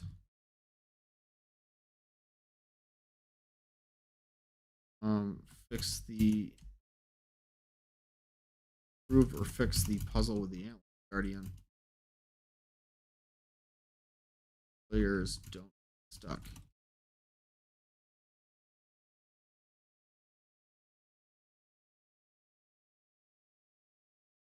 Small thing. Add the original V-suit textures. V-suit model. Have the broken episode 2.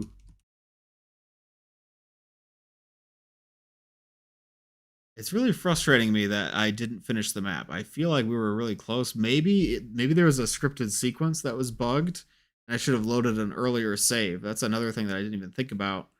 But if any of you have played these maps and you have input on how to beat Booger Monster, let me know and we can go back to it.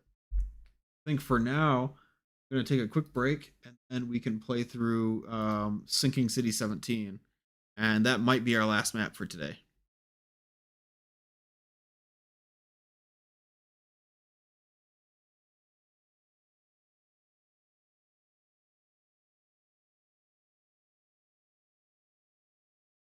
Here's our scores so far.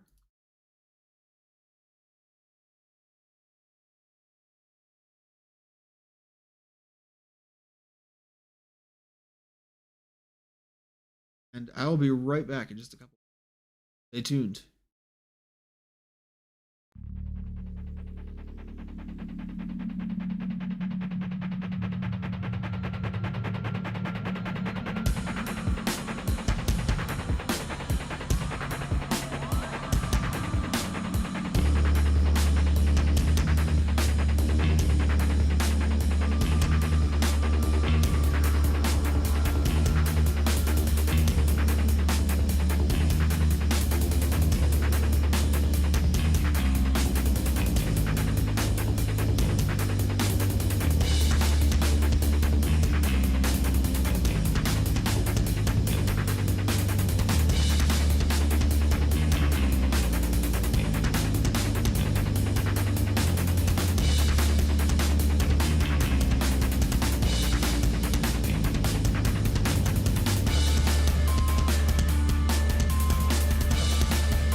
I'm back.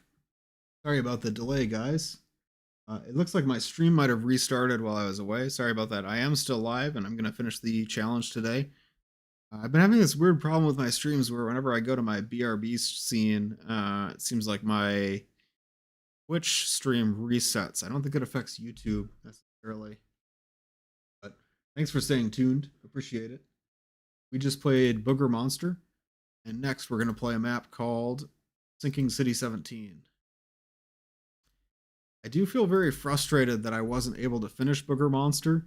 So if any of you guys have played the map and have any suggestions or want me to go back, let me know in the chat. And after we finish Sinking City 17, I'll go back and try to give a fair shake to Booger Monster. But in the meantime, let's get started. Oh, thanks, Stream Elements. Appreciate it.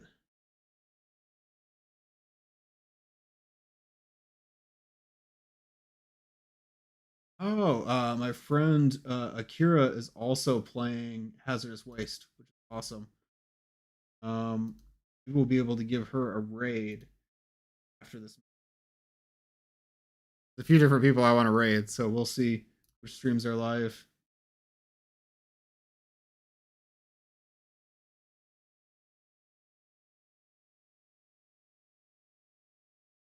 Oh, right. I want to let everyone know.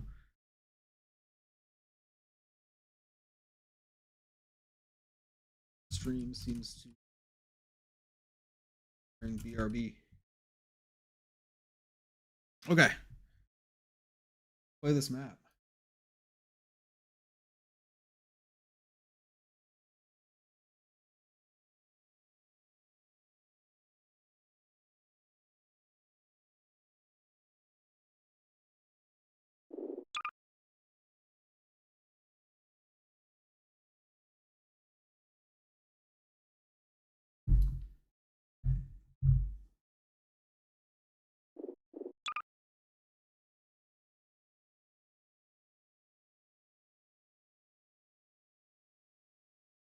Hi, Bogey. Sorry, I'm back. The stream wasn't down. Just reset for a second. We're about to play Sinking City 17.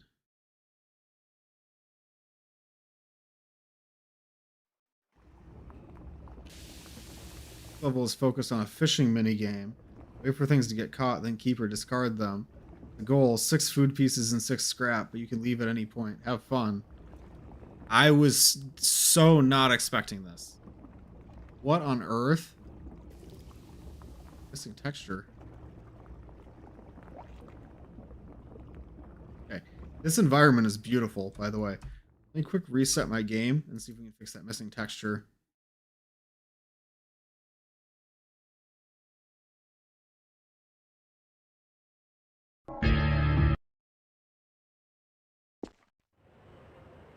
I thought it was going to be a reference to the Sinking City, a Lovecraft-themed game.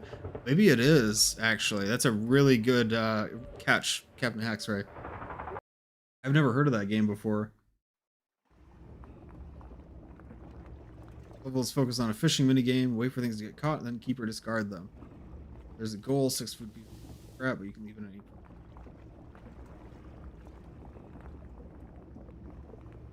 Not an issue with the map. Something might be overriding the assets. Okay, it looks like they loaded in correctly this time. A little bit of workshop jank today, guys. I love the way this looks. I'm just like soaking this all in. It's so detailed. Like, look at this. There's some Zen infestation. You can see a little bit on the, well, that looks more like the classic toxic goo. Texture issue is what I mentioned when I said workshop is jank regarding custom assets. Yeah, it totally is.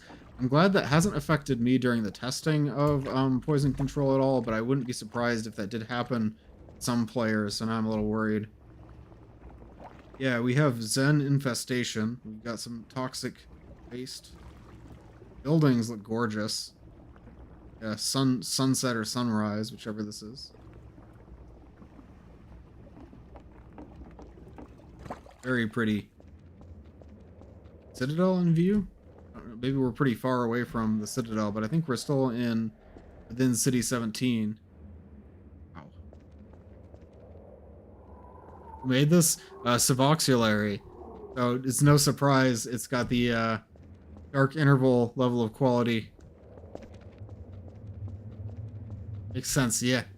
Oh wait, go through the tunnel to exit. Wait, no, I didn't mean to exit. No. Okay, we're done. Master of Eye Candy comps. Yeah, this is very much an Eye Candy entry, and I think that fits a 2-week workshop challenge pretty well. Sorry, I didn't mean to exit the map already.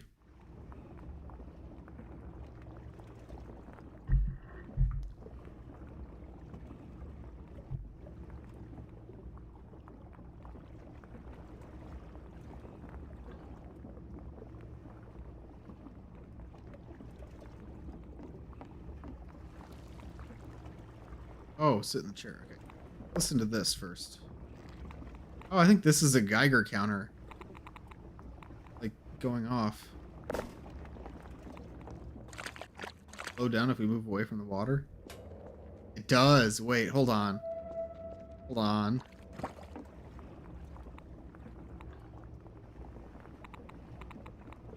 The working Geiger counter, guys. Your Hound Eyes map made me willingly make a tea. Wait, what do you mean by that? I have an X-ray. What do you mean? Where the Geiger counter?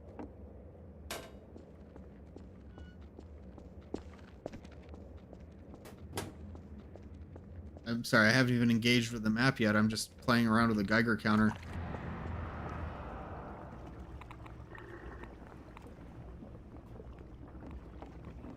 I'm a big fan of tea, but their Hound Eye map for eye candy made me make one. That's all. Oh, I see. What do you mean by tea? Oh, because there's like it was like a cozy map, so you made tea. I understand. Unrelated, but I'm setting the Steam build for disrepair, and it's hell. The Steam Depot stuff is so confusing. Is it? Disrepair is still source, right? Like, I don't think it should be too bad. I know when we set up Entropy 02, it's mostly the same as the source SDK, and we just had to copy in our files and stuff. There's a mapper named T. Yeah, that's why it confused me. Map ends with you drinking tea, and it made me decide to go make one. I thought you were talking about the mapper named T. I'm sorry, I got so confused. Let's sit in this chair. Oh, we're fishing. We have like a unique fishing pole asset. Not a leech. I'm gonna keep the leech.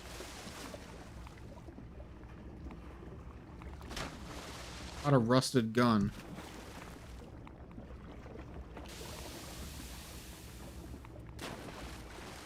Card.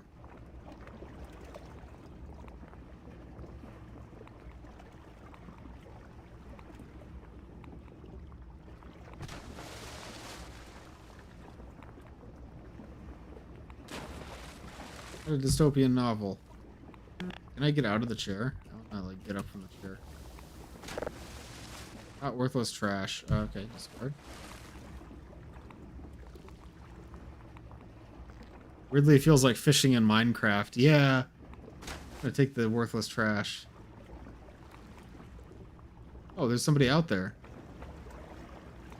Hey, what's that guy doing? Where are you going? Push you.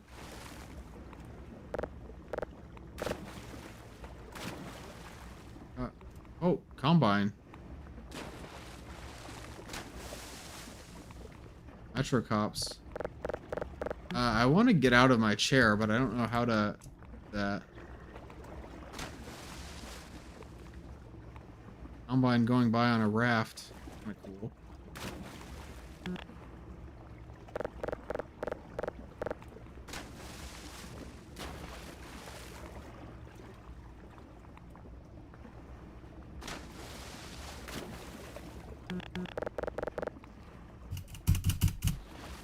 There's supposed to be a way to try hitting a space and enter. Like completely stuck here. How do I leave? Maybe I need to wait until I catch something and then hit. Oh, tertiary. Tertiary is probably unbound. Let me.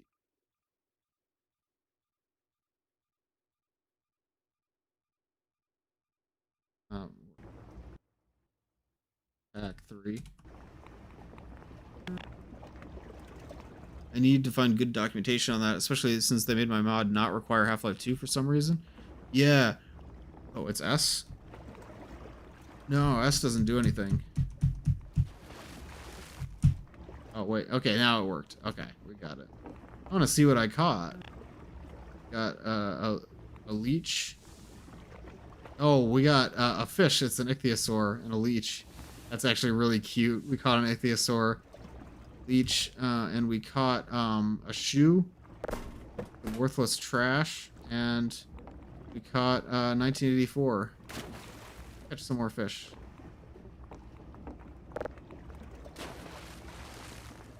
Okay, you're right. It is S. I appreciate that.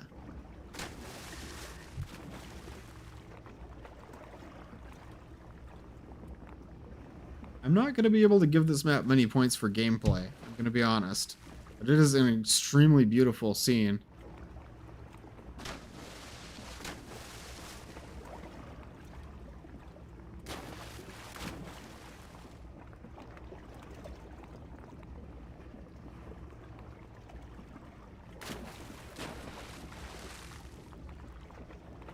This would be one of the least interactive fishing minigames I've seen. Yeah, I liked S fishing a lot more than this, because that actually had like some different fishing mechanics.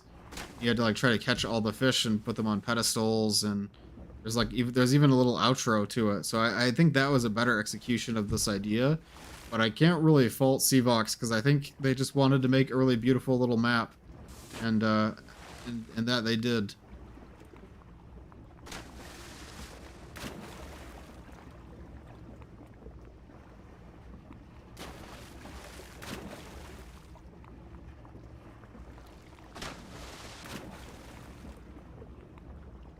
I think I've already caught everything there is to catch.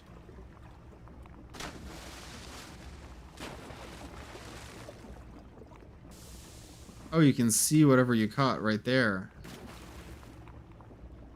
Oh, there's a rusted gun.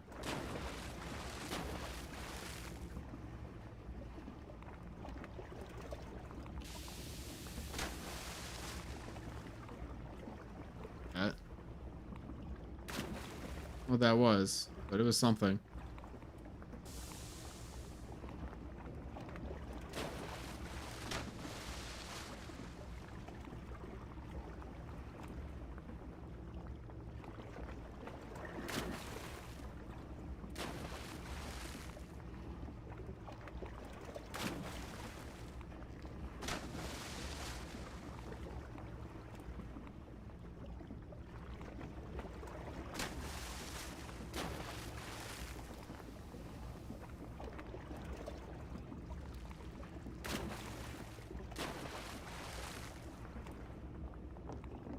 I think the fish are radioactive.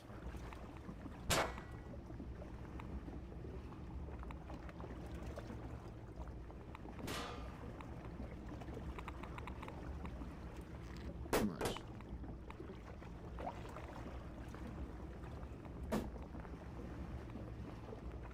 Ichthyosaur. There's 6 food item and 6 crap, and then unique caches. Or how many unique caches? Okay, so I think I've already got all the unique catches. So there's 3 food items and 5 scrap. So I should probably keep some more things on each category. I'll keep another rusted gun.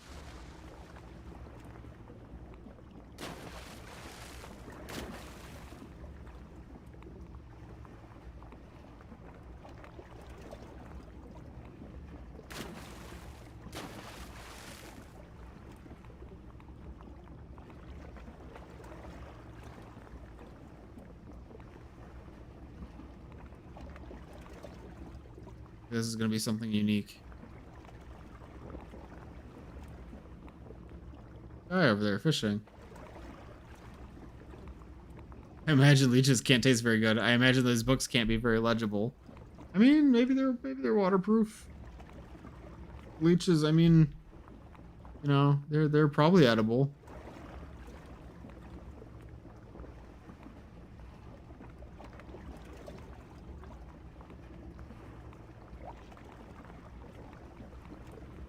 Taking so long, something big is gonna happen, right? Really.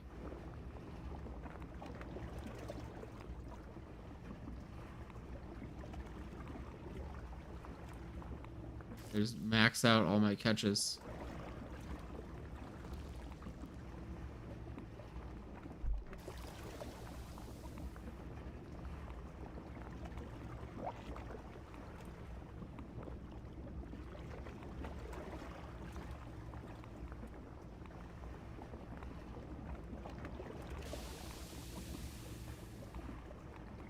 Normal? Is it bugged? I can't tell. It's just what fishing feels like. Very cozy, toxic, floating waste dump. Yeah.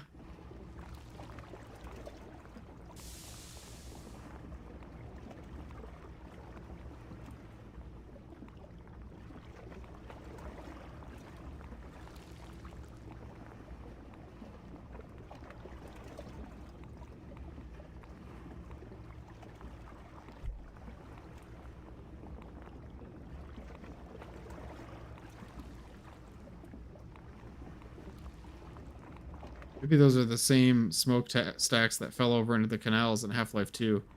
That's where we are.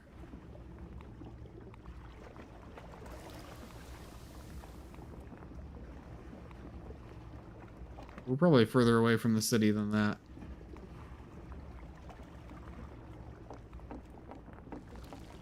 Six food items and six...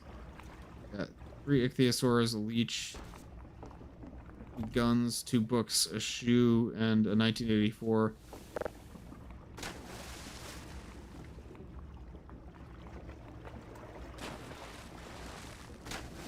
Worthless trash.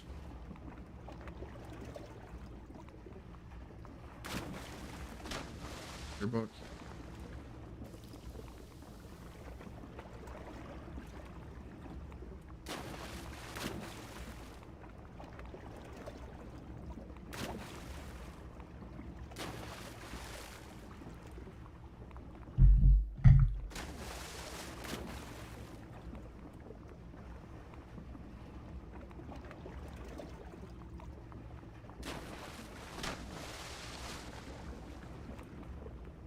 If that guy has any luck. Not a lot of food in the toxic goop. Yeah, I don't think it's safe to eat any of these things. They're fish.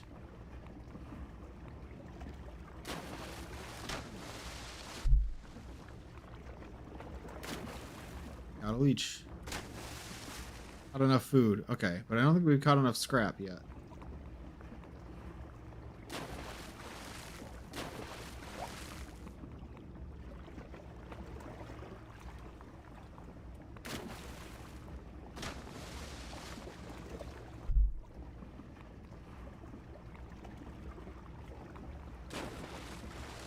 A leech.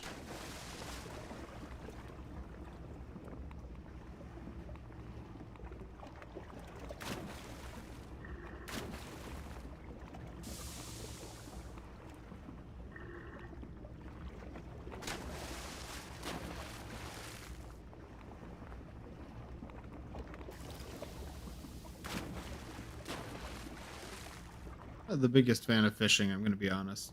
This is how we fish in Bulgaria? Oh no. Okay, we caught enough. Leave now. But I feel like there's probably still some unique catches that we haven't made yet.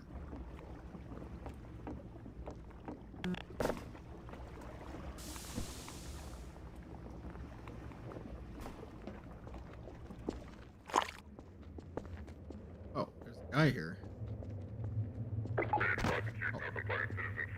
Didn't expect there to be anybody around here.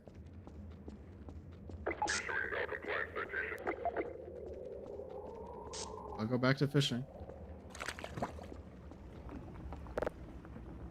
I'm the developer of Facility North Forest. I don't know what happened with the loading. Oh, I'm sorry. I know that there's been some jank involved in the workshop. And unfortunately it made it difficult to play through because some of the assets unloaded, but it's not really your fault that sometimes things don't load the way we expect them to on the workshop. I did get stuck as well with the conveyor belt puzzle. I'm not sure if you saw at the end, but I wasn't able to finish the map. I couldn't quite figure out what I needed to do after I blew up the combustion chamber.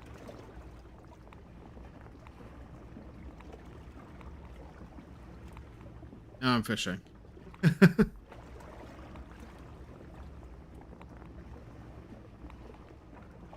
There's got to be some like mind-blowing, unique catch, right, guys?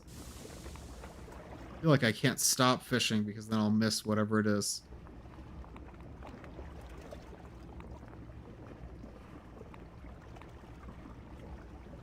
For how long Sevox spent detailing this area.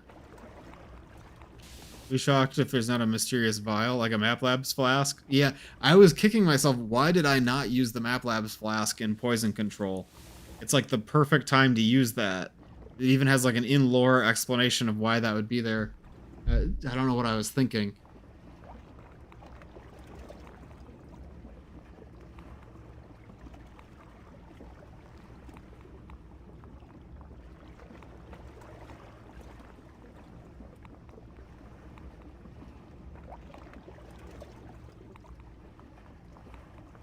I'm gonna give this maybe like 5 more minutes tops, and then we'll turn in, and then we'll break down the scores and maybe wrap up stream.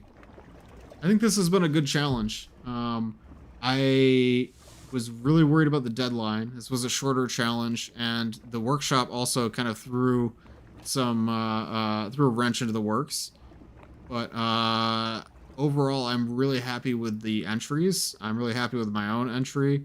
I thought it was just a good challenge, and hopefully, because it's on the workshop, it will draw in new people who don't know about the Half-Life 2 mapping challenges. That's something that excites me, is the fact that it has a new audience. So maybe people will be curious about this whole Map Labs thing, and will check it out and play some of the other comps as well. But I'll be very happy to get back into the Map Labs template, because then we can use all of our map-based features and protagonists and response systems and all that cool stuff that I love doing. Hey, Billy Bob Jones. We're just wrapping up Hazardous Waste. Right now, we're playing The Sinking City 17 by Suvoxulary, and it's a fishing game. Map Labs, my beloved. Welcome back, Dan Scart. Dan, how do you feel about this challenge overall?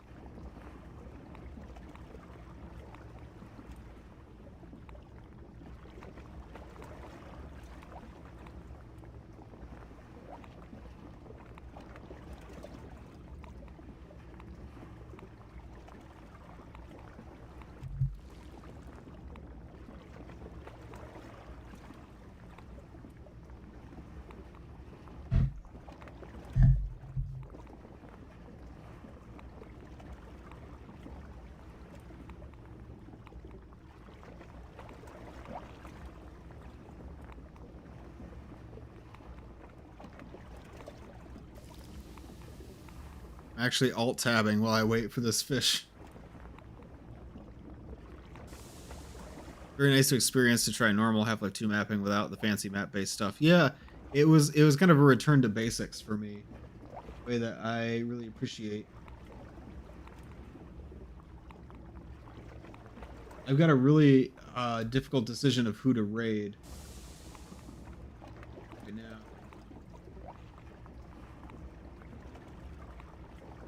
I think I owe my friend Belle a raid back. She's playing Minecraft right now. I think they just beat the end of the Ender Dragon, right? But I think I'm gonna raid my friend Akira, because she's also playing Hazardous Waste, and I want to get as much Map Labs gaming in as I possibly can. So we'll probably raid Belle a different time, I think. I still need to go through scores and stuff. I'm not wrapping up quite yet. Just kind of thinking ahead to that raid. Wow, it seems like I haven't caught a fish in a really long time.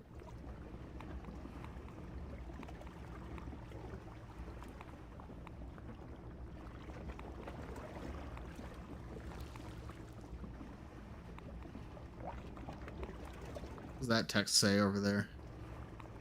It's only my second time making a Half-Life 2 map. The first one was making Among the Stars with SCP Gaming. I played that one on stream, and it was very good. It might be only a certain amount of catches each time you sit. I bet you're right, Meneth. Actually, that's a really good idea. Press the... Up. Not shutting down. Not shutting down.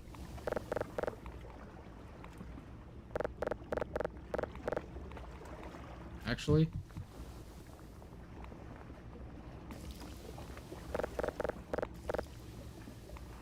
Oh no. How did I soft lock a fishing game? I'm pressing S and nothing's happening. Are we gonna get, like mark down the score for a game-breaking bug in a fishing game? I'm actually low-key upset though because I wanted to turn in my fish and see what the end screen said. Weird, I think it's because I alt-tabbed that it's not,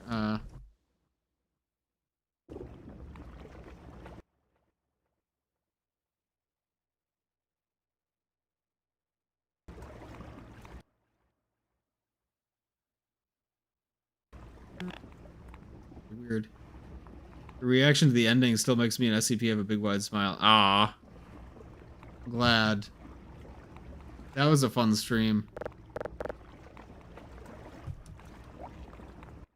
I tried to do a save load. We'll see if this map can survive a save load. Ooh. Ooh. Oh, man. Guys, do you think I need to catch another 6 fish? Thinks you're holding down Alt? Ooh, that's it. No. Is there like a relay to get up, like, at fire, if I look up, like, relay. Stop fishing?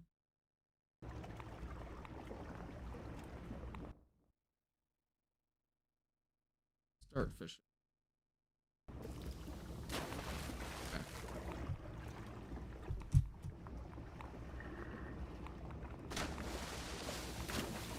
Discard the worthless trash. And, yeah, it's not letting me... Okay, keep the book. Not letting me stand up. Doing something wrong? I'm pressing S and it's not working.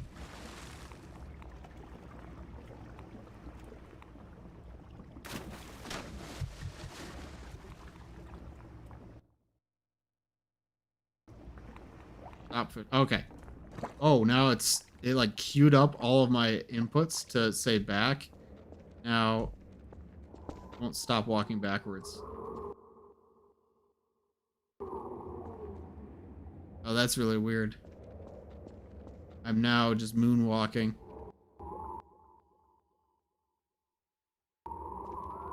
Okay.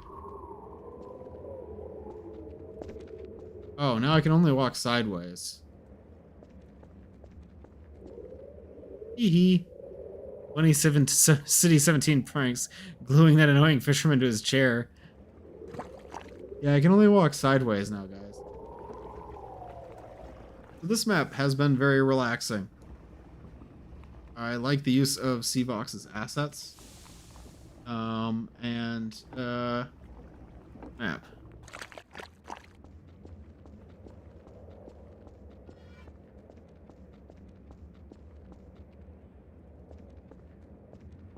We're just gonna leave. 7 food, 8 scrap, unique catch, dystopian novel, 3 out of 4. Oh, so you only get 1 unique catch per try. Oh man, I feel scammed. Okay. Do that. So that was Sinking City 17.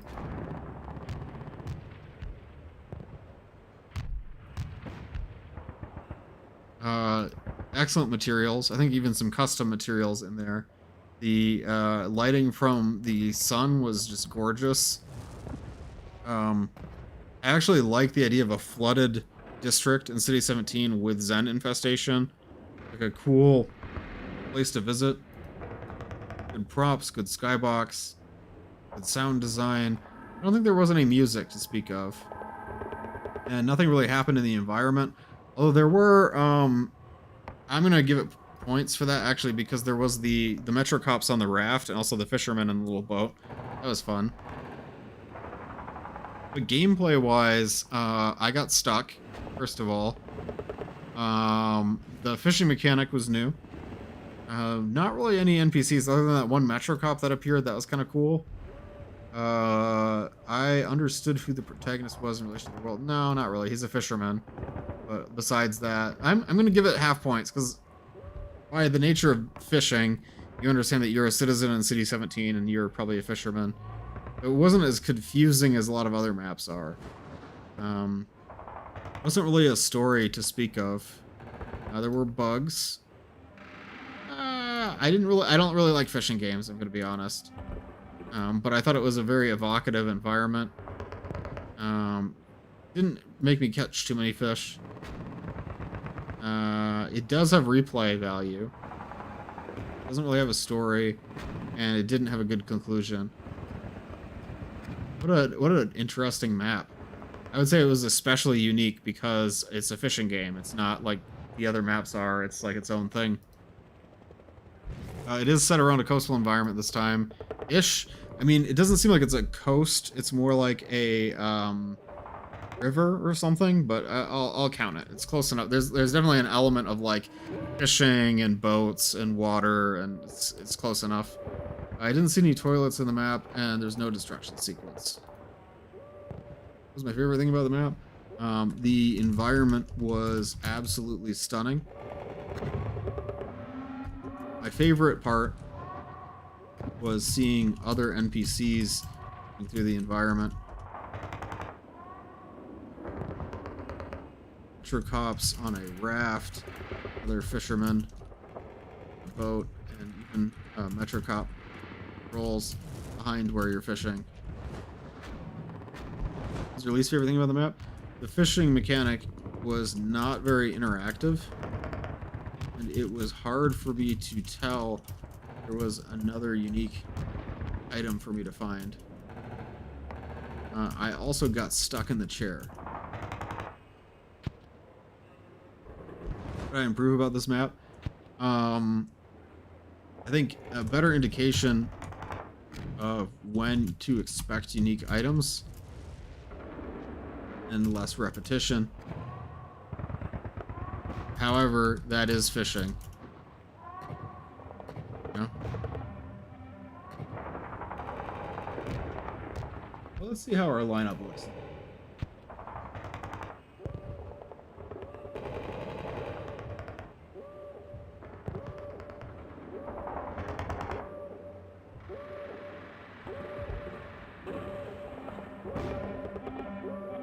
I do think that I gave 0-point energy cascade perhaps a few too many points when all the entries were so good. Like, it scored above, I think, just because I have a bias towards more narrative focused maps. Okay, let me... This. Okay. I have a strong bias towards maps with a plot and with a story hook and a protagonist, and I think 0-point energy cascade scored a little higher on my rubric because of that. But all these maps were excellent. Toxic Quarry was amazing. I knew Toxic Quarry was going to be a standout before. Chat is blocking the chart. Oh, you're right, Danskar. I'm sorry. It's blocking the chart even more now. No, not like this. Not like this. Here, let me just...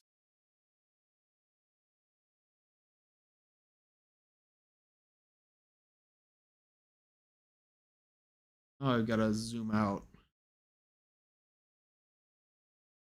You guys even read those scores? Seems pretty zoomed out.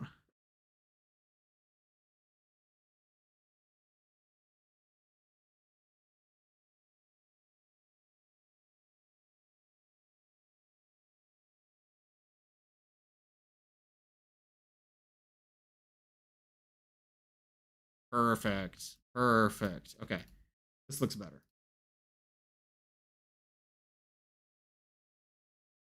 Is facility North Forest twice?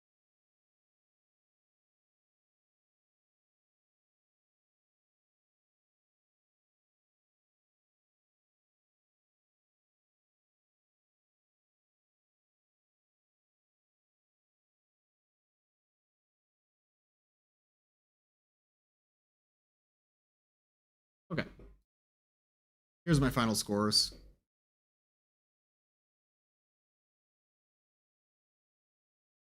Facility North Forest and Acid Exchange. No, not Acid Exchange, but Booger Monster and Facility North Forest both lost a lot of points because I couldn't complete them, which also makes me very sad. I wanted to complete all the entries on stream, and I just had some difficulty with the final puzzle in both of those maps. I thought there was something broken or something that wasn't letting me progress. So I had a really difficult time with those. Acid Exchange was good. I think it was just kind of like incomplete with some of the visuals and kind of lacking in depth with the design. But there's no bad entries. With all of these, they could use work. Yeah, just like any challenge. We only had 2 weeks. So I think every entry has flaws and every entry has things that can be improved. But I was really impressed overall by the lineup. And I think this is a great first impression of Map Labs, given that it is a workshop challenge and it's going to draw in a lot of new players who've never heard of Map Labs before. I think this is a great showing to demonstrate like what the Map Labs community can do. Yeah, no, I very much enjoyed these. I'm looking forward to seeing more. Hopefully the next Map Labs will be a regular Map Lab so I can finally use my Map Labs template. But yeah, each of these maps, I want to see more from the creators. And I can't wait to make more. I want to do a director's cut of Poison Control because I think there's a lot more I could have done with it. And I did feel very pressured by the time limit. I think this one was just like a really short challenge. And it was really tough for everybody to get their stuff in on time. But in spite of that, it turned out fantastic. This also kind of inspires me a little bit to... sorry, where's my music? Where's my music? Here it is. This kind of inspires me to try to upload some of my old maps to the Half-Life 2 workshop. I don't really want to make any new content for the Half-Life 2 workshop because I like using map base and I like making source mods. I like having, code changes. I like using map base with VScript. I don't really want to make more content for Half-Life 2 vanilla, but I could look at some of my old maps that I made for Run, Think, Shoot, Live and port them. And in particular, I think the 2017 mapping challenges would be great candidates. The music could be a little more quiet. Sorry about that, Meneth. Let me turn that down. I'd really like to go back and take all my 2017 maps and turn them into a big compilation and put that on the Steam Workshop. The problem is that it's so rough now. There's so many things that I've learned how to do better that I would struggle a little bit with doing that. Like, I feel like it's not showing my best work because it is 10 years out of date. But maybe I could go through and set some parameters for myself, like I'm only going to fix the lighting, or I'm only going to fix this, or something like that, and I could update the map. I also would probably name the add-on like the Malachi Chronicles 2017, because I would want people to know that I made it in 2017, that it's not like new work. But yeah, I think the workshop is a great way to reach people, because a lot of times you don't get as much of an audience on ModDB, which is unfortunate because there's so much amazing work on ModDB. But the Steam Workshop is a good way to get lots of people to play through your maps. Like, if you look at the Steam Workshop collection, there's a lot. Good night, Vizzies. Thanks for watching. Appreciate it. We'll be raiding very shortly here. In fact, I think we only have one of our 2 options to raid now, which is perfect, so I no longer have to make a choice. I'm going to be raiding Keychain to watch her play through some of these maps. Good stream. Thanks, Donuts. Appreciate it. But if we look at the Hazardous Waste challenge, not that many people have downloaded it yet because it was just published, but if we look at like Toxic Quarry, for example, there's already 769 subscribers to Toxic Quarry. So a lot of people are seeing these map labs probably for the first time, and I think that's pretty awesome. I also want to see more work from Lucia, because I think he did a fantastic job. Let's see how Poison Control is doing.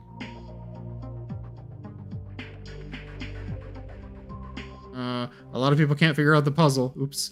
Yeah, we've got like 273 subscribers. That's pretty good for only publishing it like last week on Monday, right? Or whenever the deadline was.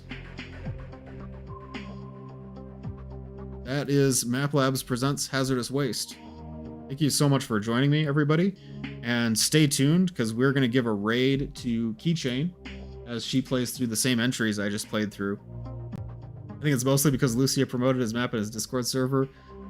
That may be the case, but hopefully he promoted everybody else's maps too, because as long as he promotes like the whole competition, Intoxication has 755 subscribers, so clearly people are still seeing the other entries as well. It's not just Toxic Quarry. Also, thanks, Meneth. Appreciate it. Cheers.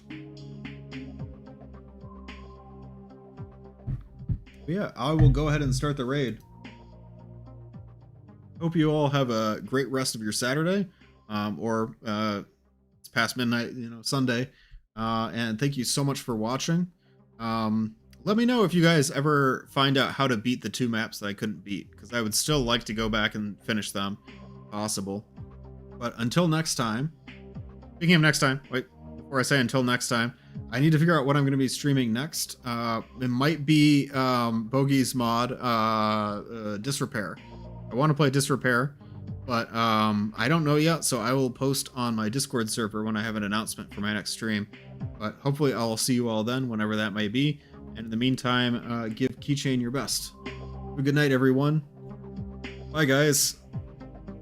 See ya.